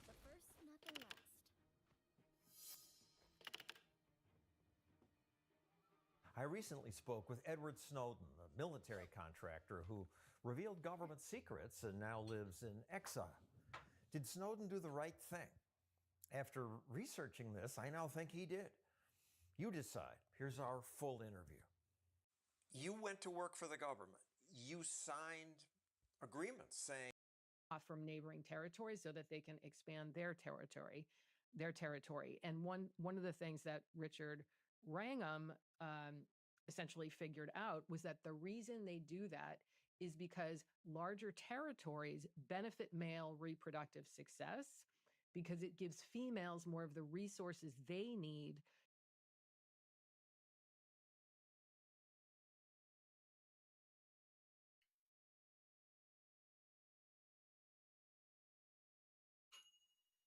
Personality. They're not diagnosing themselves with gender dysphoria. They are adopting a transgender identity. With that comes gender dysphoria, and the remedy for gender dysphoria is hormones and surgeries. So it very much is in the symptom pool of our time. It's a culture-bound syndrome. I'm a plastic and reconstructive surgeon. I'm an MD, and I was trained in general surgery. I served as a general surgeon in the Navy, and then the Navy sent me off to become a plastic and reconstructive surgeon. Gender identity disorder it's a person who is suffering. The suffering is real. They're suffering over, typically it's a wounding event that's happened in childhood, right? They don't want to look at that wound. They'd rather come up with an explanation for why they feel so bad, an explanation they can live with, right? It's my nose. It's my gendered appearance. It's the presence of breasts. It's the presence of male genitalia. Whatever it may be, but it's the same problem. Obsessive thought leads to compulsive behavior. All such scars, no matter how good a plastic surgeon you are, you have scar effects that can stricture the urethra. So you can very often wind up with urinary obstructions that require further surgery and urinary leakage that essentially causes a chronic repetitious soiling of the patient because they can't control their urine any longer. It looks much better like this. Well, Dr. Patrick Lappert, could you maybe start off by telling people who you are and why we might be interested? I'm really looking forward to this conversation. I think it's really important information you've got to tell us. So if you could just tell us where you're coming from in this world. All right. Well, thank you for the invitation, Stella, and I've been looking forward to this for some time. I'm a plastic and reconstructive surgeon. I'm an MD, and I was trained in general surgery. I served as a general surgeon in the Navy, and then the Navy sent me off to become a reconstructive surgeon, plastic and reconstructive surgeon. So I got my second residency and board certification, and then served as a reconstructive surgeon in the Navy for a number of years, and then 20 years more as a civilian private practice plastic and reconstructive surgeon. So Not the first, not the last. And you have seen, or you have knowledge around medical transition and surgery that I think is very important that people know about, because I think so many people they aren't aware of the realities of surgery. They aren't aware of the complication rates, the kind of issues. I think people are very light about going into surgery these days, especially because it's identity driven and they believe it's some sort of life saving care. Well, I think perhaps the most important issue to begin with is one that's a very important issue for plastic surgeons in particular, and that has to do with the distinctions between reconstructive surgery and cosmetic surgery. So this is a very important distinction to make at the beginning. So and the reason this is important is because the proponents of gender affirmation surgery present it as reconstructive surgery. All of their documents speak of it as reconstructive surgery. So let's begin with a definition about what that means. Reconstructive surgery is the restoration of form and function that has been lost due to trauma, in utero accident, perhaps genetic accident or inherited traits, the treatment of cancer, trauma, that sort of thing. There's a loss, there's a definable loss or poverty that the patient experiences. And what the reconstructive surgeon seeks to do is to restore form and function so that you can have the fullness of human life to whatever degree you're capable. And that's reconstructive surgery. Now, contrasting that with cosmetic surgery, cosmetic surgery doesn't begin with a defined defect or poverty or loss that the patient is experiencing. It begins with a feeling that the patient has in their subjective life. They feel that there's something about their appearance that causes them distress. That appearance may be within the range of normal human variation, but they may feel that it's a burden to them. So it begins in their subjective life. Say, for example, they feel their nose is too big, or they feel that women aren't attracted to me because of my hairline or because of the prominence of my ears, or whatever it may be. Sometimes they're small things, sometimes they're large. But whenever a patient comes to a plastic surgeon seeking cosmetic remedy, one of the key things the surgeon must do is understand their motivations and their expectations. Why are they coming to me about this? Why has it become something important to them? And furthermore, what do they expect to gain from modification of their appearance? This is a very central issue in plastic surgery. Because there's a subcategory of patients who present to us plastic surgeons seeking a physical remedy for an interior, subjective, emotional disturbance that they're experiencing. Sometimes they're minor, and sometimes they're very grave. I can't tell you how many times I've been consulted by women seeking breast augmentation, for example, who, when you're going through the whole process of giving them an understanding what the surgery entails and what the expectations of result might be, they'll start to confess to you that their expectations are very high. And they may say something to you like, I know that if my breasts look younger, my husband wouldn't leave me. Okay, so that is an example. That's not an uncommon example. A person experiencing some psychological, emotional distress in their life that they think will be remedied by an alteration in their appearance. It can be trivial, it can be grave. The more obvious examples of that is a condition that we call body dysmorphic disorder, where this is essentially what I've just described to you, that the patient has a grave interior wound that they don't want to look at. They don't want to look at what has harmed them, what is causing their distress. They would rather explain it on the basis of their appearance. It's a safer thing to do because it doesn't require them to examine perhaps the wounding event that's caused them such distress. So they'll ascribe it to their appearance, and they'll ask you to change their appearance. As a plastic surgeon, the ethics of plastic surgery demands that if I know that the patient has come to me with this condition of body dysmorphic disorder, it is malpractice to offer them surgery. It's as simple as that. Why? Because the patient is... Why? But I didn't know that. That's down. That's an actual guideline that surgeons can't overthrow. Well, yeah, and so it's by degrees, sometimes trivial and sometimes grave. So, for example, a young boy who's experiencing difficulties, he's in late adolescence and he's got prominent ears and he's not fitting in with people at school, and he ascribes his isolation to his ears. Well, if I tell him, yeah, I'm going to fix your ears and your life will be well, that's a disservice to the patient. It's a moneymaker for the surgeon. I mean, you can see people in the public light, entertainers especially, who are constantly modifying their appearance, seeking to restore something they feel they've lost. So that's a very important distinction to make. And I make it at the beginning because it must be understood that what is today called gender distress or gender discordance or gender identity disorder or whatever term you may apply to it, uh, it's a subcategory of an obsessive compulsive disorder, which is what body dysmorphic disorder is. The patient is obsessing about their sorrow, right?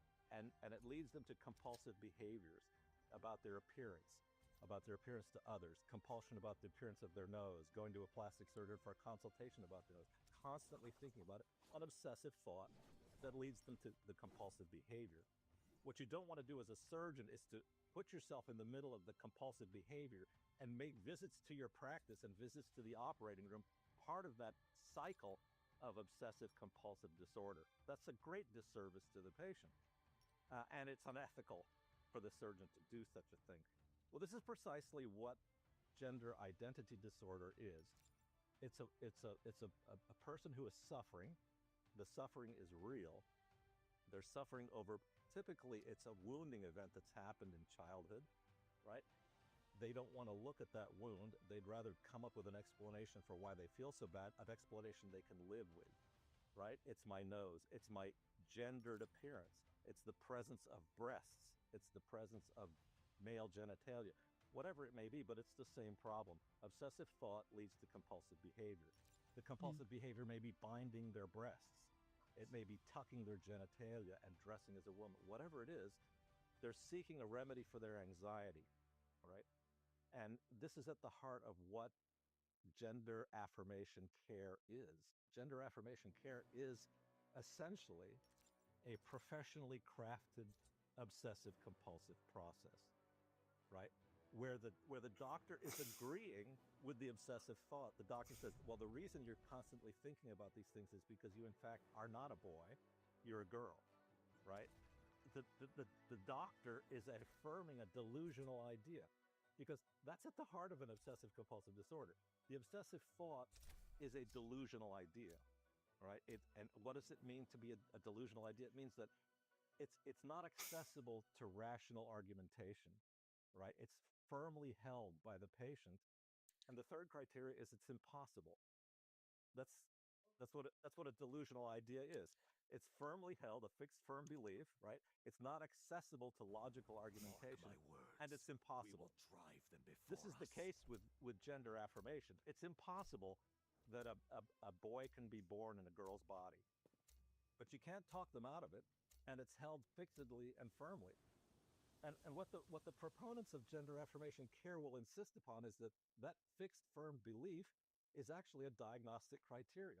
And they'll say things like, well, the child is insistent, the child is consistent, and the child is persistent. And that's the diagnostic criteria of gender discordance, right? Well, those are just three ways of saying a fixed firm belief. It's right. So essentially, that's what we're dealing with gender affirmation care.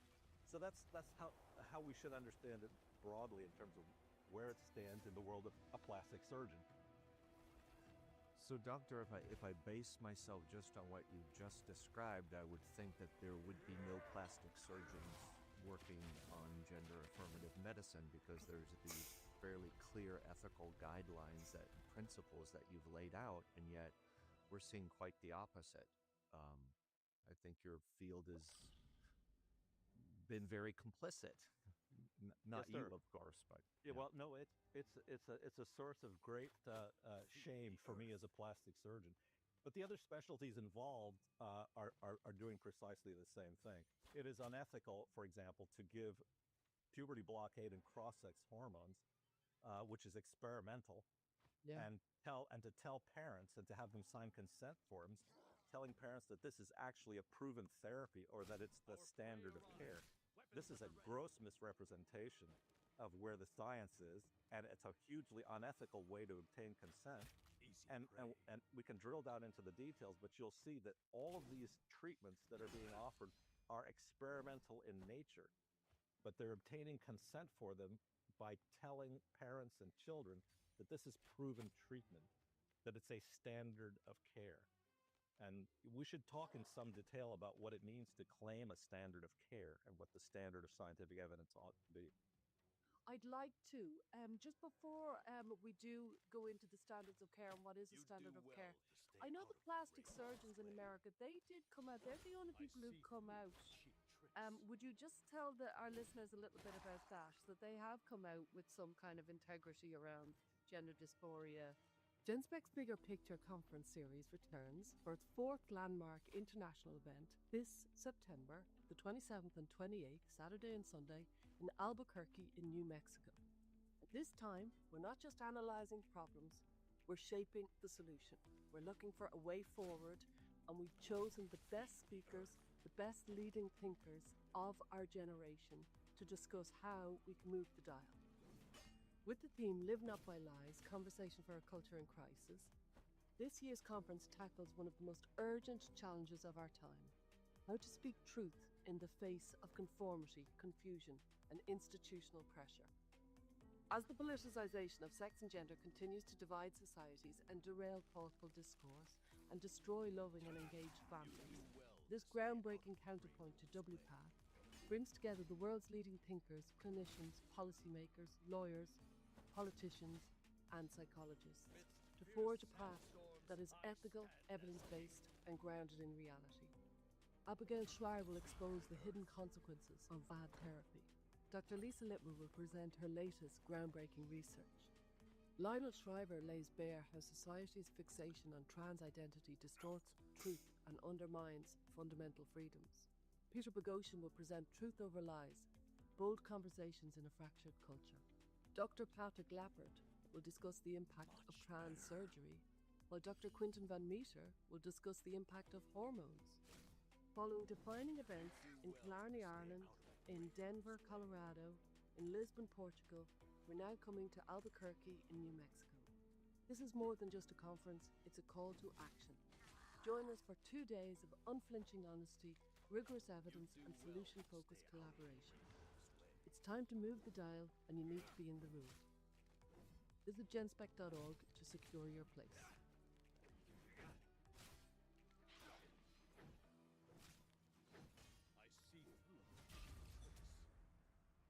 Well, yes, it's late. It's come out late, and it's been somewhat tepid. Essentially, what the American Society of Plastic Surgery said was that the WPATH, talking about broad consensus in all areas of gender affirmation care, the plastic surgeons came out and said, you can't claim broad consensus because we've never said publicly that this is a standard of care. That's what they said. They didn't come out and say, well, this is a terrible thing to do to children. They just said, oh no, we haven't spoken about this at all, and you cannot claim unanimity or a consensus in the medical world because we have given no such affirmation or consensus. So they haven't come right up, but I can also tell you that I've been to plastic surgery meetings over the last 10 years where programs are being presented, speakers, multidisciplinary presenters and stuff talking about how to include or how to bring in affirmation care into your practice, how to make it a success, how to manipulate the insurance companies, how to manipulate local politicians so that you can get funding for offering these services to children. Oh my God. Yeah. So while they haven't officially affirmed that affirmation care is valid, they've nonetheless given a venue for the presentation of this idea of affirmation care in their meeting. I went to a California Society of Plastic Surgery meeting some years back where the entirety of the Sunday morning was dedicated to how to bring affirmation surgery into your plastic surgery practice and make good money on it. So it's a shameful thing. That brings me on to, I often thought that plastic surgeons, it must be almost polar opposites. Some people must be very, very moral because they're they're in it to kind of really, like, people who've had car accidents and fires, and you're really doing something extraordinary, life changing. Life, like, plastic surgery for the right people is such a beautiful thing, really. And then that, like, we've all seen the crazy TV programs where it looks like people with body dysmorphic disorder have just got increasingly massive breasts and things like that. So there must be a split in these conferences where there's the ethical crowd at one table and the money mad crowd at the other table. And do you hang out with each other? Like, we do tend to hang out with each other, because you're most plastic surgeons are in the camp of wanting to do meaningful work on behalf of people, and there's a whole subset of people who go into plastic surgery because you can make a great living doing it. And so when you go to these conferences, there are vendors there selling all kinds of products and techniques and things that you can apply to your cosmetic practice, and there's huge money in it. And then there'll be us, primarily reconstructive surgeons, circulating around looking for new ways to help people with their reconstructive needs, and you have to sort of circulate through this sea of very well-dressed people looking to make a lot of money. so tell us about the standards of care. What is the standard of care? Yeah. Well, when you're talking about offering care to patients, it begins with what is the standard of diagnosis, for example? How do you make a diagnosis? Well, in reconstructive surgery, the diagnosis is fairly straightforward. You define the defect, you characterize what is needed to restore form and function, and then you seek means for accomplishing that, whether it be tissue transfer or grafts or whatever it may be. And so within reconstructive surgery, for example, if I had a woman who had lost her breast from cancer treatment, there are a variety of ways to not only treat the cancer, but also to reconstruct the defect. So at every step in the woman's care, she's being offered alternatives of care, right? So for example, the removal of a lump and radiation treatment might be one mode of treatment for her cancer. Another one might be complete removal of the breast. The patient will be presented with those options and say, well, so for example, lumpectomy and radiation has this success rate in your stage of breast cancer, whereas mastectomy may be the other. And the patient has the option. You present it as a treatment options to the patient, and you present them with evidence that allows them to give an informed consent, right? So what is that evidence? That's the important part of this. What is the evidence, and how do we get that evidence? It should be remembered that in the history of medicine, there have been many, many scandalous treatment modalities that have been presented as the standard of care. So for a time, frontal lobotomy was considered a standard of care. Thank God it wasn't considered a standard of care for long, but nonetheless, it was presented as an option of care to persons suffering with major depression, medication versus lobotomy, whatever it may be. That's an example where but that's a scandalous example because lobotomy had zero scientific evidence to support it. It only had an expert opinion. In fact, the expert opinion of one particular practitioner that everybody bought into. So because of these scandals like that and others that I could go into with you, like thalidomide and all kinds of examples that are out there. Some years back, the medical and surgical specialties resolved that henceforth we will be evidence-based. And so, for example, in the American Society of Plastic Surgery, our analysis of what's needed for evidence-based surgery resulted in a very simple table that ranks scientific evidence from 1 to 5. 1 being the most solid scientific evidence, and 5 being the least reliable form of scientific evidence. As it happens, the lowest form of scientific evidence available is an expert opinion, right?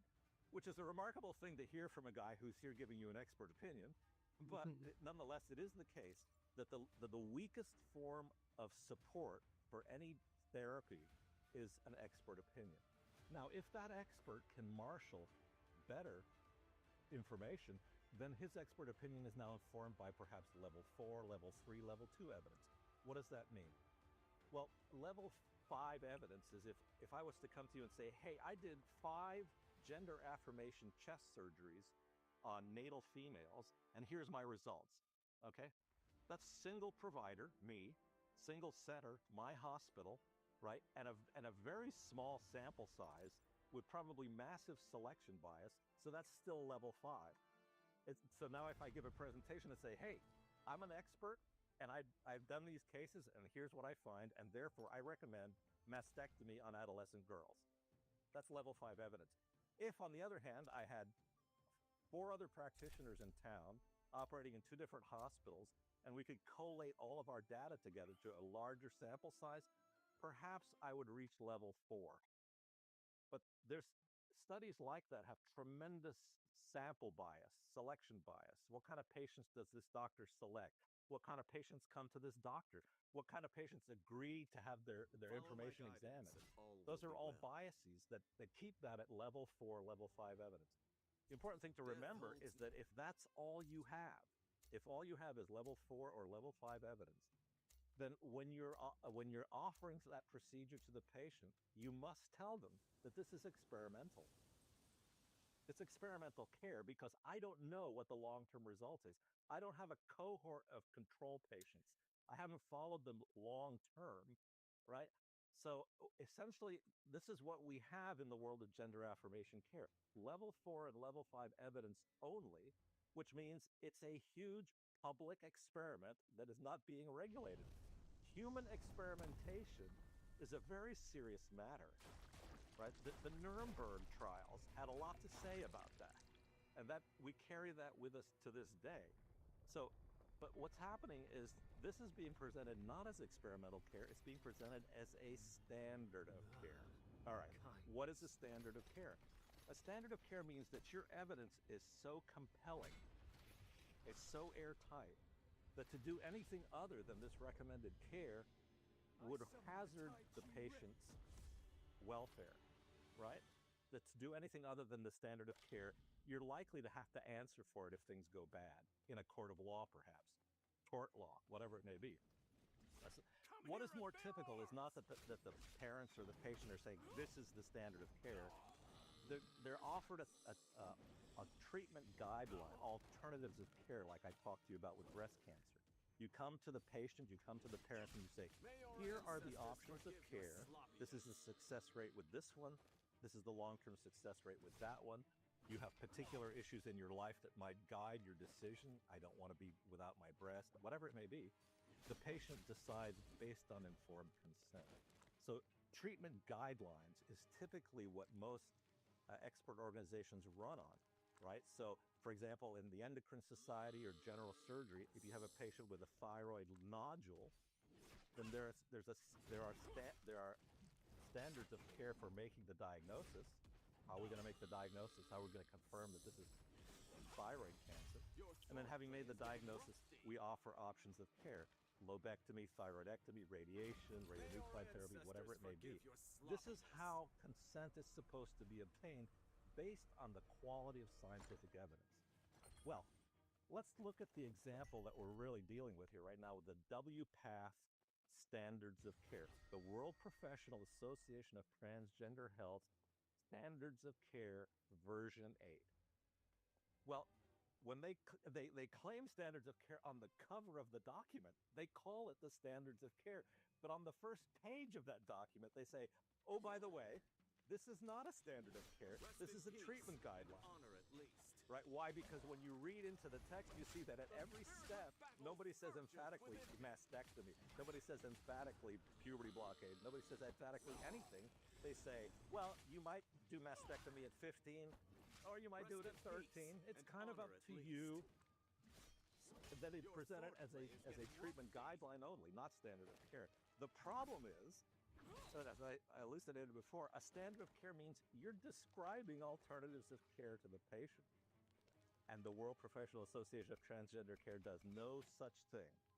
They say it's our way or hazarding the life of your child. And that is not consent. That's consent under duress. And it's based on experimental levels of information, based on a treatment model that is experimental in nature. but consent is being obtained while the parents are being told that this is a standard of care. This is a terrible miscarriage of ethics. And they're going to answer for that. Yeah, that was my next question was, how long will the experiment go on before we say, well, we have results and we kind of know some things about this way of treating gender dysphoria, and it's certainly not the best or even a true treatment of it at all. Yeah, and so in some areas, so for example, in Great Britain, in England, in the National Health Services, they did precisely that. They looked at the levels of evidence at the Tavistock-Portman Institute, and Hilary Cass came back and said, yeah, we're going to stop doing this, and anybody who gets such treatment now will be highly selected, and it will be presented as experimental. It's an experimental protocol now in the National Health Services, which is where it should have been all along. But then you can get into the details about, is it a worthy experiment? Because the harms are known and grave, and the benefits are uncertain at best, right? But in places like the Tavistock-Portman Institute or the Karolinska Institute, they've looked at it and said, yeah, we're going to stop this right now. And of course, they benefit from their methods of record keeping that the American medical organizations do not have. Long-term longitudinal examination of all patients, comparison groups. What do we find? And this, of course, is what the Karolinska Institute, in looking at the long-term outcomes of full transition, they found that it has no benefit in terms of what they claim is the single biggest reason for doing the procedures, which is avoidance of suicide. Right? Do you want a live son or a dead daughter? That kind of talk, right? Well, that not only hasn't been proven, but what you find is the long-term results that the Swedish study shows us is that, in natal females seeking to present as males, they're 40 times more likely to kill themselves. May our ancestors right? Yeah. forgive your So the evidence of harm is overwhelming right now, and the evidence of benefit is non-existent. It's basically expert opinions dressed up as a standard of care. So like number 5 and number 4, 5 was expert opinion, 4 was expert opinion on your mates, as far as I could. Well, yeah. So it's a little better than that. So for example, if you have a little bit more airtight patient selection, and you might have a cohort to compare with, you might reach level 4 evidence. But here's 3 and 2 and 1. Okay, so level 3 evidence is where you have a longitudinal study, long-term study with a quality cohort to compare with. So, for example, the JENA article that came out of Sweden, they have a medical record keeping there that is a lifelong thing. They track their patients from in utero into the grave. And so you can query that database and you can have a comparison cohort. You can age and sex match controls for every one of those patients that's in the study that had affirmation care. And this is... We put this in the notes, but that study shows that the long-term outcomes for people who medically transition are appalling. They're more likely to go to prison, more likely to be, signed into a psychiatric hospital, much more likely to die by suicide. Long-term outcomes, and this is in Sweden, which is a very progressive country. It doesn't have good outcomes. Yeah, you cannot blame the findings of the Swedish study on transphobia. We're talking about Sweden, for goodness sakes. What is 2 and 1? So that I've got the number 3 is longitudinal. Yeah, so when you get into 2 and 1, you're getting into studies that can be blinded. So, for example, pharmacologic studies where you can have placebo control, things like that. The problem is that you can't do placebo-controlled surgical studies because it's unethical to do sham surgery. Yeah. So you can never get a surgical study up to level 2. But if you do a systematic review, which is what the CAS study is, and there are others in the literature that I'm sure that you're very familiar with, systematic reviews are essentially a level 3 and kind of above, very solid. So, for example, a study was done by Dr. Tolstrom a few years ago looking at the world literature on chest masculinization surgery, on self-diagnosed trans males, women seeking to present as men. So he queried the entire world literature on chest masculinization. He found 849 articles. All right, so this is a systematic review. 849 articles. Of those 849 articles, only 5% could be included in the study because of basic problems with the publication, basic problems with the study, basic problems with the reporting, language, whatever it may be. As he drilled down into the quality of evidence, it boiled down to, I think, 1.8% of all the papers presented, among which, I think it was a total of like 25 papers out of 850, out of which you could not do a meta-analysis, meaning you couldn't collate all of the information in these few studies to come up with a better result because they didn't even agree on language. They could not be compared.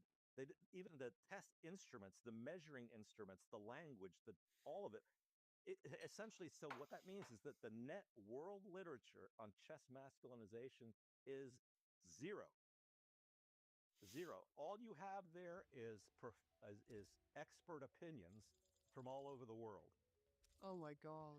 Isn't it so bizarre that we can call a double mastectomy chest masculinization? It just reminds me that all of the vocabulary around this issue is a misnomer, and it makes it hard to communicate in ways that will be understood and simultaneously truthful. Because, I mean, I know women who've gotten double mastectomies and they didn't call it chest masculinization. I've been involved in a number of legal cases at the state and federal level, and so I get to read the expert opinions of my adversaries in the courtroom, other plastic surgeons who present these sorts of things, and the manipulation of language is kind of their stock in trade. As we talked about earlier, they'll talk about a gender affirmation surgery as reconstructive. And they'll insist that you're doing something reconstructive when in fact you're doing something mutilating. But the manipulation of language is an essential part of the whole ideology, because the ideology itself is a manipulation of the language about the nature of the human person, the nature of our sex self. All of it is a manipulation of language. What do they think they're reconstructing? I can't even follow their train of thought. Well, no. This is like plastic surgery 1A. What is reconstruction? Well, reconstruction is the restoration of form and function. But the problem is you'll have an expert there testifying that it's reconstructive surgery, and he's got academic credentials and many publications, and he even writes the board questions for board certification in plastic surgery. And he'll insist, if you want to pass his test, that you answer it his way. So the pressure on young professionals is extravagant. Yeah. Our position in GenSpect, and I'm interested on your response to this. Our position in GenSpect is that, medical transition is not healthcare. It's not healthcare. It's extreme body modification, and therefore it shouldn't be out of the public purse. It shouldn't be in hospitals, and if it's going to be anywhere, it should be in body modification clinics. I.e., this would be kind of cosmetic surgery. It would be calling it. Yeah. What do you think of that? Because I've heard lawyers who I've ran it by, and they're like, yeah, but then there'll be no constraints on this. It will just go insane entirely. And I'm like, be at least honest or something. Oh no, there are constraints on body modification. There are ethical constraints. There, licensing in your state. If you have a series of because when you do things like that to people, because the motivation is based in a delusion. This is one of the dangers of doing cosmetic surgery on body dysmorphic patients, is that it helps for a while. This is characteristic of these interventions, is that it helps for a while, but then what happens is it no longer helps, because the interior wound that's causing this manifestation has not been addressed. So for a while they'll feel better. Why? Because affirmation messaging helps people who are in distress. Even when you lie to them, if you give them an affirmation message, they'll feel better for a while. And then they don't feel better because the wound is still there. And this is characteristic. So, for example, in plastic surgery, a very common thing to see is a male a man comes in for rhinoplasty. And as soon as a man is scheduled for rhinoplasty consultation, the red flag's already up. Why? Because it is a known problem that men seeking to change their nose are struggling with such a problem as this. And you may make their, ethnic nose look very elegant, movie star quality rhinoplasty, but eventually they'll come back and say you did the wrong operation. Oh, really? Yeah. A friend of mine, Mark Gorney, God rest his soul, a plastic surgeon, ENT plastic surgeon, he started an insurance company for doctors, and it's called the Doctors Company. And because of his business, he looked into things that doctors are likely to suffer from, work burnout, whatever it may be. And what he discovered was that there was an inordinate overrepresentation of violence against plastic surgeons by men who have had rhinoplasties. Wow. Murders, right? Mark Gorney, I remember sitting in his presentation about that. Seriously. So, but the reason I give you that glaring example is that it must be understood that when you do body modification on a person who's suffering from body dysmorphic disorder, it only helps for a while, but eventually you're likely to wind up in court where they're seeking redress for a surgery that you think was the greatest surgery ever, but the patient is still claiming that this is a horror, and they'll sue you, So, and then state licensing boards, if they see you're getting all kinds of lawsuits for doing all kinds of bizarre things, you'll probably lose your license. You'll probably lose membership in professional societies. You'll probably lose malpractice coverage. So there are constraints on body modification. But to your point, we must understand from beginning to end that whether you're talking about the hormonal manipulation of the child or the surgical manipulation of the adolescent or the young adult, this is all cosmetic because it begins in the subjective life of the patient. And if you read the articles that support the use of these remedies, they're all what we call life satisfaction surveys, right? Do you feel better? Yeah, I feel better. Do you feel more integrated? Yeah, I feel more integrated. They're all subjective quality of life measures. They never measure those things that they claim was the reason for having the surgery in the first place. Avoidance of suicide, avoidance of drug abuse, whatever it may be. They never measure those things afterwards, you see. So you have to understand, start to finish, it's cosmetic surgery. Because if you read a cosmetic surgery article, that's how they present their results. Quality of life survey. They don't come out and say, isn't that the most beautiful nose? Isn't that the most beautiful breasts you've ever seen? No, they come out and say, the patient feels better. Well, as I said before, they'll feel better for a while because that's what happens with body dysmorphic disorder. That's what happens with affirmation messaging with a child. They'll feel better if you sprinkle pixie dust in their eyes to get them off to sleep. Obviously, it's a lie. You have no pixie dust, but the child feels better. Eventually, they go, that pixie dust isn't working, right? I'm still in distress here. That's the nature. And that's also what you see in the arc of any particular person transitioning, is that affirmation messaging gets them hooked in. And when that particular message no longer works, they go on to the next step. Social transitioning of the child feels great until their body betrays them.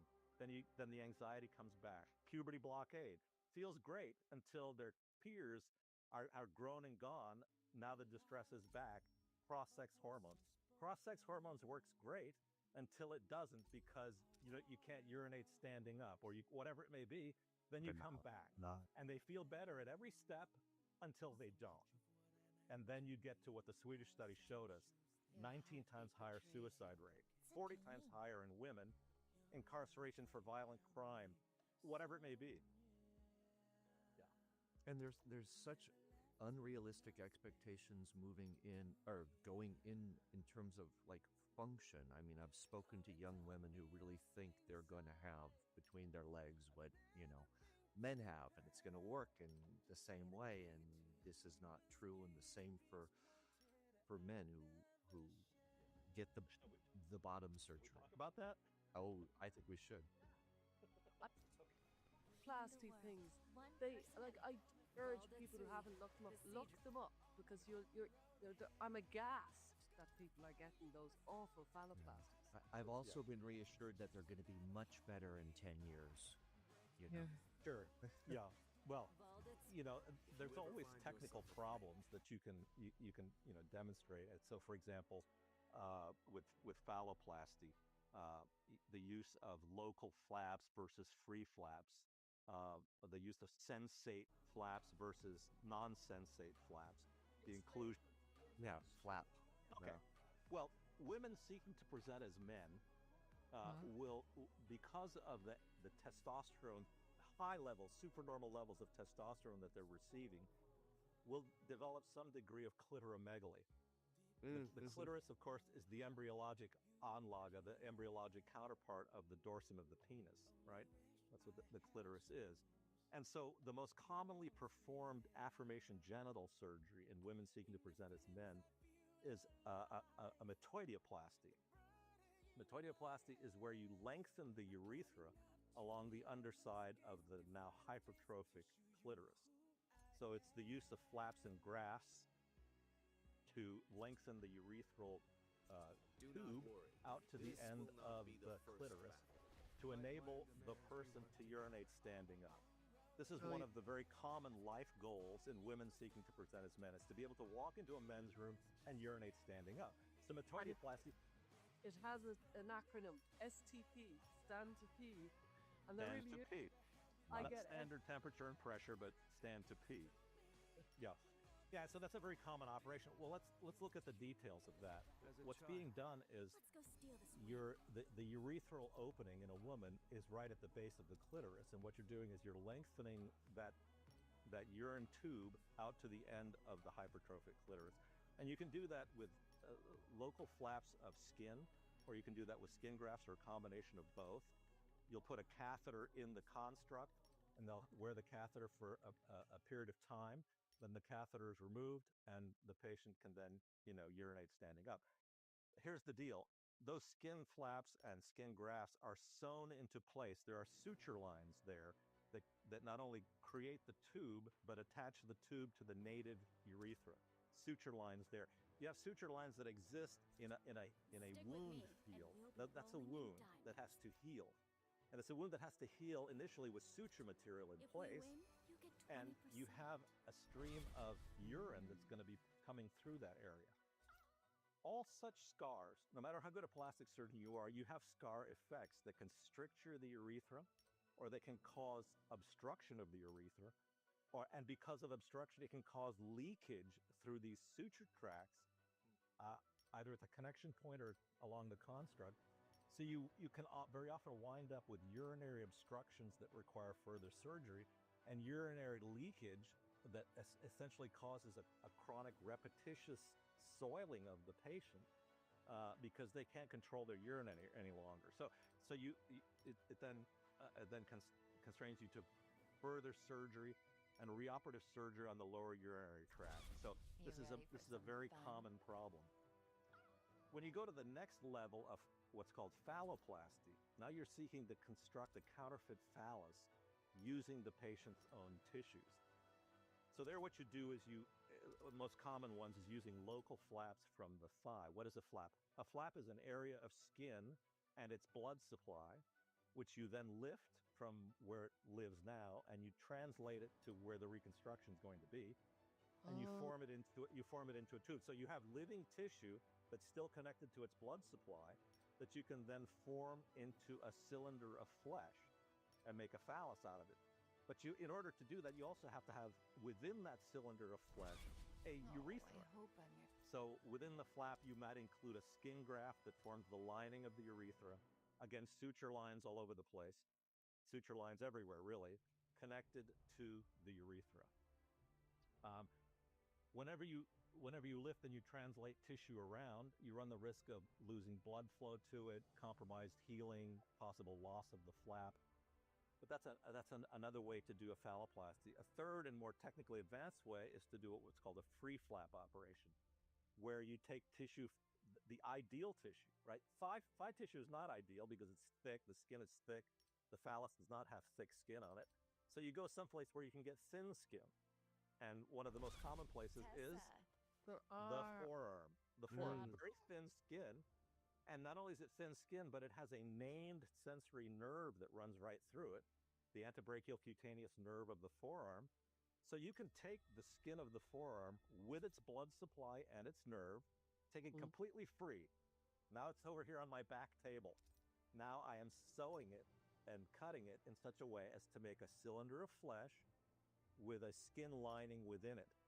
This is the most advanced way to do the operation, and technically challenging, but these are operations that I've done many of for reconstruction. So for example, reconstructing a head neck wound from cancer treatment using a sensate radial forearm flap is a very common operation in advanced plastic surgery.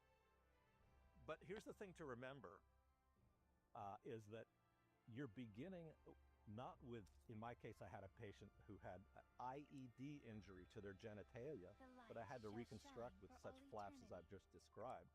My introduction to the patient was a grievously wounded person in need of reconstruction, restoration of form and function. Find the tissue that matches, thin and pliant, sensate, all that stuff. That's reconstruction. But in the case of a phalloplasty, I begin with a patient who is whole, and my first move is to mutilate them. I castrate them. You know, in the case of a man seeking to present as a woman, in the case of a woman seeking to present as a man, it's the same thing. Oophorectomy is castration, removal of the uterus, obliteration of the vagina. So the operation begins with a mutilating step. Now I'm reconstructing the harms that I've created, but I'm not restoring form and function. I'm creating an artifact. And not only am I creating an artifact, but I'm creating an artifact that is essentially non-functional, other than as a cosmetically appearing penis that conducts urine out of the bladder of the patient, which is... Get that. Do any of these, you've kind of described three, pseudo-penises, for want of a better phrase, do any of them work functionally, other than stand to pee? Do any of them work to have sex? Well, yeah, if you take the phalloplasty construct, whether it be a local flap or free flap, you can put malleable implants. You can put inflatable implants within it so it can stimulate erection and facilitate penetration. But essentially, the sensation that structure has, best case, right? Radial forearm flap, antebrachial cutaneous nerve, plugged into the ilioinguinal nerve of the groin. The best you can get out of that as far as sensation is protective sensation, meaning I won't catch it in my zipper and harm it, right? Or if I'm sitting on it, I'll know I'm sitting on it, right? Or if there's pressure on it, I'll know that I'm harming it. That's called protective sensation, right? That's the best you can hope for from such a... If I get that in a reconstructed patient, I go, this is a win. The patient can protect their reconstruction. But in the case of somebody who has come to me seeking fulfillment in a sexual, performative sexual identity, then the only erotic sensation that they're able to derive from that, first of all, contact with the phallic construct is going to feel like somebody's patting your thigh, because I've plugged that nerve into the ilioinguinal nerve. And so whenever you touch that thing, they'll get protective sensation as if they're protecting their groin, right? The second thing is that operation for erotic sensibility relies on the fact that you are placing the native clitoris, you're protecting and preserving the native clitoris and positioning it at the base of this construct. That's right. Right? So can they orgasm as a result? But their orgasm would be enlarged because of testosterone anyway. Well, here's the deal. One of the axioms of plastic surgery is that when you manipulate sensory tissue around, sensate tissue around, if you preserve what was there to begin with, that's a victory, right?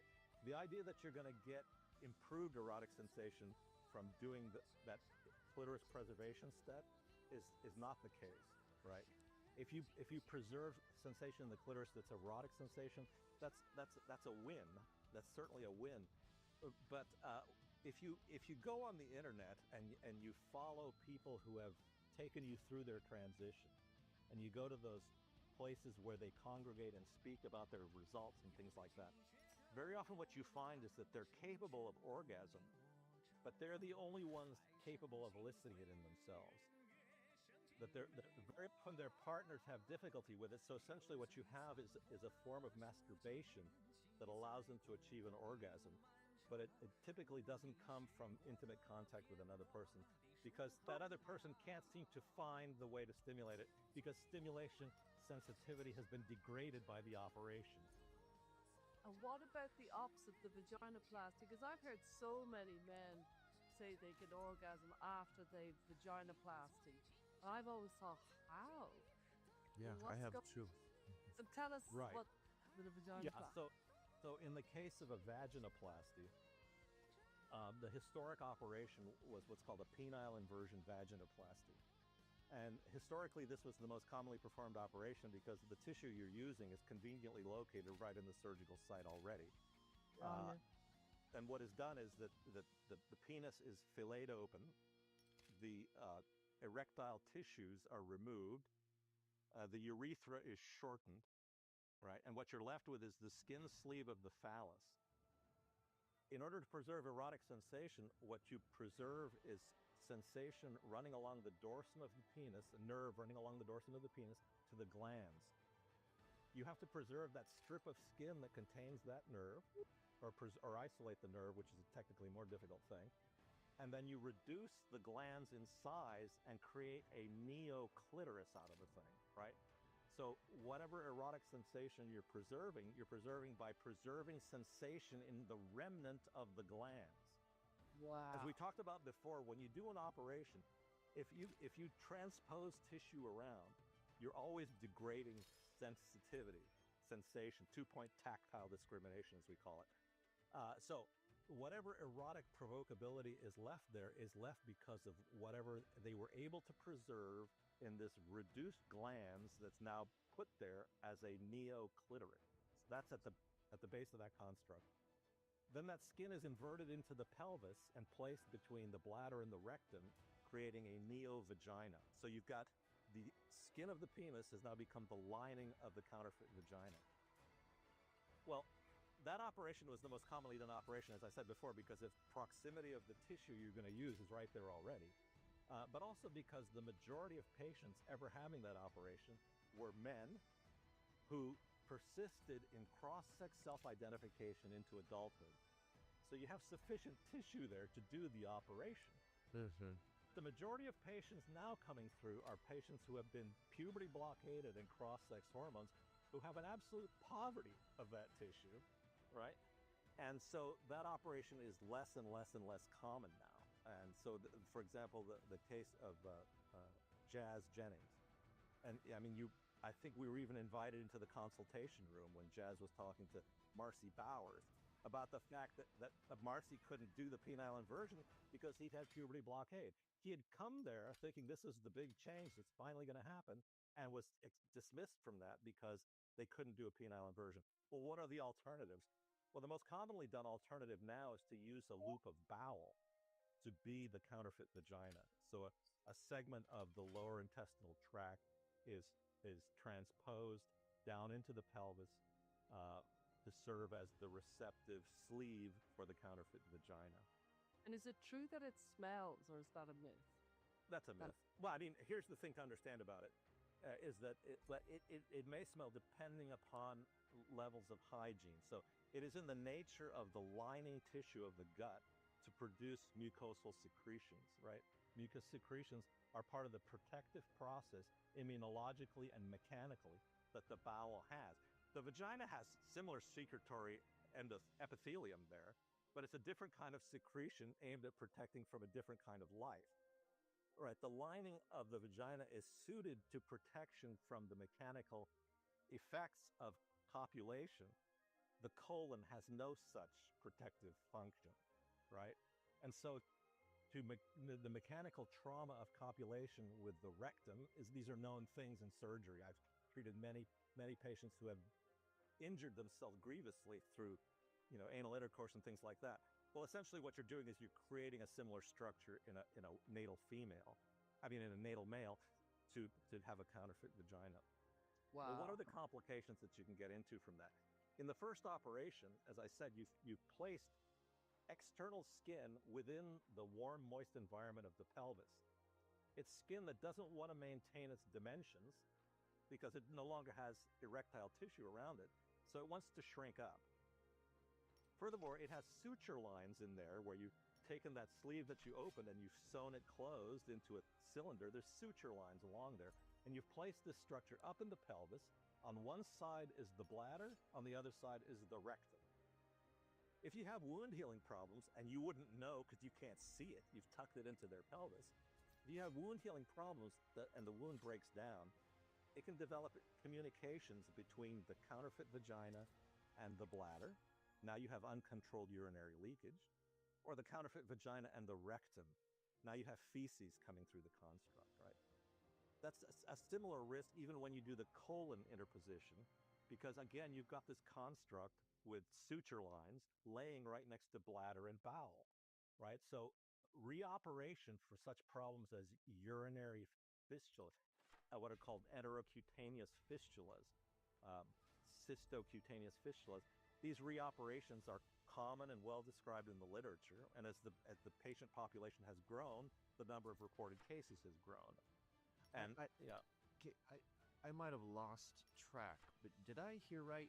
Feces can be coming out of the neo vagina, the construct.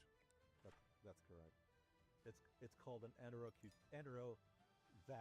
neovaginal fistula, communication between a hollow organ in the abdomen and the outside world. Fistula. Yeah, I'm sorry. No, keep going. The fistulas commonly develop where you have obstructions or foreign material, like suture lines, right? Yeah. Wow. Another thing, and before we leave the subject of potential complications, I'm sorry to overwhelm you with this information, but another common problem that is being recognized more and more now is that in the setting of high levels of sex hormones, the risk of cancer transformation goes up measurably, significantly. And if you have chronic wounds in and of themselves have a risk of malignant transformation. But chronic wounds in the setting of high levels of sex steroids, measurably increased risk, and cancer is developing in areas that are inaccessible other than with scanning and close follow-up and things like that. So what you just described is applicable to both men and women. There's an increased cancer rate. Okay. And am I right in thinking, like, I think, for vaginoplasty, it's 70% rate of complication, or phalloplasty, it's 80%, like, very high complication rates for these. Very difficult, to the point of almost impossible surgeries. Yeah, they're not impossible surgeries, and reported complication rates, it's very important to examine the data presented as to what they're considering a complication. So a return to the operating room, for example, for a hematoma, that's a complication, but it's a very common complication in major surgery. Yeah, so in any particular study, you want to look at the details. But for example, the complication rate of urinary fistula or urinary obstruction is probably some number less than 10% for that particular complication. But it's a known and measurable complication. And that's one of the complications you're weighing against, benefits and harms, kind of things like that. Well, have we demonstrated any benefit from the operation yet? No. We're just going to have to put that on the list of known harms, aren't we? In addition to castration and genital mutilation and all the rest of it. I have to say, like, working with detransitioners, and I do a lot of group work with detransitioners, and those that have genital surgery, there is a kind of a pause of the road back is so long and complicated once you've had genital surgery. It feels like it's a different flavor than those who haven't had genital surgery. There does feel like a difference between them, and I agree. I think it would be very hard to come back from. So there should be some sort of recognition of that. But I'm meeting so many women with mastectomies. I would like you to speak a little bit about that as well. Also, I see you use the word mutilation freely, and I know a lot of detransitioners don't like that word. Have you thoughts on this? Do you just think this is a technical word that needs to be said? I don't language police. I'm just interested in language. Well, what is mutilation? a mutilation is the destruction of form with its associated loss of function. That's a mutilation. So an IED is a mutilating event. The removal of a upper air digestive tract cancer results in a mutilation of the head and neck, right? Regardless of how you arrive at that result, mutilation is the destruction of form and function by whatever means that might have happened, right? Yeah, and so it's an unfortunate word to have to use in some settings, and of course, when you're talking about the pastoral care of somebody who has suffered these things, you want to be careful.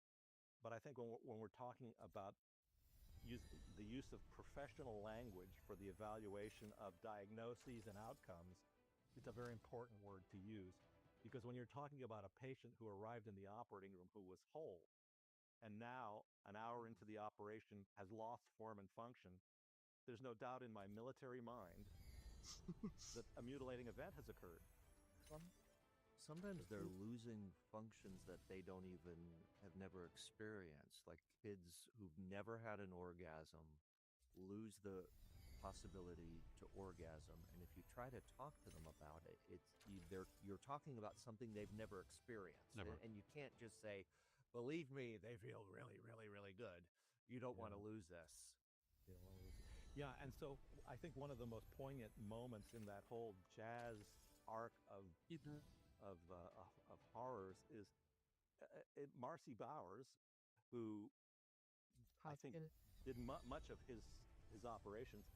She publicly said that the patients who have had puberty blockade and cross-sex hormones, it has completely removed any possibility of erotic provocability and orgasm. Well, one of the things to understand, of course, that you probably know well, I'm certain you know well, is that one of the effects of puberty blockade is its effects on not only higher executive functioning of the brain, but also the emotional sexual integration of the brain into the wholeness of the person that makes them capable of the emotional bonding that's required for the successful procreation and raising of a child, right? That's utterly been shut off. Yeah. And so Marcy Bowers publicly confessed that. Yeah. And in fact, when Jazz in one of her shows was being questioned about who is she attracted to, who is he attracted to, she basically shrugged shoulders and said, I just love everybody. Right? The questioner was going for content about their sexual orientation, and all they got was a shrug of the shoulders. To your point, that's one of the effects of puberty blockade. Key point, because these are chemically medicalized experimental adults, because they haven't gone through puberty. They have had their puberty blocked, and then they're going into a chemical experimental existence, but it's not puberty that they go through. So Jazz hasn't gone through puberty, and therefore is a chemically created medical adult who hasn't gone through puberty. This has never happened before. We're creating something that has never happened. And so, what is the adult who hasn't gone through adolescence and hasn't gone through puberty?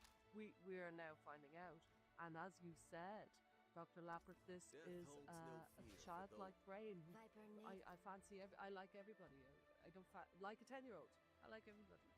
I do want to ask a little bit about mastectomies, but before you finish. But I do want to say about Marcy Bowers.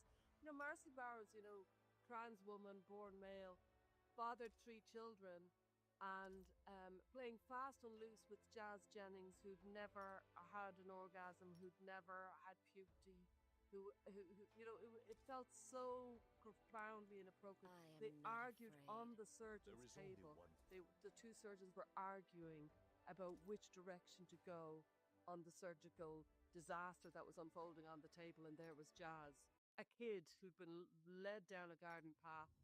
It's an extraordinary story, that whole Jazz Jennings debacle. Yeah. But, yeah.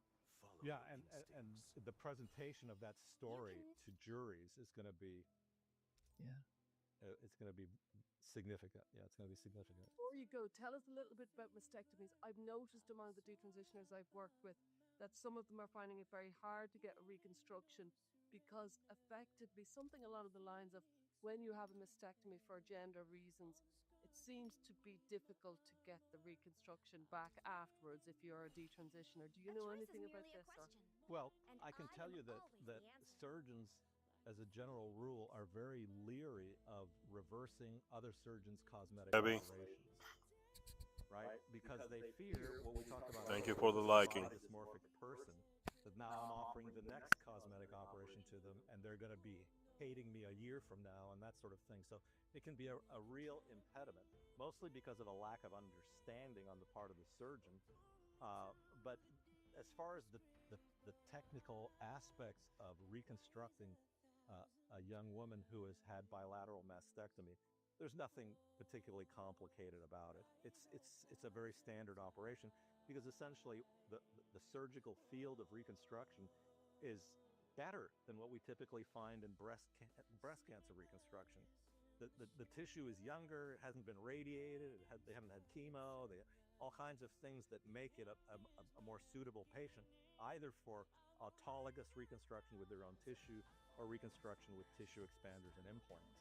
So it's the operation is the same, and improvements on that operation using free grafted fat and things like that have really improved the outcomes. So I think that impediments to reconstruction, because now it is a reconstructive operation, impediments to reconstruction right now are, I think, primarily fear on the part of surgeons, concern on the part of insurance agencies, hospital institutions who want nothing to do with the patient because of, their involvement in previous. Just to back a little bit on that, the detransitioners, no, I know they're not doctors and I'm not a doctor, but they're saying things like, because I got masculinizing surgery, there's nothing for the surgeon to work with as a reconstruction, while if I'd had... That's not true. That's not true. So what is the result of chest masculinization? First of all, it's complete mastectomy, typically with what we call relatively robust flaps of skin. Because it's not an operation for cancer, the removal of the breast isn't as fastidious in getting every last little bit of breast tissue out of there, trying to prevent cancer, right? This is a cosmetic operation, so the skin flaps tend to be a little bit more robust, a little bit more elastic, more fat underneath them, so they're actually better for the reconstruction. What do you have? You have a transverse scars on the chest, which you use the existing scars, you raise the flaps of skin up, you can put a tissue expander in there, which is an implant that you gradually inflate over time. Skin under stretch grows. That's how women carry pregnancies. You're doing the same thing on the chest. You're expanding the tissue expander until you have sufficient skin for the breast mount. You take the tissue expanders out, you put the permanent implants in, and then at some point you create a nipple. If they lost their nipple, they probably still have their nipple as a full thickness graft. Most of them do. So that stage of the reconstruction is fairly simple. So that's a very simple operation. Patient surgery. Why are they so bad? I've seen so many mastectomies online, so many, because you can't. A trans man can't keep his top on for longer than 10 seconds, as far as I can see. So they're all buffo. But I've seen so many though, and I have to say they're not a credit to your industry. They look awful. The mastectomies, the scars of the nipples look all wrong. It all looks really bad. Yeah, it's. I've seen some of those. I've seen some good and some bad.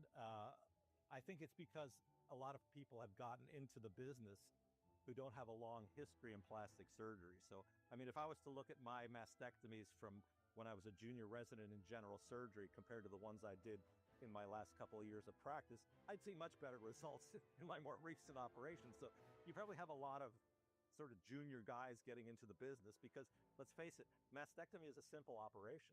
I mean, it is a simple operation. And so if you're in a surgical practice that had a senior gender affirmation surgeon and you were the junior guy on board, odds are you're getting that case and he's getting the phalloplasty. Wow. Or whatever. Yeah. So difficulties like scar can be overcome. One of the difficulties with chest masculinization is that the two scars meet very close to the midline, and pre-sternal scars that are right over the breastbone, tend to do badly, tend to be visible And so that can be a problem. But as I tell all of my patients that I did breast cancer reconstruction on, our goal is not for you to look perfect naked.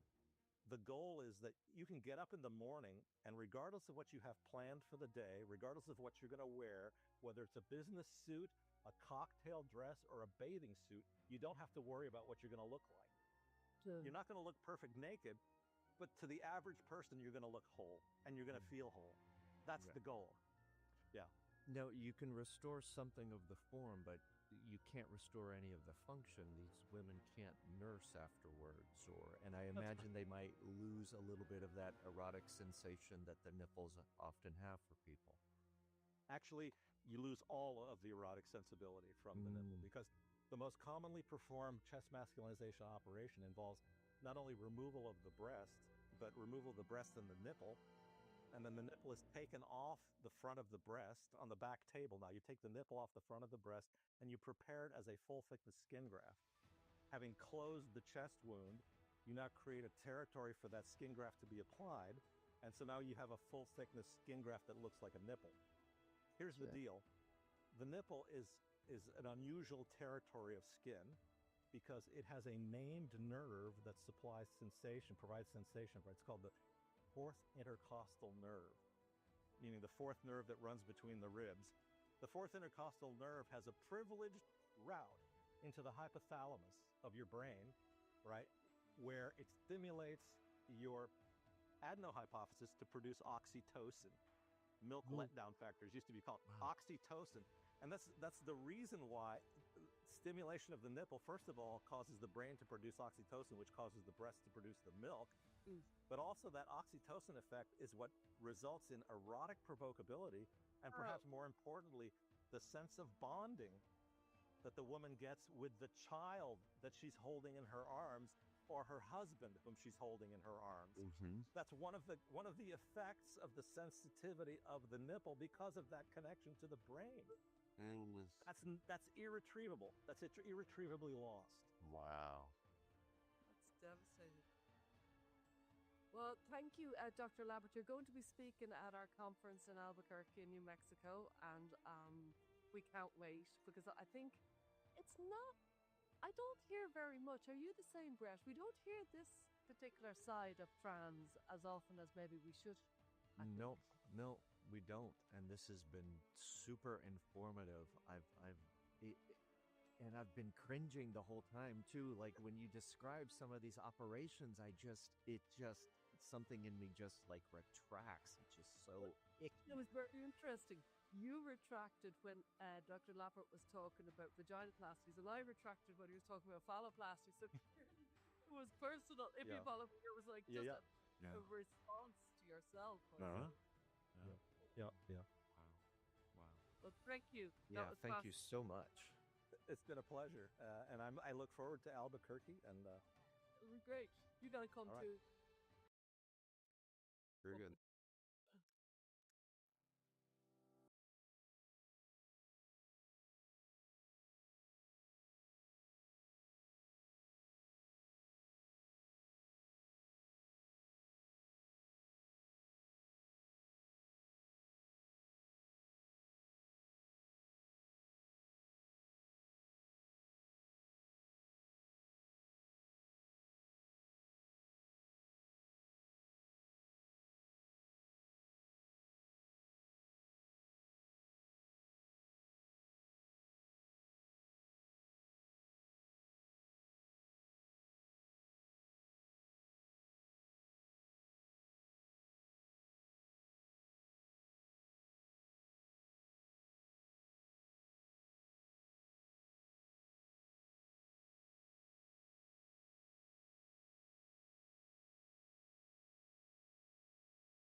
So the most famous thing that happened in America in the last year was the Supreme Court case U.S. v. Skermeti. We have, about half the country, a little bit more now, has barred the use of gender medicine for kids under 18.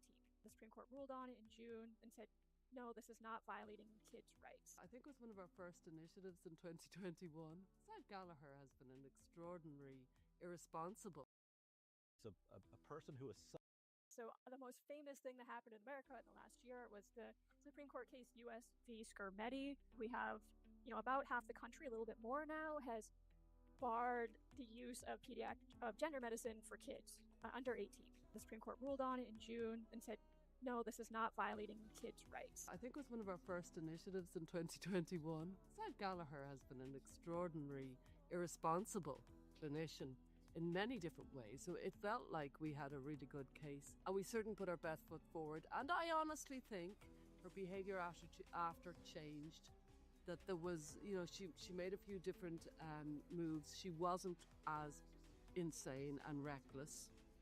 And I do think we made a difference. The tiny fraction that we saw, so unbelievably damning, that it shows without a shadow of a doubt that Standards of Care 8 is a fraudulent document. When they say it's evidence-based, they're lying. When they say it's science-based, they're lying. When they say this treatment is medically necessary, they're lying. I want those big lawsuits, and I want to bankrupt people.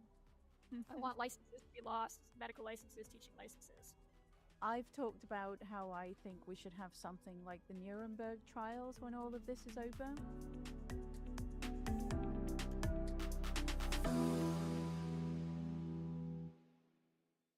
Glenna Goldus, you're very welcome to the show. You're going to be speaking in our conference, in the Jezbek conference in Albuquerque, about gender in US law, what's next. And I think everybody who's interested in trans or gender are particularly interested in US law. Suddenly we've all become experts because of what's going down in the US law, but it's actually bewildering. So you're very welcome to the show, and hopefully you will educate us plebs about what the hell is going on in US law and what's next. Oh, thanks, Stella. Thank you both for having me on today. I'm very excited to talk about US law. You're a lawyer. You're the founder of Gender Critical Lawyers, and you're also a consumer protection lawyer yourself, which is an interesting angle. Yes, that's right. So that's why for a long time now I've been looking at this as a consumer protection issue. Obviously, we have these drugs that are being pushed on kids, which are hurting them, and they're being pushed in a deceptive way. So it's just a classic consumer protection problem that very few people see as consumer protection because it's been shrouded in all this mystique for actually decades. And so, am I correct in thinking that the FTC, which is the Federal Trade Commission, is going after the makers of puberty blockers because it's deceptive marketing? Is that right? So what you're describing might be where the Department of Justice is going, and so this just goes into all the different, the thicket of laws that we have at the federal level. FTC is focused on what consumers see. And normally in the gender space, the people who are deceiving consumers, meaning like the kids and their parents, these are doctors and therapists, maybe influencers online. So when you see that the pharmaceutical marketing, that seems to be, pointed more at, well, I mean, it's possible this could be pointed at consumers, but FTC, when they held their conference or their workshop in July, was really focusing on what clinicians say to kids and to parents about their so-called condition and about the so-called treatments used for them. Interesting. That's reminding me. Stella, didn't Genspec launch ages ago something against Sive Gallagher? Yeah. Complaint to the FTC for precisely that? How did that go? Yeah, we were young and innocent. Yeah, I think it was one of our first initiatives in 2021. And I was very keen, because Sive Gallagher has been an extraordinary, irresponsible clinician in many different ways. So it felt like we had a really good case. But we didn't get anywhere. We tried very hard. We put a lot of work into it. And we certainly put our best foot forward. And I honestly think her behaviour after changed. That there was, she made a few different moves. She wasn't as insane and reckless. And I do think we made a difference. I do, because I can date it if you follow me. But anyway, yeah, no, we got nowhere really ultimately. Okay. But I'd like to ask you, Glenna, could you give us an oversight of what has happened legally in America, especially in the last year, because I think that's when it's all happened, and what is yet to happen? because it's as you said earlier, Mia. It's dizzying. There's so much, and I'm not keeping up with it, and I'm really interested. Yeah. Yeah, absolutely. There's gender touches like maybe a dozen different areas of law, depending on how you count it. So we could be here all day, and I'd be happy to, but I'll give you the highlights. So the most famous thing that happened in America in the last year was the Supreme Court case U.S. v. Skirmetti. This is a case out of Tennessee. It could have come out of other states as well. We have, about half the country, a little bit more now, has barred the use of gender medicine for kids under 18. And then they were challenged by the ACLU and by global commercial law firms and other organizations, saying that this violated the constitutional rights of the kids, their parents, and they got their case to the Supreme Court through Tennessee's ban, and the Supreme Court ruled on it in June and said, no, this is not violating kids' rights.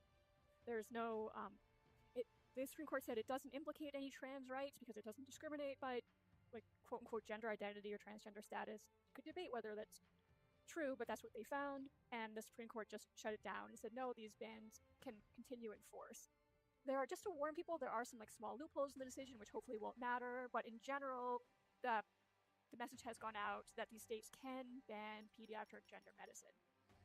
There are still so we've just seen these all upheld across the country. This trickled down to the appeals courts and trial courts, where they're now issuing rulings, like closing up the litigation that was happening there. You are still going to see it stumbling ahead, zombie-like, in certain states where the ACLU or other groups sued under the state constitution. So kind of similar arguments, but under a different document, the state constitution. And so the states get to make their own decisions about how to interpret it.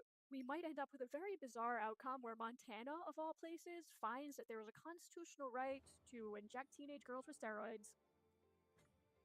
Inviolable. And Montana being one of our most conservative states, but just because of the way the judiciary is stacked there, they will have a constitutional right, which not even the most liberal blue state has. That's a possible outcome. But at least Montana is small. I know they shut down at least one of the clinics shut down there anyway. So in general, we're looking good in terms of the state's rights to regulate and ban pediatric gender medicine. And for the viewers who are not familiar with the whole Scrimeti thing, can you outline the absolute outrageous absurdity of the ACLU's argument in that case? In a nutshell? I tried to block it out, but yeah, so they said for what trickled up to the Supreme Court, there are other arguments out there, but what made the Supreme Court was the argument that it was discriminatory, and it could have been discriminatory in two ways. Either by sex, like, hey, they mentioned sex in this law, and anytime a law mentions sex, they need a really good reason for it, and they don't have it here. Mentioning sex meaning like because the kids would receive different drugs depending on their sex. The other argument was it discriminates against trans kids as opposed to straight, quote, cisgender kids is their language. It discriminated against them by depriving them of this health care when straight. Why am I saying straight? Quote unquote. Because I don't want to say cisgender. Because I don't want to say non-trans. Everything's in scare quotes. They say the trans kids were being treated differently than the cis kids, not given the drugs they needed. So those were the arguments. Can I just, because I want to, like, a real example wasn't it? If you, like they said, if an endocrinologist would give a so-called cisgender boy testosterone to kickstart his late puberty, then it is sex discrimination that they wouldn't give a so-called transgender boy, which is a girl, testosterone so that she goes through her real puberty. That was their argument. Was that not the basis of their argument? Yeah, that was a big basis of their argument, and there was a great moment in oral argument where Justice Thomas was pushing the attorney for the United States government, which of course was under Biden at the time. He was pressing her, well, aren't there any differences between like girls and boys, like their bodies? Like she wouldn't say yes, and she kept tap dancing around. He'd be like, but testosterone, are there any effects it has on girls that it would not have on boys? And she wouldn't answer because the truth is like everything to do with the reproductive system, your clitoris and vagina does not happen to the boys, it only happens to the girls. And so she just was like very evasive, like borderline violating her ethical duty, and finally one of the liberal justices jumps in and interrupts and asks a new question. So yes, that was their big argument, that they couldn't answer the most basic first question from the justices about it. With Scrimeti, are we right in thinking it's just going to go to all the states? They're just going to, methodically try and ban pediatric medical transition, as a result of Scrimeti throughout the United States? Well, that's a question for the organizations on the ground and what they decide to lobby for. I mean, there's a lot of work that could be done, as I said, in all sorts of areas of law, and we have very little resources. But if anybody out there is interested in banning this in more states, then there are some organizations you could talk to if you have What certain do you think resources. should we focus on? What do you think is the, where should the lawyers, it's like the therapists, where should we put our energies to? Helping people, helping prevent it, getting the word out. It's dizzying how many things we could do, and you kind of have to focus on one or two. But family law, including child welfare. So both when parents are, disagreeing about how the child should be treated for their so-called gender dysphoria, and when the state is seeking custody of kids, or when the state already has custody of kids, we know that the numbers for kids affected by gender doctors is much higher for kids in foster care. That's been true internationally. These are the most vulnerable, to steal a line, they are the most vulnerable members of society. And they are subject to all these institutions that tend to, I hate to say it, but trend left and fit all the stereotypes of, who is pro-trans. And they are just caught up in this web of influence from every sort of malign actor to transition, to, seek, and they have nobody looking out for them. They literally, they're, kind of orphans. Oh, I mean, that's really dark, isn't it? So, like in the CAS report, it was adverse childhood events, right? They found that's what they call it. So, any kind of trauma in childhood puts you at a much higher risk of believing yourself to be trans, of falling into this whole thing. And then you're saying all of these organizations that are there to protect these vulnerable kids are completely captured by the very ideology that is doing all this harm. Yeah, and this goes to family law, issues between parents as well. Everything in the family court system is just very biased towards so-called expertise and just institutional. So they, more than anybody else, family court judges really lean on social workers, clinicians, medical societies, expertise, because they are, they're substituting the individual judgment that kids in intact families get from their parents. They're substituting it with this one-size-fits-all, generic, kind of anxious, okay, I'll just defer to whatever authority says. That's what they're getting in family court. I used to practice family law, and including child welfare, and so that's why even though I didn't have gender issues back then, I totally see it. I hear about it now, and I think, oh my gosh, that was just the most vulnerable environment because they love experts so much. Oh my goodness. Kira Bell was like living alone in a hostel at 16 when she was medicalized in jails in London. It's dreadful. It's not right. So what are the other big, like Scrimeti is the big one that we hear about. Has there been any other interesting kind of laws that have happened or court cases that have been significant? The other Supreme Court case from the past year was called Mahmoud v. Taylor, and this has to do with schools. It was a little bit smaller, but I think it'll have some ripple effects that we see as the school year starts and then as we go forward in other kind of related legal areas. So in Mahmoud, you had the school district in the suburbs of Washington, D.C. that was very trans happy, and they were pushing these outrageous quote-unquote LGBTQ books on kids as young as 3. Like, it was the curriculum for kind of pre-K through grade 5, like around age 10. And a lot of parents objected. It's a diverse area, so you have the stereotypical kind of wealthy DC people, and you just have like a big mix of people from all over the world as well. And so you had including Muslims and Christians from like North Africa and the Middle East. Like, they all were opposing this. They were all trying to get their kids out of these lessons for their various reasons, including secular parents. They're in there too, but they're not part of the lawsuit. So they were able to, they had counsel, they sued the school district. The school district would not back down and just say, fine, we'll let your kids not take part in the lesson, which is like the normal way in America, is to just like allow, they call it like religious opt-outs, but they often extend it to just whatever reason. They took the unusual move of putting their foot down, saying they actually said it discriminates against the trans kids if you pull the other kids out, because it's like their feelings will be hurt. So that went to the Supreme Court, and everybody predicted that the school would lose because they just even setting the law aside, they acted really unusual in kind of aggressively forcing parents to accept this, and so they lost. And now there's this new precedent that kind of expands parental rights to opt out of school lessons. And what opt out means is that there needs to be an opportunity to opt out, which means the school, before they deliver any kind of lesson about quote LGBTQ, they have to warn the parents. So this means that they can't just randomly weave it into the curriculum anymore. They need to like say, okay, it's going to happen next Tuesday, and we're going to send out this notice beforehand. It's like this whole administrative thing. So hopefully, if they're following the law, we don't know if they will, but if they follow it, then it will just throw sand in the gears of this trans thing, because they won't be able to just casually reference trans and ask for their pronouns like every day. Much of what's happening in the US I'm watching closely because we're about to start our own battle here in Canada. And Alberta, of course, all the bills that Alberta passed, which are similar, you know, banning puberty blockers and the sex ed one, or the gender identity in the classroom one, is really interesting because what Danielle Smith did was you have to opt in. It's not even that you're opting out of gender identity lessons or whatever. Now it's, if you want your kid in there, you actually have to opt in. Great. And I think it's a wonderful approach. Much better. Yeah. Can we talk about Bo v. Marshall though? That's the one I'm interested in. Yes. So Okay, tell the Bo world v. about Marshall. that. Are you trying to impress Well, me? we were talking earlier about Skermedi and This how Tennessee had place is passed this rotten ban and on corrupt. pediatric gender medicine. Alabama passed pretty much the same law, you know, similar wording, but sooner in time. And so that lawsuit, there was a lot of drama in that lawsuit. But I think what you're getting at is that they had a strong Solicitor General and a strong team down there in the Attorney General's office of Alabama, and they said, well, wait a minute, if you, it wasn't the ACLU, it was other nonprofits there.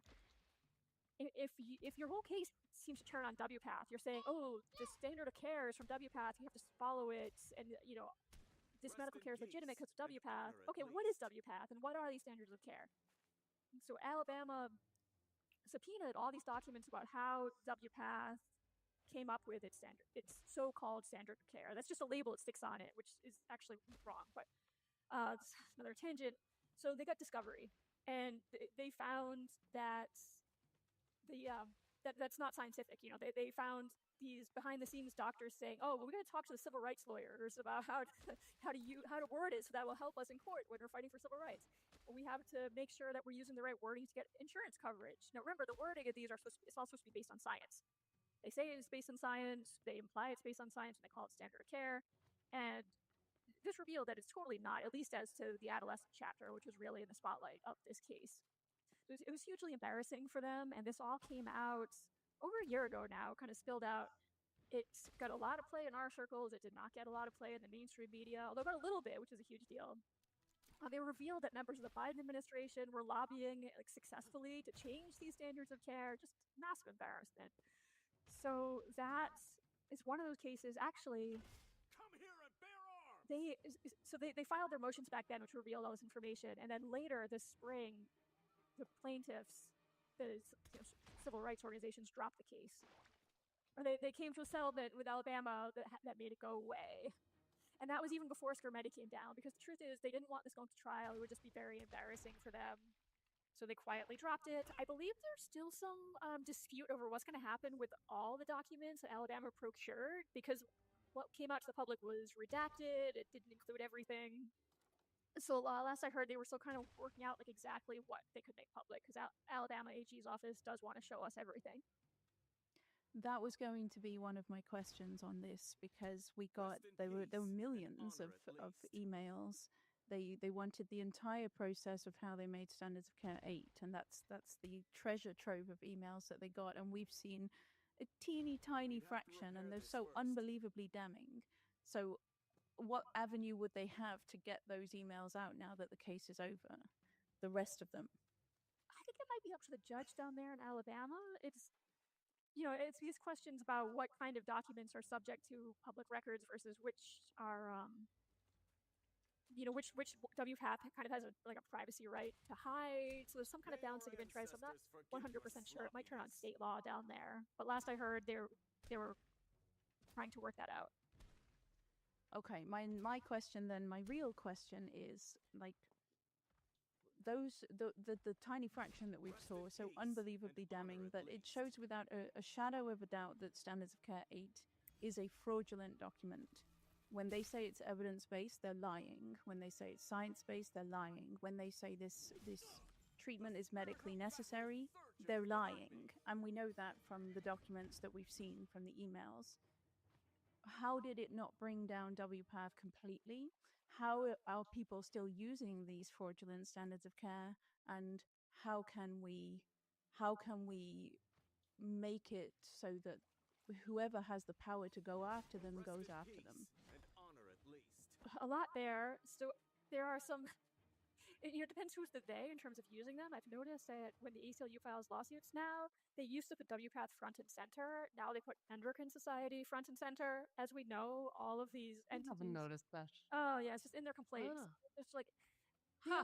yeah, and as we know, these organizations all cite each other, and it's just a big like citation laundering and everything. So Endocrine Society is based on WPATH, and hopefully, like, yeah. So in these lawsuits that the ACLU is filing against the Trump administration, like eventually this is gonna, go to trial. The Trump administration is going to reveal that this is just, hiding the ball. But in the early stages, I think they might be convincing the judges or sort of hiding the ridiculousness of WPATH from the judges, who are, of course, they're choosing favorable and use. So that's what's going on legally, a little bit of shuffling, a little hiding behind Endocrine Society. Then, like, culturally, I mean, this just, the New York Times didn't write enough about this. And the people who are, if you look at, like, doctors and patients throughout America, especially in blue states or just blue cities, like, this is fully political for them. They're not going to believe anything that happens to align with what the Republicans are saying. Okay, from a legal point of view, though, you're a consumer protection lawyer. Legally, now that we know absolutely, completely, 100% that standards of care is fraudulent, why legally is there no avenue to have it banned or to forbid people from using it because it's fraudulent? Well, we give doctors a ton of leeway in America. Like, there's just very little regulation on what doctors can't do. I mean, the states banning the so-called care, that was kind of a big deal. That's why when those bans first came out, everyone thought they were unconstitutional. Like, there was just almost an assumption. Like, when I first started writing about this issue, I came at it thinking, like, oh, this is going to be tough. And then I actually read the first trial, and I was like, oh my gosh. But anyway, yeah, so just any regulation on doctors at all would be a big deal. I think that what's happening now is WPATH is naked, it's exposed, and we're kind of waiting to see, well, who charges? And there's kind of practical reasons why that hasn't happened yet. You mean who charges? Like, who attacks? Like, who fires at this, like, totally naked, vulnerable thing that's just, like, out there? Now is the time. Well, as I said, there's a million different things going on legally, and yes, there's, as you guys know, there's a lot of talk about going after WPATH. I don't think that anybody. We just have so few resources legally, as there are so few firms. There's no funding. So important. It is. Like, everybody says, "Oh, the detrans lawsuits," and I want to ask you about the detrans lawsuits. But I agree with Mia. Like, surely the main event is WPATH, which is a dead man walking. It's a zombie. Yeah, exactly. Organization. It's credited to the point of farce at this stage. And, we need to close it down. It's like it needs to be kind of the final nails need to be put in. Yes. That's how I see it. I would say people know that. I don't want to pretend that I have an inside track on exactly what's going on, but I know that I have theories about what the best attack would be, and I'm not stating those. I would say, like, it's not the most obvious attack. Like, and this also requires funding and backing, and it requires some entity. I think just in terms of resources, because if a private firm goes after them, they're actually pretty small. So, I mean, there's a risk that there's not a payoff if a private firm does. And I say this as someone who's, like, never worked in the private sector besides legally. But my guess is that it's got to be government, some government entity, whether it's state or federal. And they need to decide with their scarce resources to do that. And hopefully they're thinking about it, some entity. Yeah, the financial side, I don't mean it in a kind of financial, I don't even understand what that would be, like some kind of big payout. But my point is, this document is dangerous and it's fraudulent and it's doing harm, real world harm to innocent young people. Why can't we just have it removed because it's dangerous? I mean, there's nothing to remove it from. You can forbid people from using it. But you're saying you can't regulate in that way. Yeah. Is there any precedent? I know we're probably grilling you over something that you're just thinking, you two don't get it. But I think me and Mia are very like a lot of other people who are asking this. Is there any sort of precedent ever before where doctors were using a fraudulent, discredited document, like you say, where do we take it from? There isn't even a place, you know what I mean? It's just this, it's got this aura of standards of care and it's just spread throughout the world. Has there ever been anything else that doctors used as a gold standard?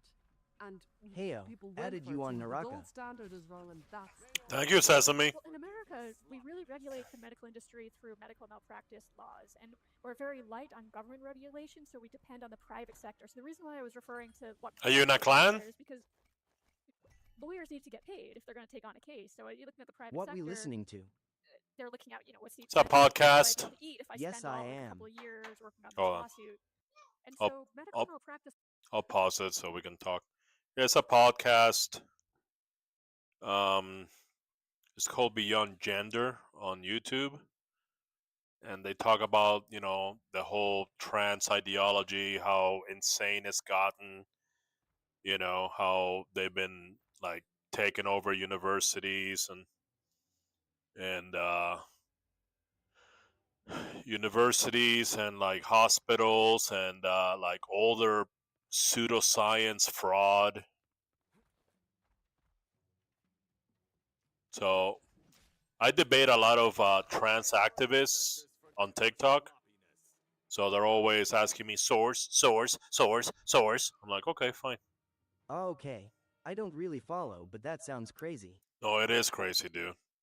It is crazy. They're like taking kids and chopping their dicks off. Okay, they're like they take kids. They're like, you're a girl. No, I don't feel like a girl. You're a girl. You're a girl. You're a girl. You're a girl. Okay, I guess I'm a girl. Okay, time to chop your dick off. It's dude. It's like mind rot society, man. But are you in a clan in Naraka? Because I don't have one. I also wanted to see what the benefits are. Benefits of being in a in a gaming clan here in this game. I know in Warframe there's certain things you can only get from a clan, from like like in Warframe you have like your own base and like all the clan members, they just go there. And there's only certain things you can get just from there. But hey, what's up, Golden Seraph? But I don't know if the same thing is in this game. Yeah, I am in one. The treasure hunt helps PPL get rewards and PPL can host events. And how long have you been playing? Rest in peace and honor at least.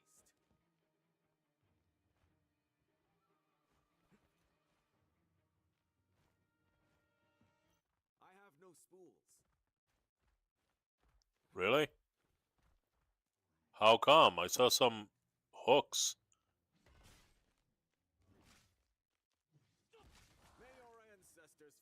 2 years sorta on and off. This year I am trying to grind ranked. Oh. Your swordplay is getting rusty.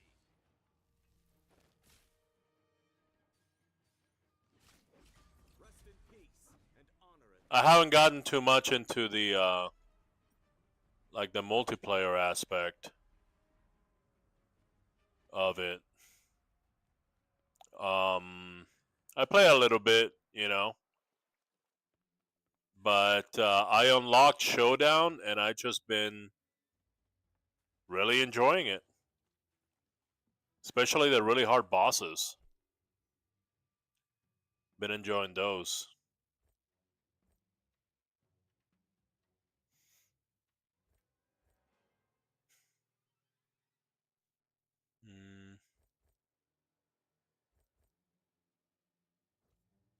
There you go. There's grappling hooks right there.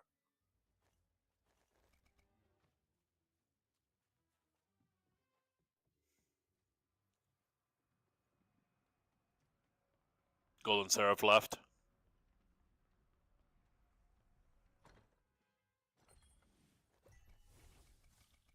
Haven't touched much of Showdown. Well, let me tell you something. I find it more fun than Elden Ring because they have these amazing bosses that are almost as good as Elden Rings. and then you get faster access to them. So if there's a boss that's been bothering you, you can just go to it, and then you can jump to another boss if you want. Okay, and practice with that one. And like and most of these games, these games have like boss rush. You can't do that. When you die, you get set up back really far away. You know.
So, for example, like in Dark Souls and Who's Elden your Ring, main?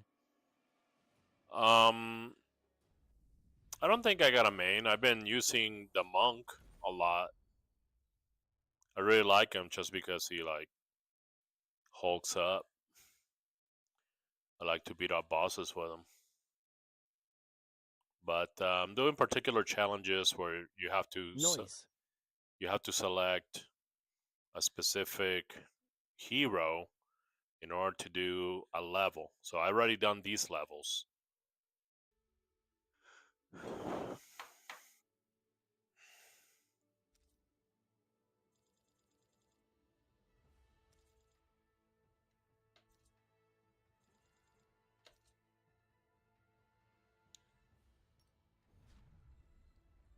So see, look, it's right here. Morus Isle and Holoroth are kind of like story modes. And then this is a challenge. This is a tower. And then this is it's also a challenge. It has like 15 stages and 3 bosses, I think. And you gotta complete the whole gauntlet. So, but what I'm doing right now is see how it says normal. So I'm going through it, and then you click here on the book. So it has different challenges for like different heroes. So now I get this thing. You got like a little story there for people that like to read.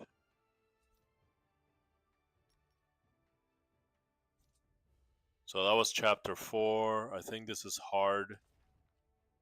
Yeah, it's hard. Chapter 5. Hard, Night Scream.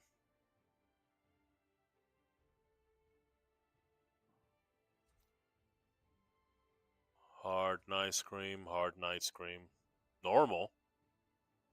Alright, so I found this normal one. So now I'm gonna go ahead and unlock this hero. So I can go ahead and do this little challenge up here. What's his name? Wu Chen. Alright, Wu Chen. There he is.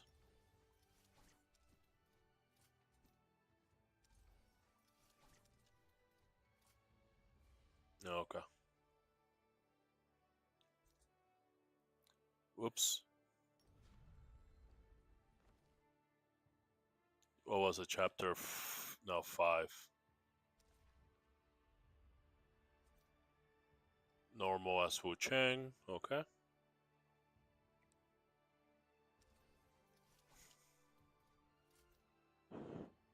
When I do these normal ones, I I got this luck build, like maximum luck. Just for the, for the rewards.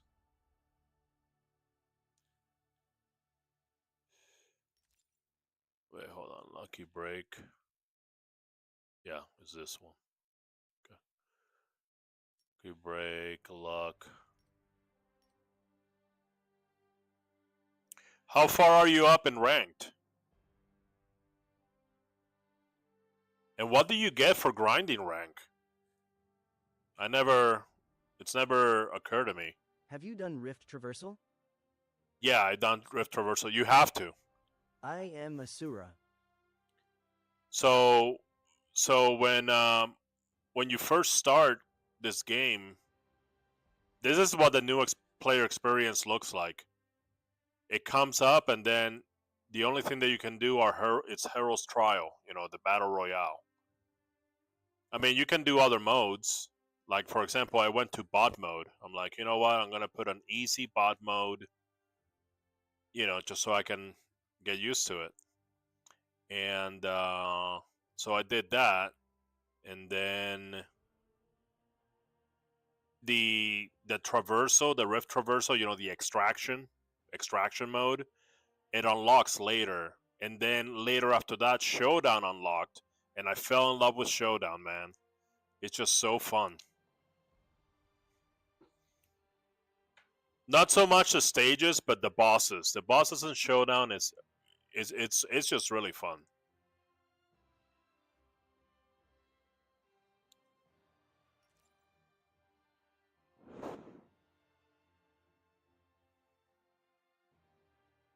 Rewards for ranked are some treasure, account cosmetics, and effects for your character. Yeah, I like how you can customize the effects. I'm like, wow, that's cool.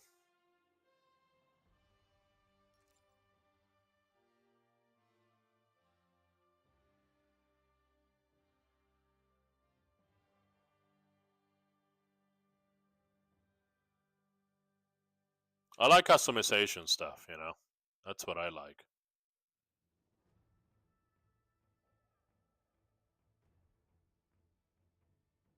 I thought I had a 375 luck. I don't. It's 350, I think. 325.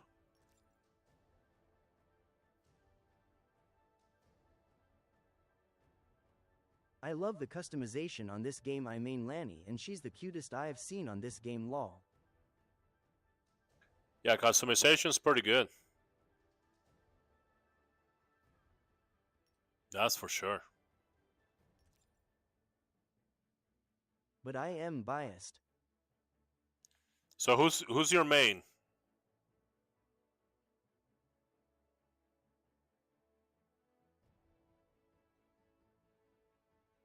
Lanny.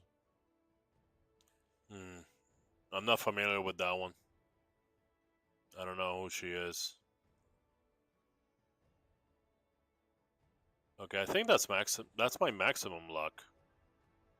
325. Yeah.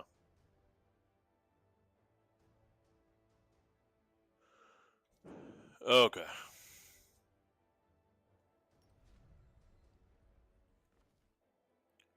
It was chapter 5. I gotta do it on easy or normal.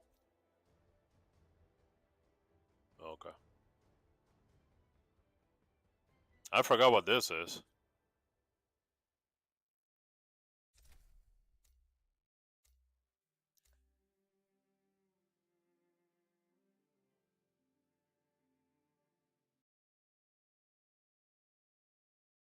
So what? Okay. Okay. So. She has the mandala ball. She kicks around and does pretty good damage. Yeah, I never seen her.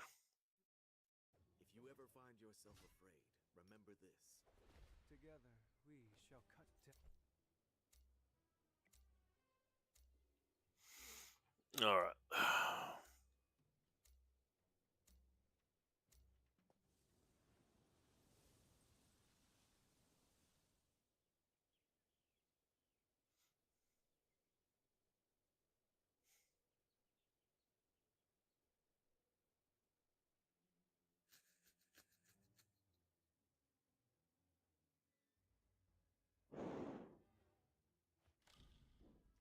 I also play Shale. Shale? Never heard of her.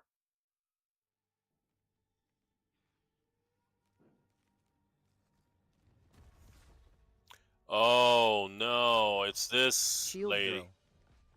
Shield Girl? Never. Not familiar.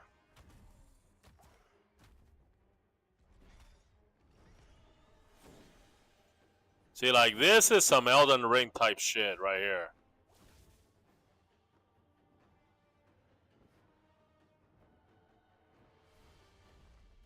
Look at that. It's just a crazy lady, and I don't even know if that's an animal. Oh yeah, the bosses always look dope. Oh yeah. Damn it! I hate when I see the attack coming.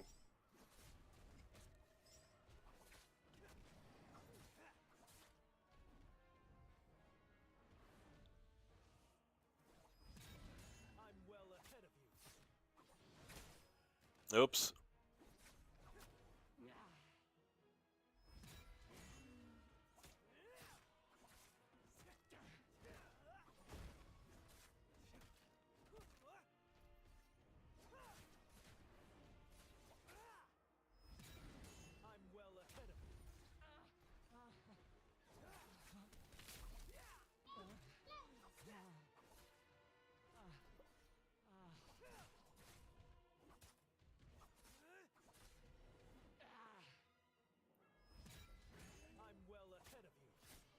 I mean, I don't even know if that's a head.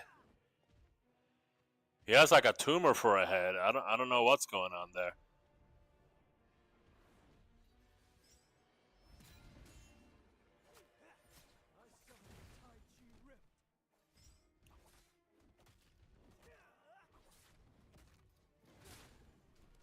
I was gonna defuse.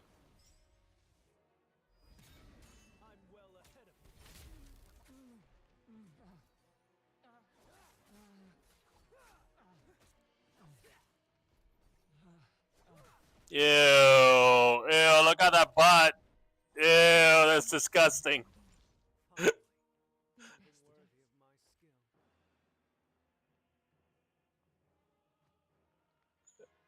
That's gross, dude.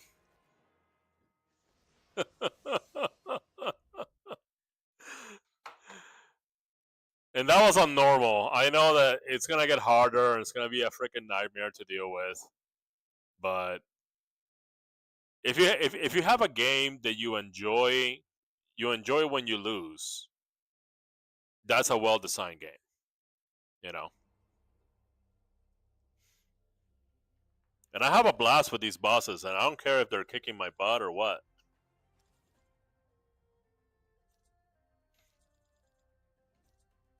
I think they have a tower mode too. I saw somebody playing it got more and more crazy. Yeah. So that's this. Yanma's Abyss. So now I'm under leveled. Okay. Oh, okay, cool. But I was in gold 2. And I had people coming here and saying, you're not going to beat it. Go grind so you're more powerful. And I'm like, no, I can parry it. And I smashed my head against that wall until I got through it. I brute forced it. Okay. It was awesome. It was a fantastic feeling. Okay. I put it, you're on TikTok, yeah. Go to my videos, okay, and I put like the final scene on it. It was so incredible. Because that's what it's about, you know. If you don't have threat, you don't have thrill. So when you overcome something, Nice build, definitely check it out. when you overcome something that's like really hard, you get that rush, like that rush, okay.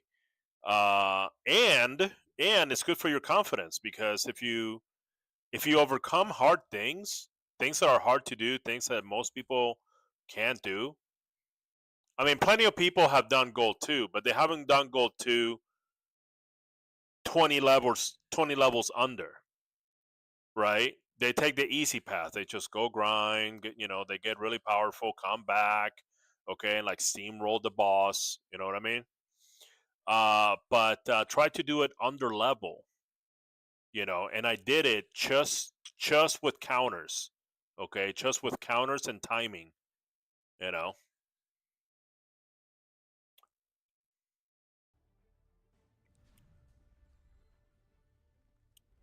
But I enjoy it. It took me like 2 days of getting my ass kicked, okay, but I did it. I got better.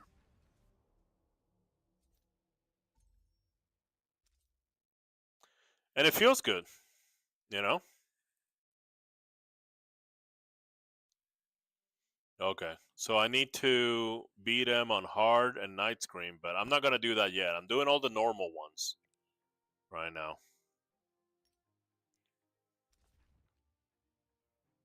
Who's this? Tarkaji? Okay. Tarkaji, that's a fire guy, I think.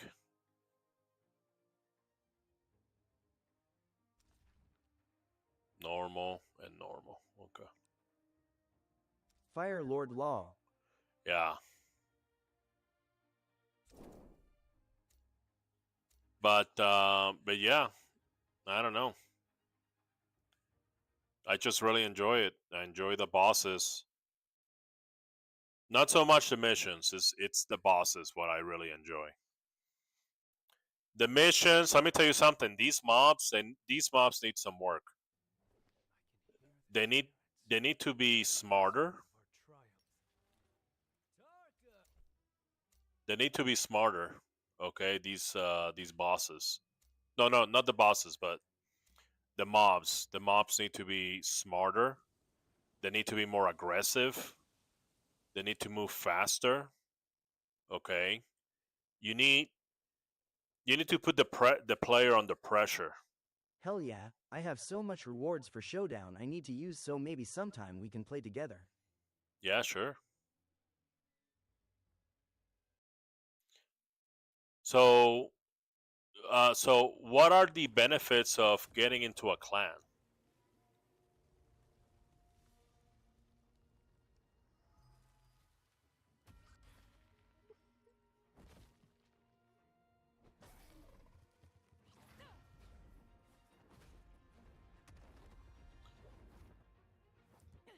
I hate those self-exploding guys.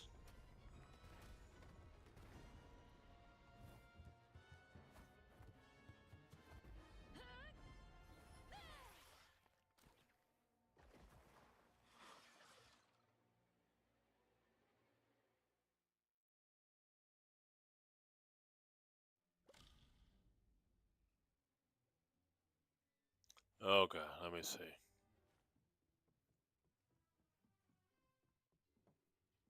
See what I'm saying? Like, I'm here. Okay. Depends on how active it is, but you get more treasure for hunting in Fairyland. Yeah, I wanted to check that out too. No hard feelings, friend.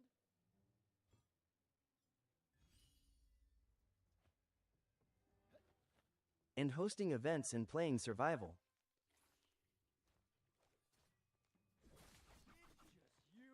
How does that work?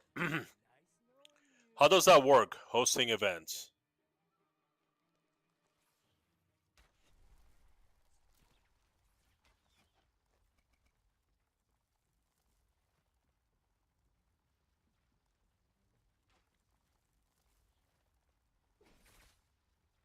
Goodbye. Nothing personal.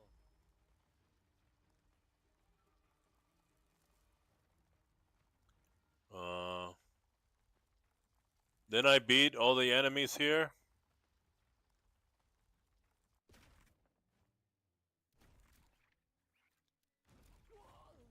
Oh, that was cheap, dude. That was cheap. I'm like, where's the enemies? Isn't it supposed to collapse already?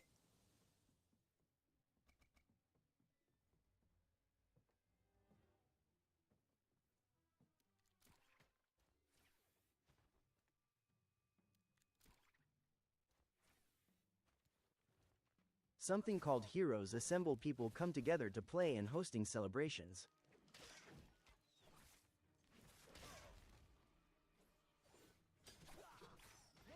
Celebrations give you gifts to give to people. Well, I'm interested in checking it out.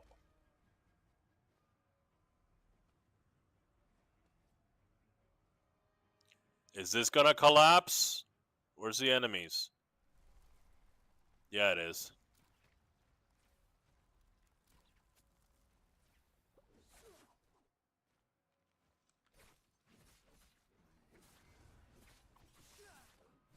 No hard feelings, friend. And as you raise your rank in the chamber, you go to the Justice store to unlock stuff.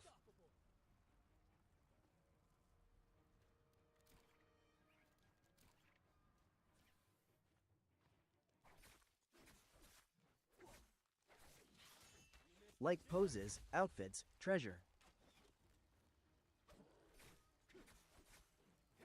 Nothing personal.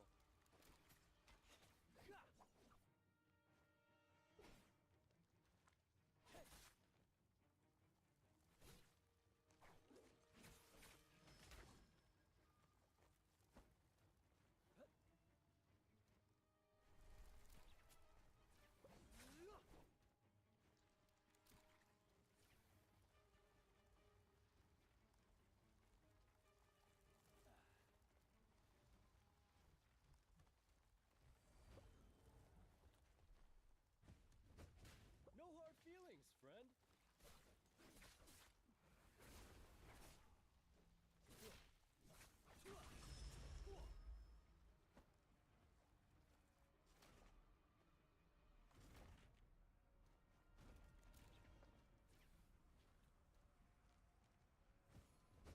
No hard feelings, friend.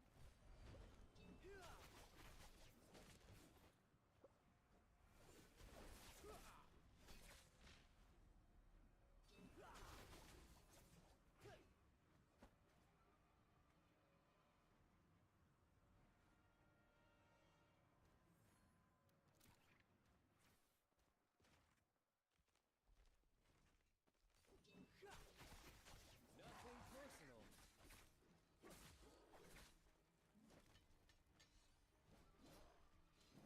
You missed your chance.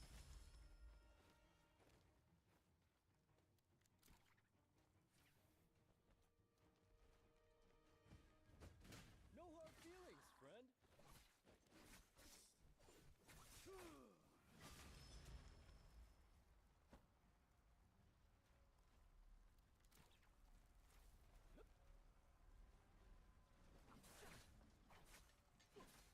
Nothing personal.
I gotta hop off for tonight. It was nice talking with you. Have fun and hope to play with you soon.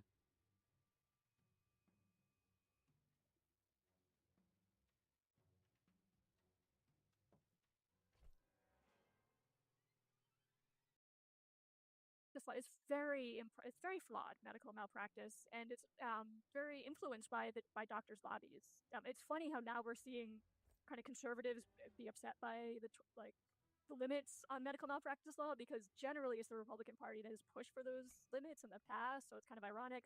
But yeah, we have this very imperfect tool, medical malpractice, which has kind of scared doctors away from the worst, craziest ideas that are out there.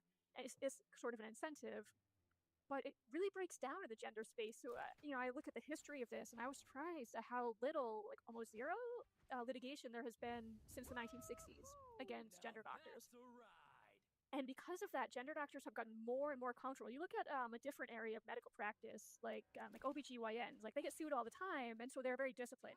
Maybe overly disciplined, probably overly disciplined in some certain ways, and always thinking about lawsuits. But if you're in this area of gender practice, that culturally they have no history of getting sued until the last couple of years. I mean, they have, like Chase Strange has this crazy line where she's like, America never defined gender until 2016. It's like, well, yeah, that's true. Nobody was litigating this stuff until 2016, because that's when you guys got really aggressive. But yes, there's none of this was worked out in court from the beginning. There were a few very early lawsuits. Like there was one early 1960s, which was settled quietly. In Western New York. Yeah, the But they've just wording been of that flying is free. brutal. They've been flying with no limitations on what they can do, and so that's why you've seen them gradually become more confident, like every minute since the 1960s. All right, I have a question that you probably can't answer. And this was Curtis Crane, because I'm always talking about this guy, Curtis Crane, because we've got an Ontario case where we're paying for a man to get a colon vagina made by Curtis Crane. And when I was going on about him on Twitter once, Denise, Fourth Wave Now, what's Denise's surname? I can't pronounce it. She's done amazing research, and she shared with me when Curtis Crane was operating in San Francisco, there were 8 malpractice lawsuits against him, and they were all settled out of court. And then he moves to Texas, and he's operating out of Texas and stuff. And it seems to be that he's just moving around, settling all of these cases out of court, and then setting up shop somewhere else. And I just don't understand why they're all being settled out of court, and how many more are there that don't have a Denise who's digging in and looking at their history. That's true. Is that there could be some that are slipping by not being, by not going to trial and that sort of thing. So they're settled early. I think that's happening now. Historically, I'm not sure if that happened even to that extent, or if it did. It's in such it never made the literature. All I find in literature is talk about how it's hard to get a lawyer to sue a gender doctor, for example. So I found a couple of Marcy Bowers ones that were settled out of court. So it's definitely happening, but I just don't understand why. It must be something about the standards. I just keep coming back to this idea that if the doctor, because WPATH's been setting the standards right from the beginning, and they've always been garbage, but if the doctor's following those standards, then that's surely not malpractice, because isn't malpractice by definition that you are not following the acceptable standards for your field? So a few things there. I know the lawsuits that are happening now throughout the U.S. I think they're saying that this, even if you assume that is a standard of care that is valid, the doctors aren't following it. But I think there's also an argument being made that it's not a real standard of care. It's a total sham standard of care. There are different ways you can make that argument, but I mean, one is just the fact that they're not scientific, I think, and you could also define the field differently. So maybe, this is the standard for gender doctors, but is it the standard for, you define it more broadly, like mental health practitioners? Are they meeting that standard? Or are they meeting the standard for, if it's like OBGYNs? Like, don't OBGYNs need to find that there's some kind of like problem before they start operating on you physically? Well, that's a bad example, because those girls on testosterone do have problems with their uterus, but you know what I mean? Like, there are different ways to try to argue around it. Well, the standards for pediatric medicine, maybe you could broaden it to that. So you're following the standards for pediatric medicine? No, absolutely not. Yeah. That's interesting. And this is just, it's all pointing to a larger problem that we have with, as I was saying, regulating medicine in America. We do it through medical malpractice law, which is just very flawed because it just defers to the medical industry itself to regulate itself. And as we've seen in these cases, the best argument, like the one that fits and seems most accurate, is actually fraud a lot of time. That the doctors are just lying to kids and saying they have a gender identity, saying their sex was assigned at birth. But a feature of medical malpractice laws in many states, maybe most, is that you can't bring both claims. If it's and this, I haven't examined this myself, but I've heard this, that they look at consumer fraud as like a backdoor. And again, remember, doctors, the healthcare lobby has influence over the medical malpractice laws, and so they've been able to carve out. And the exception to that is North Carolina, which is where we see Prisha Mosley, who's successful and surviving. Her case is moving forward on that fraud theory, but we don't see that everywhere because of the way it's tangled up in medical malpractice reform. Oh, so Prisha's case isn't unique. It's the geography, it's the location that is allowing it in. I believe that's what's going on. Yeah. Okay, I'm just thinking back to what you said, Stella, about precedents, and there is none. Obviously, there isn't one for this because there's never been a moment as completely mad as this. But if you go back to multiple personality disorder and recover memories, I guess you could look at it. The way they brought that down was basically by targeting the insurance companies pulled insurance for anybody practicing recovered memory therapy. You cannot. We will not cover anything based on this. It's been shown to be fraudulent, so we're not covering it, and that was the end of it. Basically, is there a similar way of doing it? The gender approach, getting insurance companies to refuse to cover anyone following WPATH standards of care?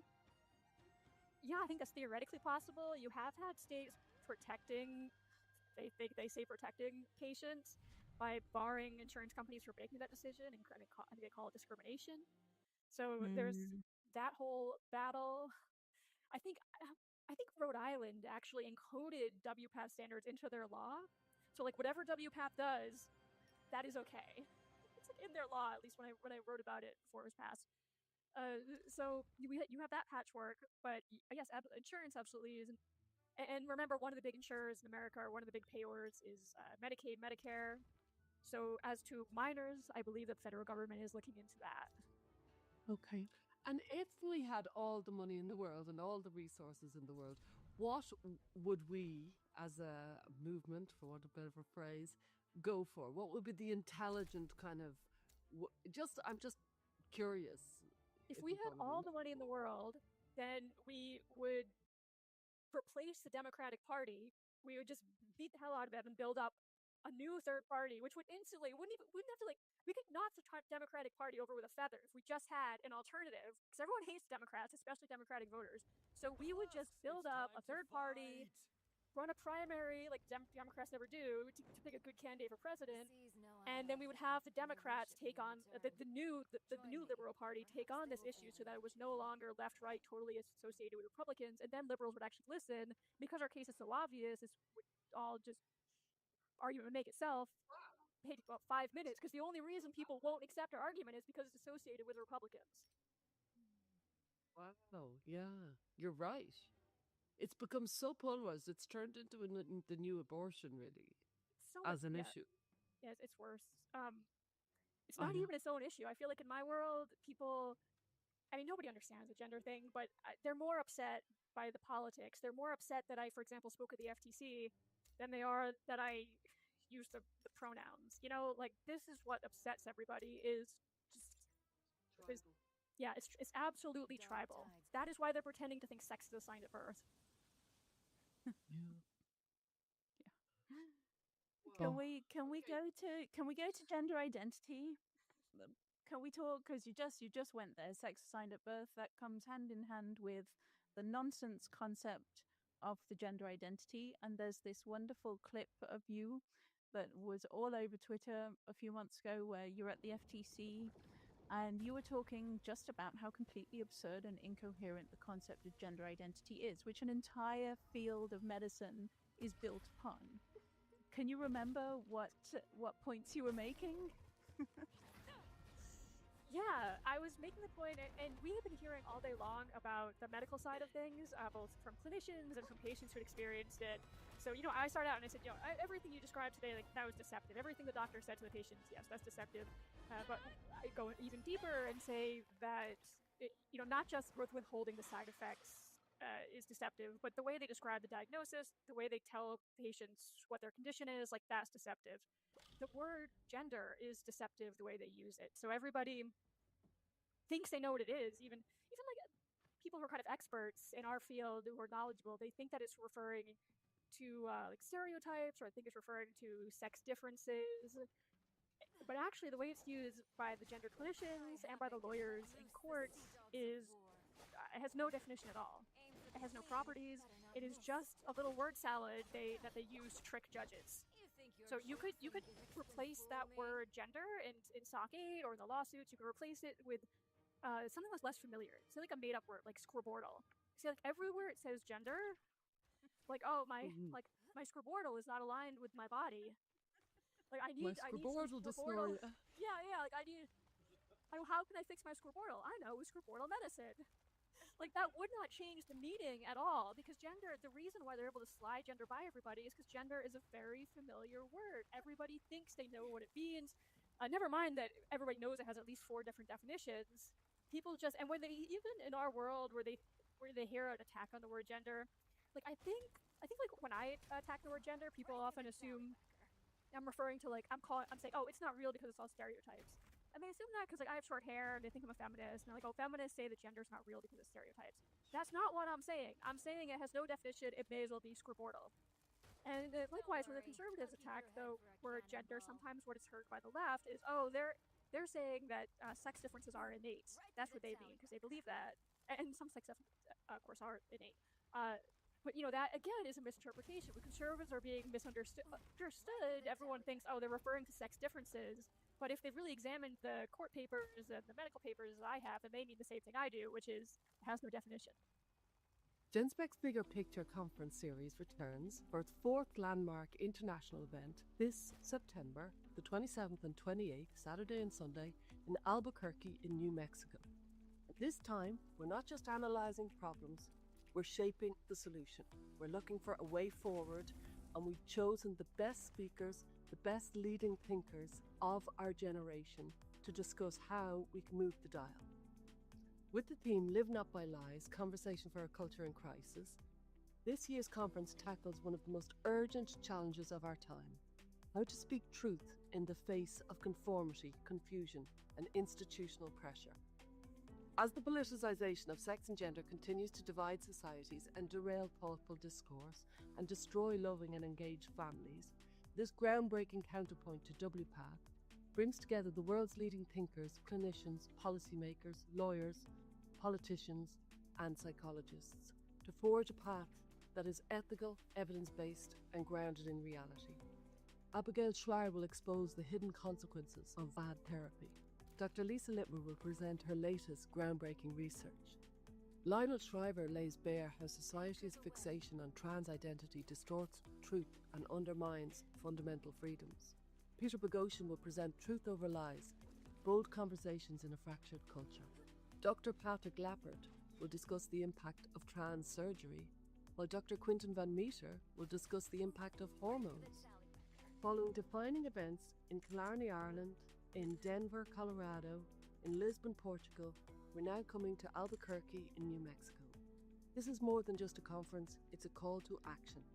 Join us for 2 days of unflinching honesty, rigorous evidence, and solution-focused collaboration. It's time to move the dial, and you need to be in the room. Visit genspec.org to secure your place. Aim for the queen, better not miss.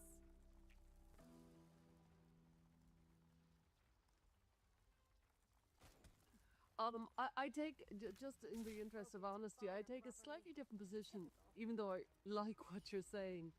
Insofar as I think you can't legislate. I think people, they conflate the word gender and gender identity. That's a problem, if you follow me. So they might be talking about gender identity, and they're using the word gender. But also, I think you can't legislate for certain words, and it doesn't mean it doesn't exist. So I think of words like cheerful or shy or friendly. And if that was in legislation, it would be chaos, which is what gender is. That's how I see it. You know what I mean? That it's like a word like cheerful. And if cheerful was in the legislation, it would be what? Sorry. Who's cheerful? Is this cheerful? Are you cheerful? Do you know what I mean? Or friendliness or shyness, or there's a lot of words like that which would be very hard to pin down. And one person's friendly is another person's, you know, whatever, different word. You know what I mean? And so there are lots of words to do with humans that are nebulous. And I'm perfectly happy that they exist because we are very rich in our ways of being. So I'm cool about it. I just don't want it anywhere near legislation.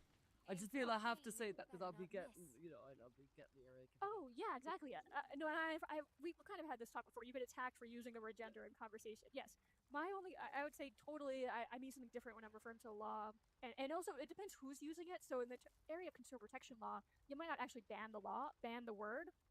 But we generally ban deception, and the way gender doctors use the word gender is deceptive because they're letting their patients believe that what they mean is like a synonym for sex or sex stereotypes or whatever, but what they actually mean is just like this trick word that leads inexorably to gender medicine. Gerbordy. We had this conversation with Ken Zucker. We were trying to pin down what he thinks a gender identity is. I'll be honest, I did leave that conversation still confused about what he thinks a gender identity is. Yeah. And I think that's just because it is naturally very confusing and impossible to define. But I think my issue with it is if you're going to protect something in law, you have to be able to define it. And if you're going to do permanent alterations, surgical and hormonal alterations to a person's body on the basis of something, you also have to be able to define it. And as you very clearly made out, as you explained, there is no definition. It's a nonsense term. I think that's my objection to it. But do you think gender identity? I always think they latched onto it and they pushed it to the front and center of this movement to disguise autogynephilia. Would you agree that's the motive? Yeah, I'm thinking like historically, which I know you look at the history too. So did gender identity start early 60s, and they're talking about intersex people, and like, well, you might have been but everyone thinks you're Exactly. male, but you have a female gender identity because you didn't have genitals, whatever. Yeah.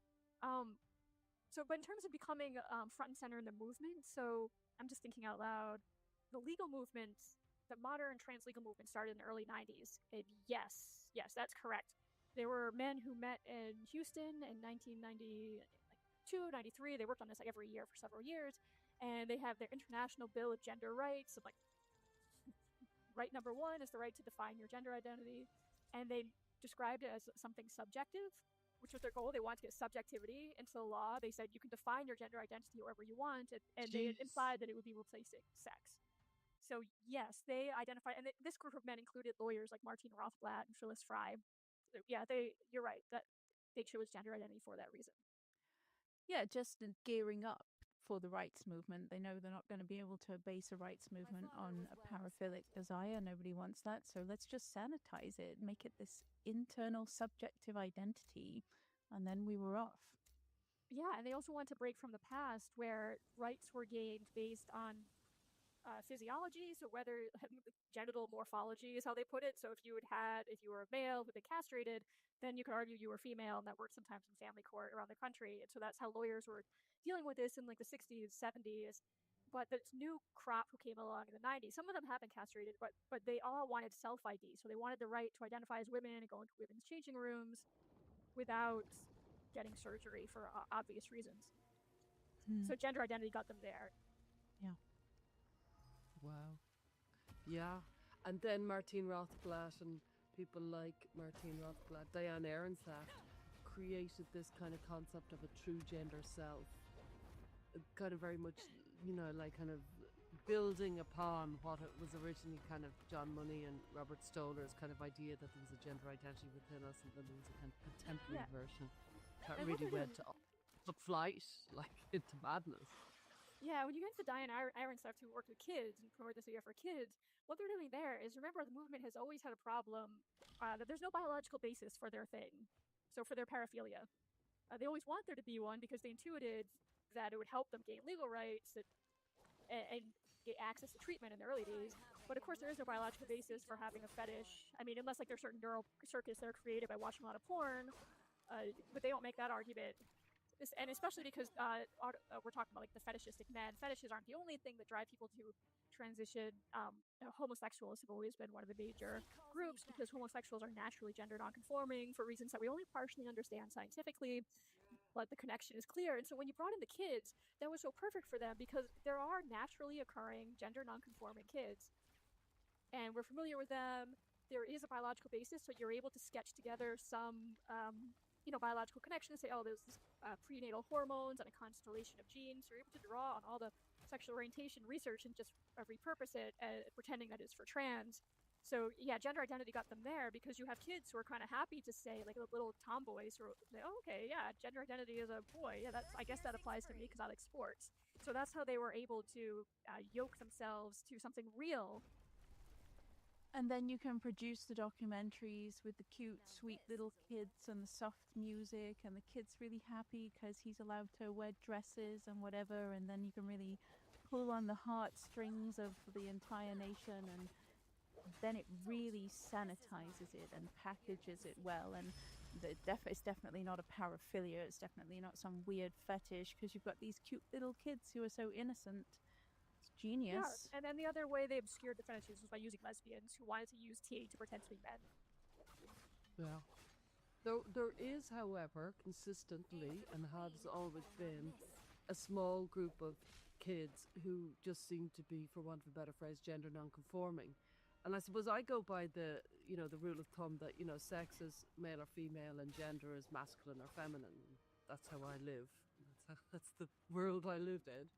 And I know a lot of people think there is no such thing as masculinity or femininity. And so let's say we had an interesting conversation with Bev Jackson from the LGBT Alliance where she said, no, you can't call them gender non-conforming kids. You've got to call them unconventional kids. And, I went to... Sorry.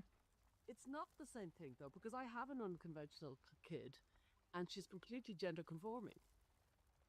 Okay, yeah. Because it's imprecise. The term is so imprecise, yeah. It's completely banned. Unconventional doesn't say what the kid is. If you want to be able to use your words to describe what's going down.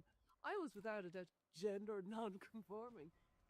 In my world, these are the words that work for what I was. It specifically describes a very definite cohort of kids that I have a special regard for. Yeah. I think. Right, well, so many things there. I saw the Bev Jackson interview. I'll talk about that. I've talked to her about that since then. As to the gender nonconformity, because Stella, you and I talked about this just a tiny bit, is that like you and I had different types of gender nonconformity as kids. So I think the term gender nonconformity is imprecise, but not because it's not real, but because it hasn't been studied enough and not scientifically enough. We've just had these gender doctors like Ken Zucker going in there and having these weird studies about like, oh, all the ugly girls are gender nonconforming. I think he's very badly of fans. But I've read his book. I read his 1995 book. He does not have a precise idea of gender nonconformity, and what he's doing is he's mashing together two totally different types of gender nonconforming kids, the me and the Stella. So Stella, for a long time I hadn't seen you speak in detail about your situation growing up. I knew you've been gender nonconforming, and I'd always kind of, I guess, unconsciously filled in the blanks that you were kind of like me, but more extreme. Because I was gender nonconforming in the sense that I liked toys that the boys preferred. Like I played swords and trucks and things like that. Okay, gender nonconforming. Wasn't a big deal. But then I saw you talking about it, and you were saying that you, first of all, you were much more intense and you just wanted to be a boy, which I didn't. And that's maybe like on a different, that might be the spectrum of gender nonconformity. But you were also saying that like you hated the girls, you hated girly things, and you said that you liked the boys and you thought they were beautiful, and of course you grew up to marry a man, and this whole trajectory, like none of that. As soon as you said like I hated girls, I was like, what? That is not my gender nonconformity. Even as a kid. And everything girlish, I hated it. It was an insult. Girlish, girl, feminine, woman, all insults in my world. Yeah. So my At the hypothesis, time. I think there's two totally different types of gender non-conforming. And yours, you suggested might have been related to like other issues in your life or kind of connected to other things, psychological. Yeah. And mine, I don't think so. Not that. Yeah. It seems to be just because I'm gay. It seems to be some biological preference for certain toys, But I think the gender doctors just would mash us together and say gender non-conforming child, all potentially trans or actually trans, or maybe on a spectrum. But I think there's nuance there, but they haven't studied it in the right way. They've just always, they've never connected to sexual orientation, or they've like minimized the connection to sexual orientation because they don't want to say they're trans and away the gay. And they like viewing this as like one type of kid, but it's actually at least two. So true. So, That is very somebody else has the interesting. research. This is why I'm always calling for more scientific research into sexual orientation and childhood gender nonconformity. We need it. That is the pathway out of the darkness of trans. But the other things we were talking about, your Bev Jackson interview and her referring to the kids as unconventional. Yes, that was overly cute. But there was another point in her interview, probably around the same time, where she talked about the biology of sexual orientation, and she said, "Well, that doesn't interest me. Nurture nature, who knows? I don't care." And she and I I bugged her about that on Twitter because I think that is very important. What the biology of sexual orientation is. And I don't like how particularly radical feminists, some not all, really dismiss the science and say that's not, we shouldn't be asking those questions. It's dangerous to ask those questions.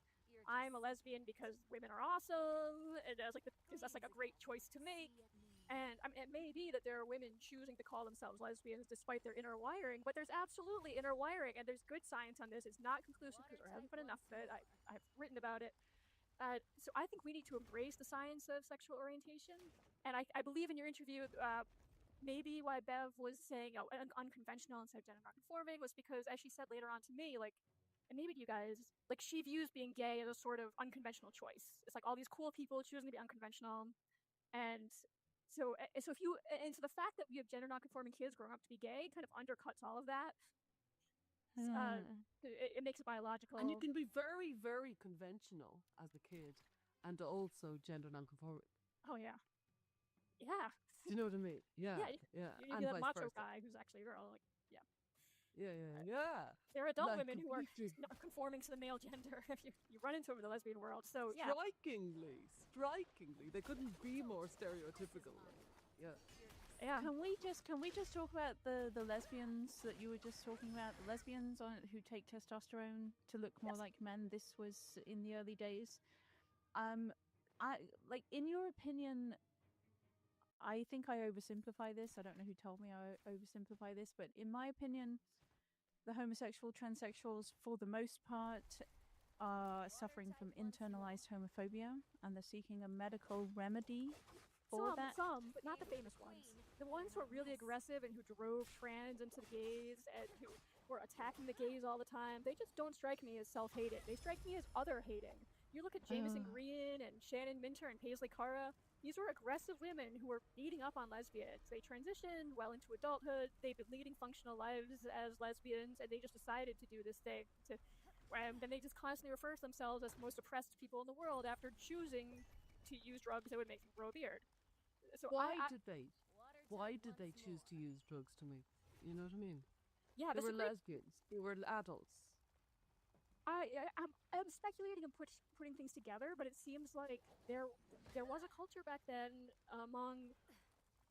I mean, I've interviewed somebody recently, Romy Mancini, on my blog, who hung out with them back in the early '90s. She's a lesbian, and she's a bit younger than them. And I've also read about them. It seems there was a kind of a victim culture, and they liked being oppressed, and they also liked living on the edge. And so this testosterone, and all these individuals, I think, previously identified as butch or as being more masculine than their partners. So it kind of, the option was there. I get nervous with psychoanalyzing, but at the same time, obviously I have theories. But I don't believe that. Well, I'm very interested, and I've met quite a lot of them in my detrans meetings and the Beyond Trans meetings. And these are people who are women in their, 50s, 60s, 70s.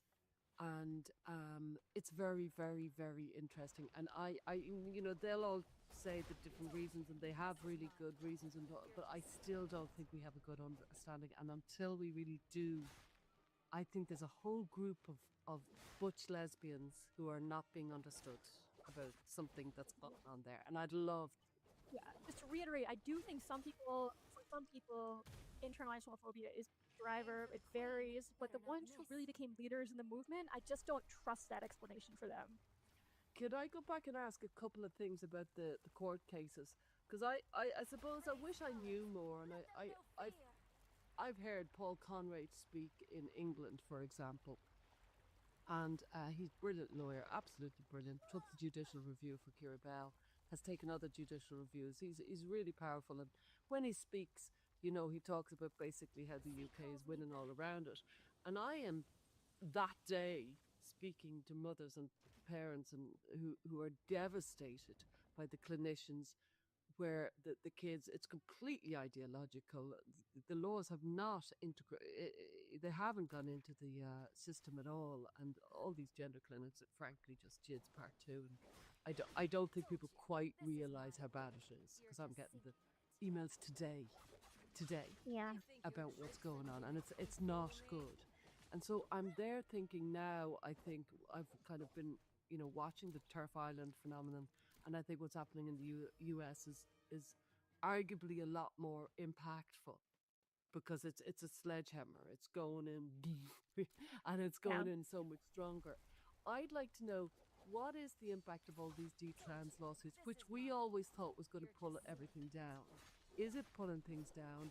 Because the more I hear about them, I hear a lot of really sad, my lawsuit didn't happen stories, if you follow me. So Yeah. what's your analysis of the detrans lawsuits? They are, first of all, yes, most people are not able to file their lawsuits, and it's tragic, and it reflects major problems in our legal system, especially related to medical malpractice or medical malfeasance. So that's number one. Number two, the cases are proceeding at the systemic level versus the individual level. We don't need everybody's lawsuit to win. We need a few wins, just a few out of the whole country. And so I'm following those. There are at least some that are in good positions, at least solid positions, and it's taking a while for reasons that are fine, even though frustrating. And I'm hopeful that in the next 5 years we will have a few big victories, even though we'll have so much frustration and, you know, not enough justice. But if we just get a few victories around the country, then that will have a big effect on, you know, insurers and clinicians themselves. Can I ask, there's one Rhode Island one with the AAP named, and for civil conspiracy and fraud and something else. What chance does that one have, in your opinion? I believe that one was dismissed recently. Oh, no. And I believe it was the plaintiff. Like, I don't think it lost. Yeah, I don't know what happened. Okay, but, okay. Yeah. And we're, okay. You go Sorry, ahead, Mia. go Star. No, let's go. Oh, I was just wondering, what are the Jamie Reid goes around and does those testimonies for all those court cases. What is the impact of those? So she's done testimony for, I believe, a couple of different types. So she's the whistleblower from the Missouri clinic. And so she has testified, and she in court and in legislatures. So I don't know if you're referring to one or the other. This is my world. Just I just see all these things on Twitter, and I'm like, what are all these Okay, things? so on There's Twitter, so on Twitter, she is testifying in front of state legislatures usually. And so she has testified in support of the bans, like the one that was upheld in Tennessee. And there have been a lot of those, particularly when she first came out. She helped pass like a whole slew of them. And now we have other bills as well. So I think some states are going for detransitioner Bill of Rights. So ways to make sure that detransitioners. Jen Speck did a lot of work on that. Yeah, so she's brilliant. testifying on behalf of those. Let me see. Maybe school sports, I'm not sure. But definitely those two, anything to do with kids' medicalization. And are we right in thinking school sports? Because that's what you're going to be speaking of, what happens next in Albuquerque. You think the sports is the next biggie, is it? Well, that is the case before the Supreme Court this year. It's on everybody's mind in America anyway, because just politically, people are starting to get really upset by the girls getting beat on the field by boys. We've seen this, in blue states across the country, east and west. So the Supreme Court is taking it up. This will be so gratifying for us, just for everybody, because the left has been in total denial about how bad their legal position is on this. There are a couple of laws in place that will be under discussion at the Supreme Court. So they divided into two questions. And by the way, these cases that are going to the Supreme Court come from two different states, West Virginia and Idaho. These are both states that made some sort of law saying that youth sports have to be, like school sports have to be divided by sex. Pretty common sense. You didn't have to make that law before. So the separating by sex, and they were challenged. Those are both conservative states that are in liberal circuits. So when their cases got appealed through the legal system, they wound up in front of liberal judges who were following precedent that was very pro-trans. So and this background matters because it's coming to the Supreme Court. I don't believe that the cases have really been tested. Like, I don't think the ACLU lawyers have faced very hard questions because they were attacking a conservative law with liberal judges. And now they will finally face those questions before the Supreme Court. And so legally, we're talking about two laws. One is the Constitution, which the Equal Protection Clause, you need a good reason for discriminating by sex, and then the ACLU has been pushing the argument that you need a good reason to discriminate by quote-unquote transgender status or gender identity. That is a ridiculous argument. They made it in Skirmetti, and the court kind of bypassed it. They didn't answer the question. But now it's going to be front and center, should be front and center in this sports case coming up. So we're finally going to shake an answer out of these justices. We know 3 of them already said, no, there's no special sort of trans discrimination under the Constitution. We need to get to 5. And I think we will. So far, 3. So that will be one of the questions. And then the other one will be, what does Title IX mean when it says sex? So Title IX is the law in America, which is... it applies to schools that receive federal funding, which is like all of them, and it says that they can't discriminate. They have to, I think, like apportion resources evenly by sex. And so practically speaking, you do that by having separate sports teams for girls. Anything, like physical capacities, you need to separate out the girls or they'll all wind up losing to boys. And it uses the word sex, not gender identity. For years, the ACLU and then the Biden administration were arguing that the word sex somehow included the word gender identity. They had a tortured argument for that, which has really gotten beaten up in the courts. And of course, when the Trump administration came in, they stopped defending the wacky work that Biden had done on that front. But the media is still in La La Land. They have no idea, or they're pretending not to have any idea what Title IX means, or they act like Trump's interpretation of sex to mean sex is like totally wild and fascist and racist. And, we were just at the worst media coverage of this legal issue. So those questions are going before the Supreme Court. I think the conservatives will come out on the right side. And the question is whether the 3 liberals also will, because I think it will be hard for them to rule for the gender identity position here. And that's just the law. The politics are crazy. Everybody hates this. Everybody hates having the mixed sex sports. Fun times. Can't wait for that one. When is that supposed to be? Well, right in now the Supreme Court? It has not been scheduled, so I think the earliest it could is January, based on their briefing schedule, and maybe later. No matter when it's argued, we should get a decision by June. We've come to the end, and I've just one last question. Mia might have one last question, but my last question is, how solid is all this that's coming in? Let's say the pediatric transition is getting banned, and I don't know what's going to happen with the adult, but how solid, or is it just going to go straight into appeal, and is it just going to go on and on and on and on? How do you feel, in reality, how solid is this legislation? The legislation like banning, which pediatric transition, any of it, all of it. So the states being able to ban pediatric, that's pretty much done. There are some things on the edges where maybe one state will lose its ban or whatever, but generally it looks like states can ban pediatric gender medicine. That was Skirmetti. Then the sports, I think, like I said, we're going to win. And, we'll get to a point where, yes, we're looking at blue states. There are, at some point, the tide will turn, and the trans side will be arguing things like free speech. Like, you might see that our side wants to knock them off the face of the earth, understandably, and then they're coming back and saying, well, hey, now you're violating our free speech rights, we should be able to talk about how we're trans, or that sort of thing. Like, I think we're heading in the right direction, and I'm looking right now, are there any issues that are just going to totally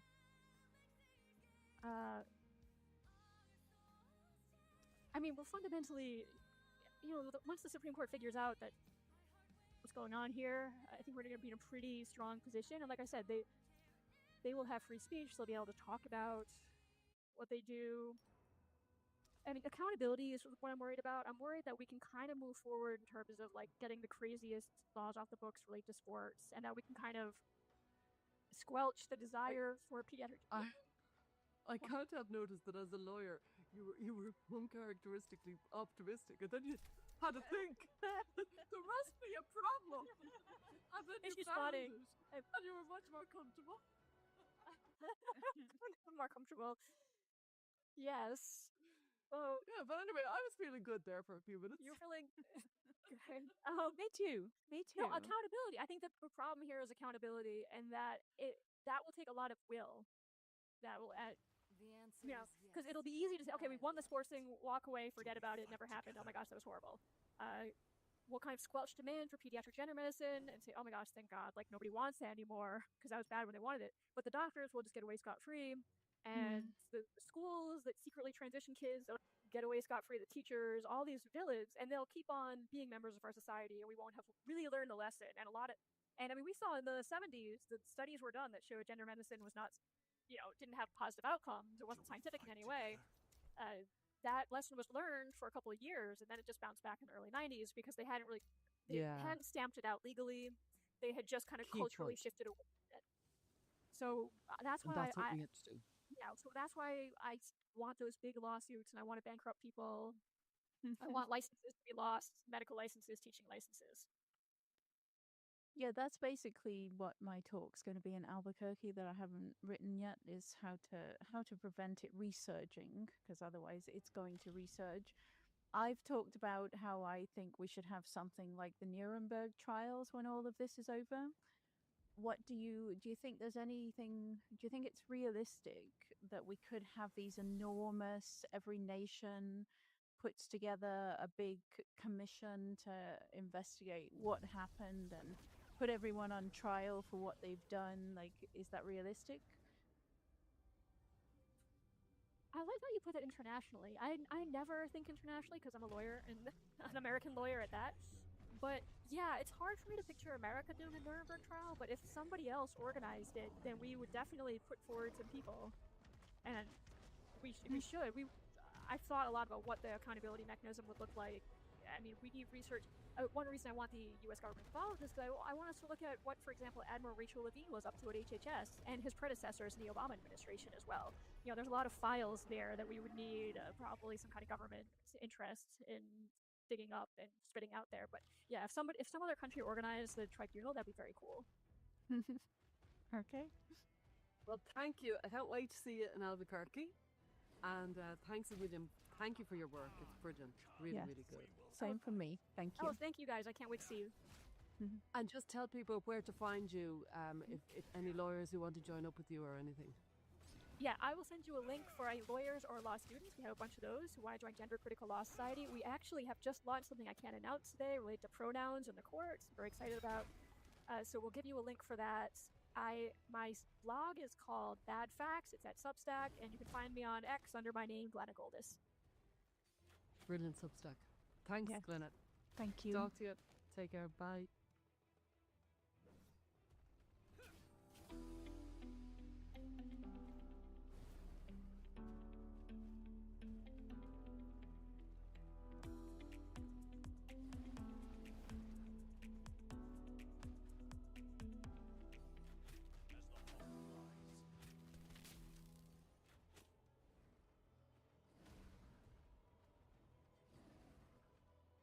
We do begin tonight with the new images now emerging of that horrific explosive crash. A UPS cargo jet seconds after takeoff from Louisville, Kentucky. At least 12 people killed, including all 3 on board, 9 people on the ground. Investigators say the cargo jet, fully loaded with fuel, managed to clear the fence at the end of the runway, but quickly banked to the right and slammed to the ground, hitting several businesses. The website FlightAware also says that this specific plane was grounded for over a month recently, likely for maintenance. Well, Well, we've got a major update on UPS 2976, the crash out of Louisville, Kentucky, of that MD-11, and there's been some numerous news reports about it. The NTSB has reported. We've got new video for you, and I'm going to tell you why this aircraft didn't climb. And there's a video I'm going to show you that's pretty definitive of why this airplane didn't fly. So for the last 48 hours, I've been scratching my head looking at the video over and over again. I've talked to dozens of commercial airline pilots and saying these airplanes are supposed to climb on two engines, even with a fire over on the left side. That video we saw just a couple of days ago. Why in the world did this airplane not climb out? Well, there's a real good reason why it didn't climb out. We'll show you what that reason is here in a minute.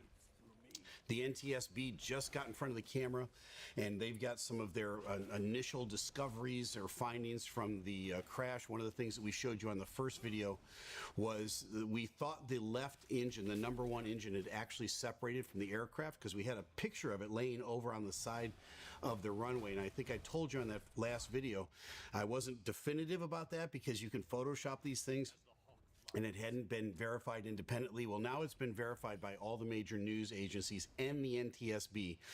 They've actually retrieved the engine, and they've got it in a warehouse. One of the things that the NTSB does in their investigative process after the fact is they will actually collect every fragment of this airplane, and they will put the airplane completely back together in a huge warehouse. It's absolutely incredible the depth that they go into to get to exactly what happened in order to make sure that it never happens again, because our hearts are broken for these families. And you have to remember there's real people behind all of this. And as you're looking at these really horrific images of this tragic accident, there are real families attached to all that. So we want to be respectful to that process. And the NTSB is certainly respectful to that process as well. So let me recap where we are on UPS 2976, and then I'm going to tell you why that airplane never got airborne. We've got video for you, and it's pretty definitive as to why. But UPS 2976, Louisville, Kentucky to Honolulu, Hawaii. They're carrying about 220,000 pounds of fuel altogether. That's about 34,000 gallons of fuel. So the most famous thing that happened in America in the last year was the Supreme Court case U.S. v. Skermeti. We have, about half the country, a little bit more now, has barred the use of gender medicine for kids under 18. The Supreme Court ruled on it in June and said, no, this is not violating kids' rights. I think it was one of our first initiatives in 2021.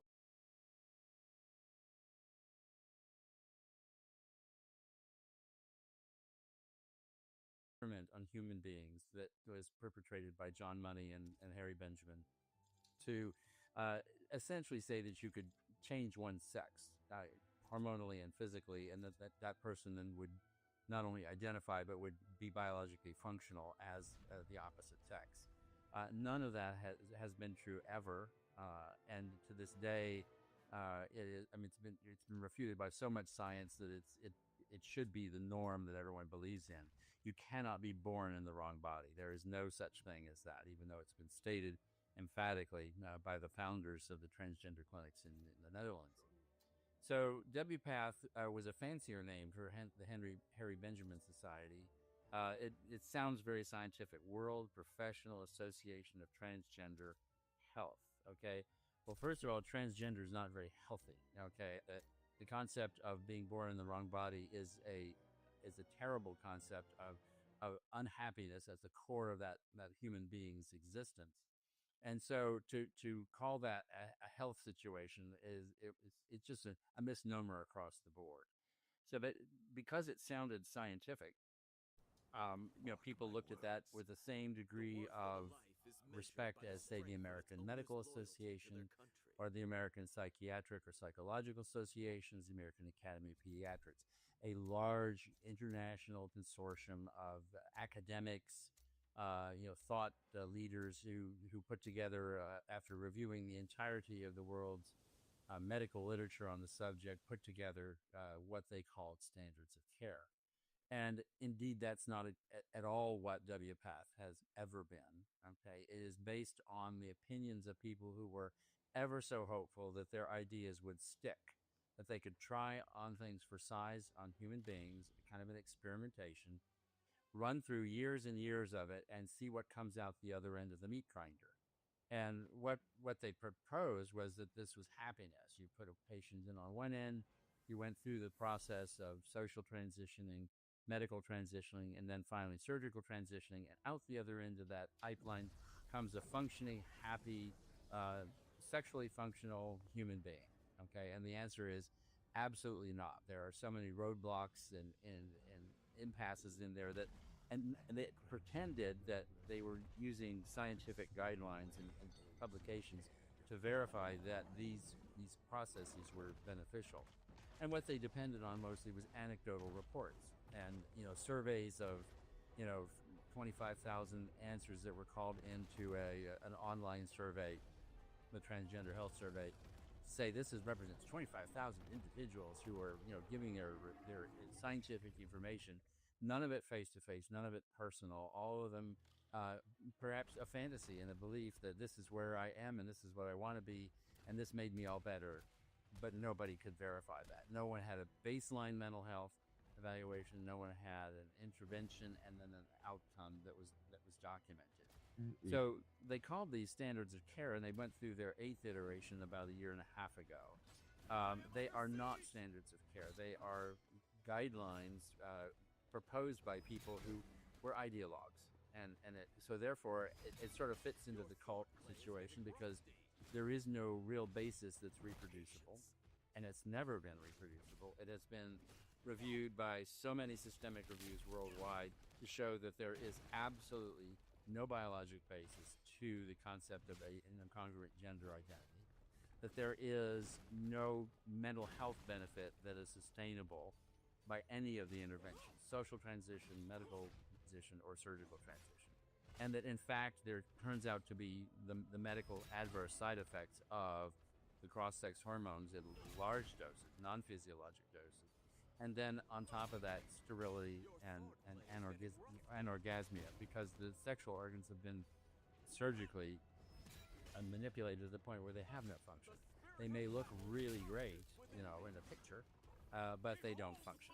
And so you're taking away sexual function, and you're adding on top of that all the complexities of hormones that don't belong in that body, creating disease states.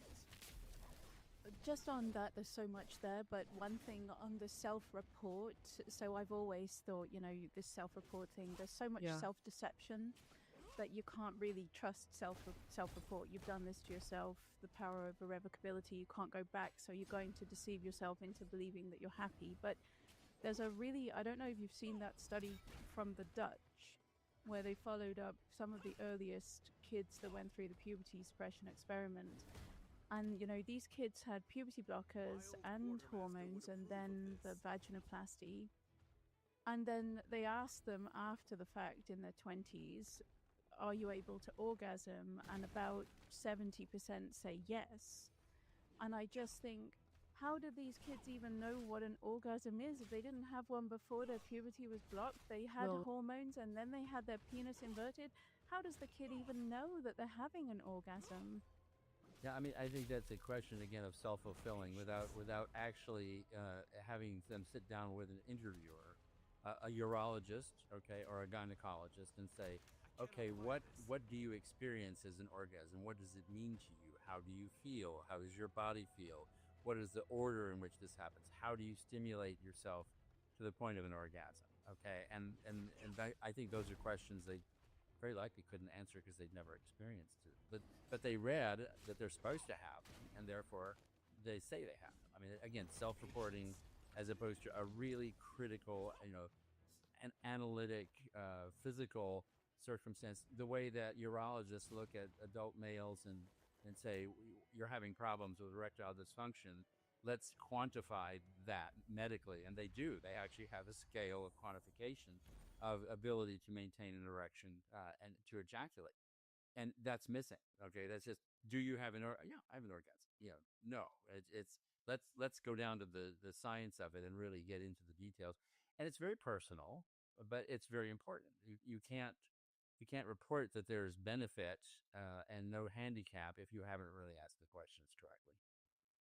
Do you remember your first kind of arguments with WPATH or the HBI, GDA, or whatever they were called, the Harry Benjamin.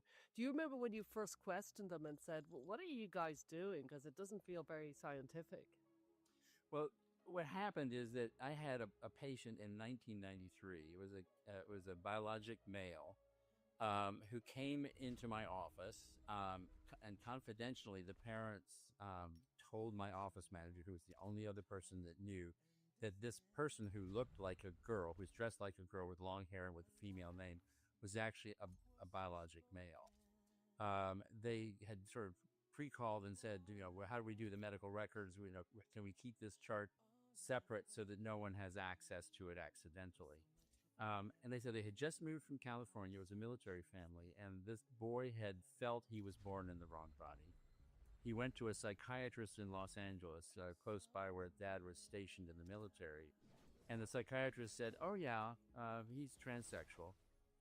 And you want to go ahead. You're going to be moving to a new duty station where no one knows you. This is the perfect time to go ahead and address him as a girl, let him take on a female name, and just pretend that he's female.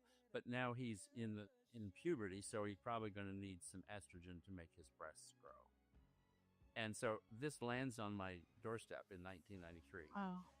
And I had not had any experience with any transsexuality at all in children ever in my fellowship.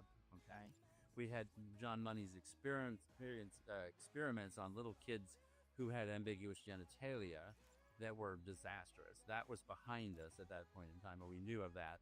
But John Money had his clinic with adults where I think he had a good dozen adults who he helped transition in appearance medically and surgically. And that was reviewed by Dr. Paul McHugh when he came in to take over the Department of Psychiatry at Hopkins. And he said, we're not going to continue to do this if there's no benefit. And so he made one of the fellows review all of the mental health issues and found out there was zero improvement in mental health. Therefore, the program was stopped. So that's the background I had in mind when this 13-year-old boy comes into my office. So I called up my mentors at Hopkins, who had, by this time, some of them had scattered around different parts of the country. And I said, what am I supposed to do here? I mean, I have no experience. What would you suggest? They said, we have no experience. No one is doing anything like this. This is unheard of. There are no guidelines. You could possibly look up the Harry Benjamin Society guidelines and see what they say. Well, they didn't have anything to do with children back then. This was all just adults. What age was this kid? He was 13. Okay. Wow. So I talked to our legal advisor for our medical practice, and I said, this family is demanding that I start this child on estrogen. And I said, I don't have any means to protect myself from adverse side effects in a medical malpractice suit. But he said, all right, we're going to write you an informed consent for what you do know about this and what we know about, which is nothing, and say that the parents take the responsibility of any side effects from the estrogen because it's an unknown quantity, that it will cause breast development in this boy, but we don't know what it will do to his testicular function.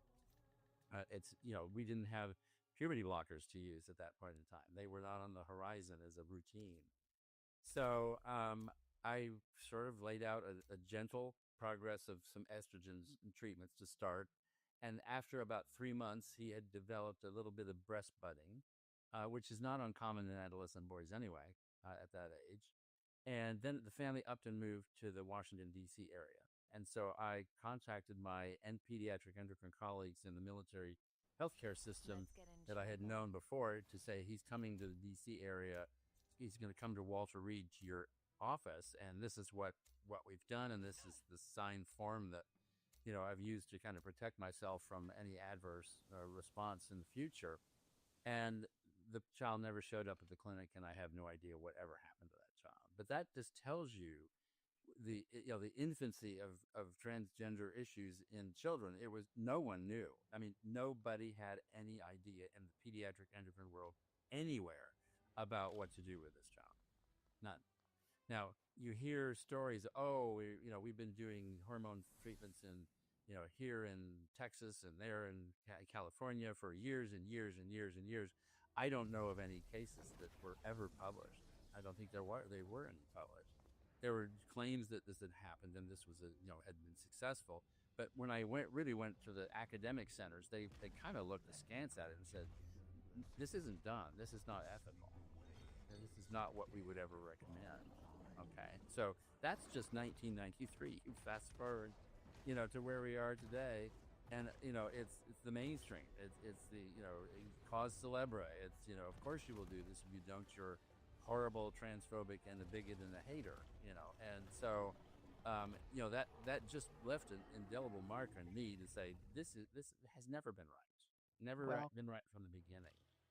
And then in 2000 was when the Dutch Protocol for Children was sort of conceptualized and put into place. And it's interesting in reading the deconstruction of that, the article with Leora Sapir and I think who else? Stephen Levine, I think, was an author on that one that looked at the house of cards that protocol was, and how they self-selected people who and sort of left out the data on people that didn't fit the picture, and came up with statistics that looked beneficial, and yet that's not how science is done. Okay, and again, it smacked of exactly what WPATH was up to, which was creating a myth of scientific validity to something that really had absolutely none. Yeah, the article you're referring to is The Myth of Reliable Research. It's my favorite academic article on the subject. When I read that, I learned so much from it about how deeply methodologically flawed this experiment was. But you're a pediatric endocrinologist, so when they were doing it before this article, like when they first started doing it, did alarm bells ring? Did you think, my goodness, something is way off about this? And were you talking about it and nobody was listening? There wasn't enough details. It was not transparent as to what was going on. Just like all the transgender clinics across this nation, there is no transparency. When you ask for details, you get some scant numbers. I know that the national survey by U.S. News and World Report magazine of best hospital systems, best healthcare systems, has labeled, in the children's hospitals, one of the point raisers that you get to get a higher score on your endocrine subdivision is how many transgender patients you treat each year. And so, I was, the data from my private practice was being used in the conglomerate data for the Children's Healthcare of Atlanta data set. And so I was there at the meeting where we discussed this. And the first year that they asked that question, I think they maybe had 5 patients that they had enrolled in their clinic. And within 2 years, it was up to 75 or 80 patients that they had enrolled in the clinic. And again, that just shows you it was an image of exactly what was going on nationwide, where the cult was catching on the internet and dragging kids in larger and larger numbers to this horrific circumstance of mutilation and hormonal side effects that were, in many cases, irreversible. GenSpec's Bigger Picture Conference Series returns for its 4th landmark international event this September, the 27th and 28th, Saturday and Sunday, in Albuquerque in New Mexico. At this time, we're not just analysing problems, we're shaping the solution. We're looking for a way forward, and we've chosen the best speakers, the best leading thinkers of our generation to discuss how we can move the dial. With the theme Live Not by Lies, Conversation for a Culture in Crisis, this year's conference tackles one of the most urgent challenges of our time: how to speak truth in the face of conformity, confusion, and institutional pressure. As the politicization of sex and gender continues to divide societies and derail thoughtful discourse and destroy loving and engaged families, this groundbreaking counterpoint to WPATH brings together the world's leading thinkers, clinicians, policymakers, lawyers, politicians, and psychologists to forge a path that is ethical, evidence-based, and grounded in reality. Abigail Schreier will expose the hidden consequences of bad therapy. Dr. Lisa Littmer will present her latest groundbreaking research. Lionel Shriver lays bare how society's fixation on trans identity distorts truth and undermines fundamental freedoms. Peter Boghossian will present Truth Over Lies, Bold Conversations in a Fractured Culture. Dr. Patrick Lappert will discuss the impact of trans surgery, while Dr. Quinton Van Meter will discuss the impact of hormones. Following defining events in Killarney, Ireland, in Denver, Colorado, in Lisbon, Portugal, we're now coming to Albuquerque in New Mexico. This is more than just a conference, it's a call to action. Join us for 2 days of unflinching honesty, rigorous evidence, and solution-focused collaboration. It's time to move the dial, and you need to be in the room. Visit genspec.org to secure your place.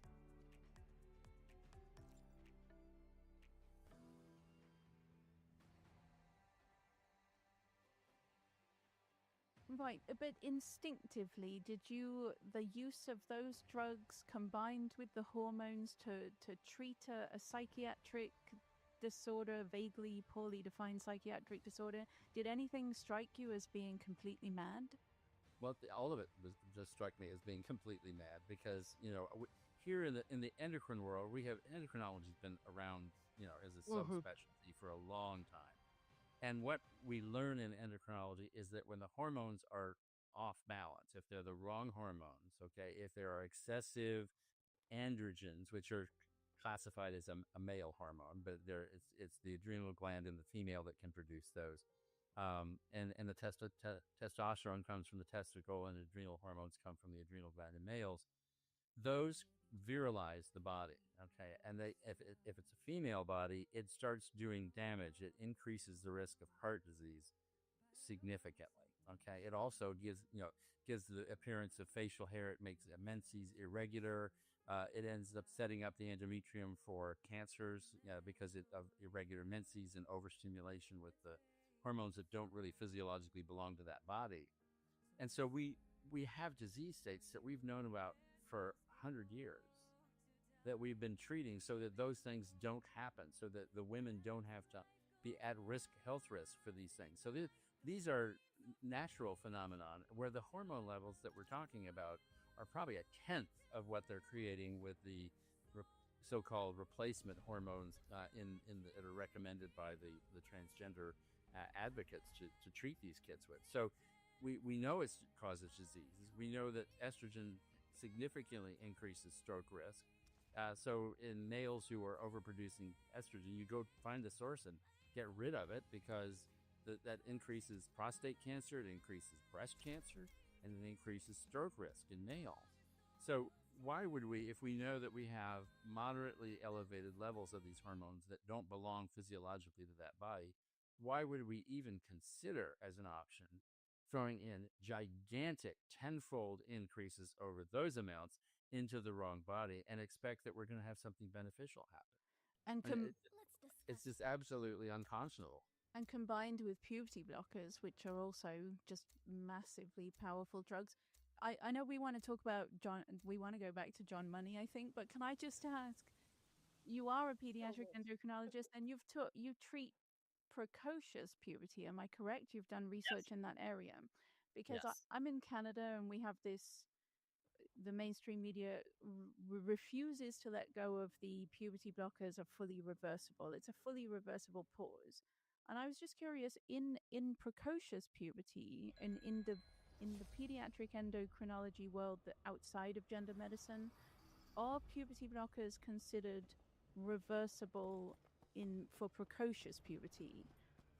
What we have is data that's now probably 20 years post-treatment to look at infertility and malignancies and genetic mishaps in the offspring of women who have been suppressed for a couple of years, sometimes maybe 3 years in very young childhood.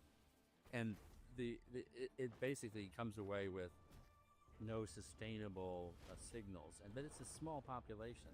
The study that they're looking at are like 45 women. Okay, that's not the hundreds and hundreds that get treated.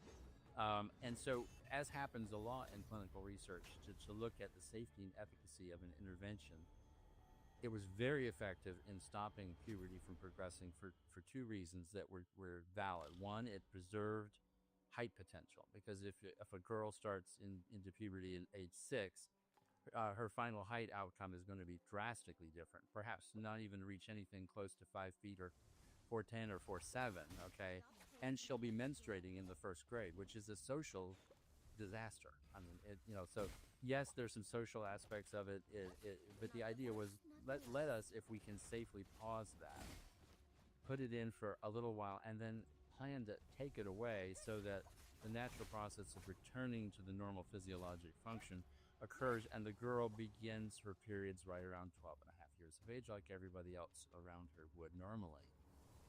It certainly preserves some height. It's not the panacea for that, but that was the purpose of it. But the underlying cause of precocious puberty in females is usually never found. I mean, it's just there's nothing anatomically. It just happens. They're dissecting out the genome and looking for signaling sequences that are kind of a fascinating thing in the new world of molecular genetics to figure out what causes this trigger to happen early, what sends the signal to get. But that is just that may be solved and be a better way of figuring out how to stop the process.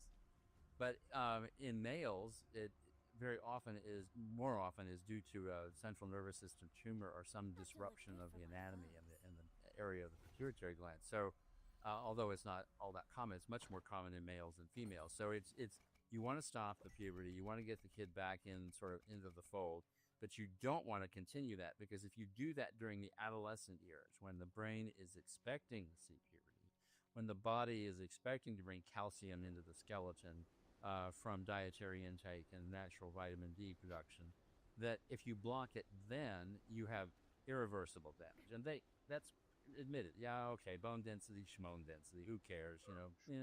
Fractures, osteoporosis, whatever. That's not happening now. We're really, they're kids. We want to make sure they're happy as kids, and we'll deal with that later. But what we do now, there was a beautiful article in a Journal of Clinical Endocrinology and Metabolism. Actually, I think I have a copy of it here, called GnRH, which is gonadotropin releasing hormone, and cognition. And this paper, which was in endocrinology and just for our audience, GnRH is puberty blockers. Keep going. Puberty blockers. Yeah. And it says that cognitive brain function is totally dependent on the uninhibited natural progression of release of the brain telling the hypothalamus telling the pituitary to get puberty started. And that dementia is an outcome when this is disrupted. Okay? I mean, solid science, okay, saying that you are basically messing with brain development when you block puberty. And this is interesting though. You're messing with it when you block puberty at the natural time when the body is supposed to go through. In a healthy adolescent who is gearing up, probably already has started puberty as well. They normally have started, and then you block it. That's when all of the problems are arising. And then if you never let them have their natural gonadotropin releasing hormone process go forward, then you're essentially going to end up putting their brain at risk for maldevelopment in certain areas. So we know that. Yes, Sel, you had a question. Yeah, well, I don't know if you know, but Jen Spector, I certainly intend to send it to you to get your signature on it. We created a memorandum of understanding to protect the role of puberty in adolescence. And the idea was that we need to treasure the fact that this is a very important process that people need to go through in adolescence, that it's a specific process for a specific time. So you're singing my song very much, but I think people don't quite pause enough on the concept of when you pause puberty, you're effectively freezing the body at a certain crucial point of development. And not only that, you're like you said, you're kind of freezing their brain, because the brain should be complexifying in these adolescent years. But when the child whose puberty has been paused, and then some years later they go on to cross-sex hormones, they never actually go into biological puberty. So they're kind of a chemically induced adult. This isn't somebody who's actually gone through puberty. I don't think this is highlighted enough. We have highlighted it with our memorandum of understanding, but it's such an important point. The idea of pushing the pause button, which is sort of the cute catchphrase, it is a railroad freight train full speed going into cross-sex hormones. 98% of kids that block puberty go to cross-sex hormones. Freely admitted in the big Kaiser review, Emory did a review locally. One of their authors said, "Isn't it wonderful that we were able to? These kids got the hormones they really wanted, and that means that they really needed them, and we did the right thing." Well, the answer is no, no, no. You stand back about 30,000 feet and look at what you've done. You're admitting freely that you basically screwed up these kids irreparably. You never gave them true puberty. That fries the gonad. The gonad never developed, so the ovary and testicle remain much more primordial in their existence. They never, and we don't have data saying that if you do this and use complex hormones, that they can come back, that their function is there. There are random, anecdotal cases, unstudied, no hormone levels, just case reporting. Oh, I got pregnant, as a biological female trans male. I came off my hormones and got pregnant and delivered a baby. There's no. That's one case, and we've got hundreds of thousands of kids worldwide that have had puberty blockers where nobody has done any longitudinal studies. So the answer to say, well, now we need some longitudinal studies. Let's allow puberty blockers in the UK and have it's basically just opening the door to crap again with no real protocol. So that whole concept of as a careful study, it's not ethical to sterilize kids. I mean, if sterilization is a risk potential, there's no institutional review board or safety committee that would allow that protocol to get off the ground. So you can't do it. It's not ethical. This brings me, I wasn't planning to ask this, but this brings me to something I tried to slip into an op-ed and they made me take it out. I frequently say that gender affirming care, so-called, this whole puberty suppression experiment, is as harsh as cancer treatment, in that when I was looking at the literature, pediatric fertility preservation, the only literature I found was on oncology and gender medicine. And there's with disorders of sexual development, but that I think is a naturally occurring infertility. And so there's only two areas of pediatrics where you'd sterilize a child, and that's cancer treatment and gender medicine. Am I correct? That you are correct. Right, that's what I thought. And so you could say, as they tried to say, well, you're saving the life of this child who will die if you don't do this for them. In the cancer, that's pretty obvious. If the cancer doesn't kill them, it will certainly make them incredibly dysfunctional in so many ways in their life, really miserable. So there is a justification for saying we're going to keep you alive by accidentally sterilizing you because the treatment we're giving you is going to knock out your ovaries or testicles. They will not be functional. Or we're going to use radiation in the area of the neck for Hodgkin's lymphoma, and that's going to knock your pituitary gland out, and we could possibly induce sort of an artificial circumstance, but you're never going to ovulate as a female.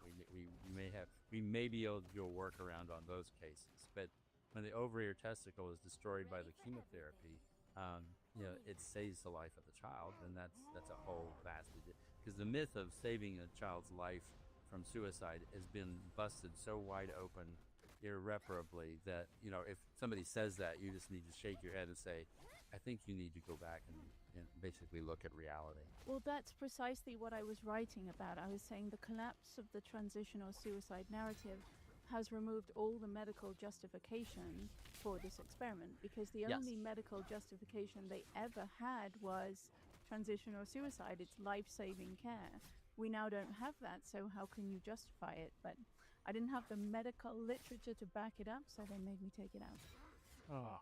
Wow. Well, there probably is. I was reading a review of some stuff written by Andre Van Mol, who's one of our colleagues, and he has the whole myth of mental health and suicidality with minority stress, saying that in the transgender population, it just doesn't exist. It's been manufactured, and so there is no justification at all. Mm-hmm. Well, Mia, you got a question and you didn't expect it. I want to ask a question that I didn't expect to be asking. I've often thought of the role of the endocrinologists in all this because they have a key role in this entire trans phenomenon. And I remember, hearing Will Malone talk about in 2017, I think it was, he went to a conference of the Endocrine Society and he said that there was no debate and suddenly this kind of gender affirming care was kind of basically, in a very unorthodox manner, basically pushed forward and nodded through. And he thought, what is this? And he did his homework. This is Will Malone, who has been steadfast against the kind of reckless experimentation on children in this manner. I'm wondering, what do you remember the Endocrine Society kind of waving it through? And what were your own thoughts, seeing as you had kind of seen it all the way through? Well, when the 2009 guidelines came out, I've been a member of the Endocrine Society a long time, probably since the late 1990s. And I didn't recall them sending out the guidelines for review, which they normally will do. Okay. But when they did come out, I responded, negatively and said, of course, I was never, my email was never answered. To say this is not healthy. This is not based on you yourself sort of disclaim that this is a transient phenomenon in the vast majority of these kids, and you actually suggest that we should not transition these kids right away. That we should be very careful and take care of the mental health issues. But in truth, what was happening in the U.S. as a result of these guidelines is that mental health issues were basically taking the child and saying, are you schizophrenic? Are you in reality or not? And they would say, oh, these kids have really sound, they're mentally sound. But they did not do an extensive evaluation of their mental health and their family's mental health and the interactions and the experiences, adverse experiences. None of that was ever evaluated.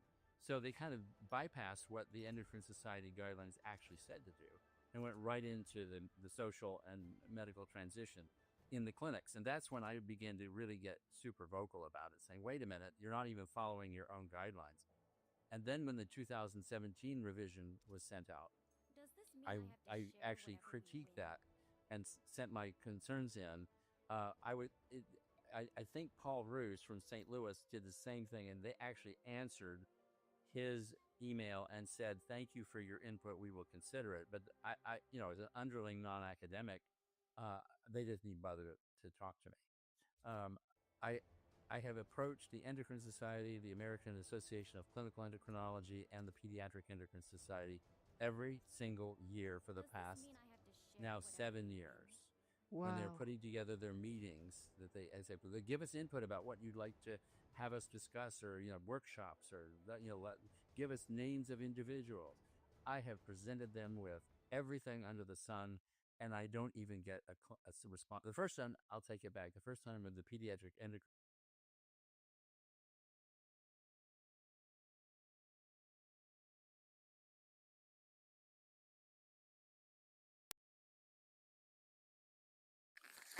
All right, guys, it's been fun. Gonna go ahead and end it right there. Just doing some challenges. That's all. Just doing some little grind. But anyway, thank you everybody for hanging out and having fun. Appreciate you. I will be streaming again tomorrow. Hope everybody had a great Monday. And yeah, hopefully I'll see you tomorrow. Don't forget to always take care of your business. And I'll see you next time. This has been a 52 Hz transmission. Lubaloo out.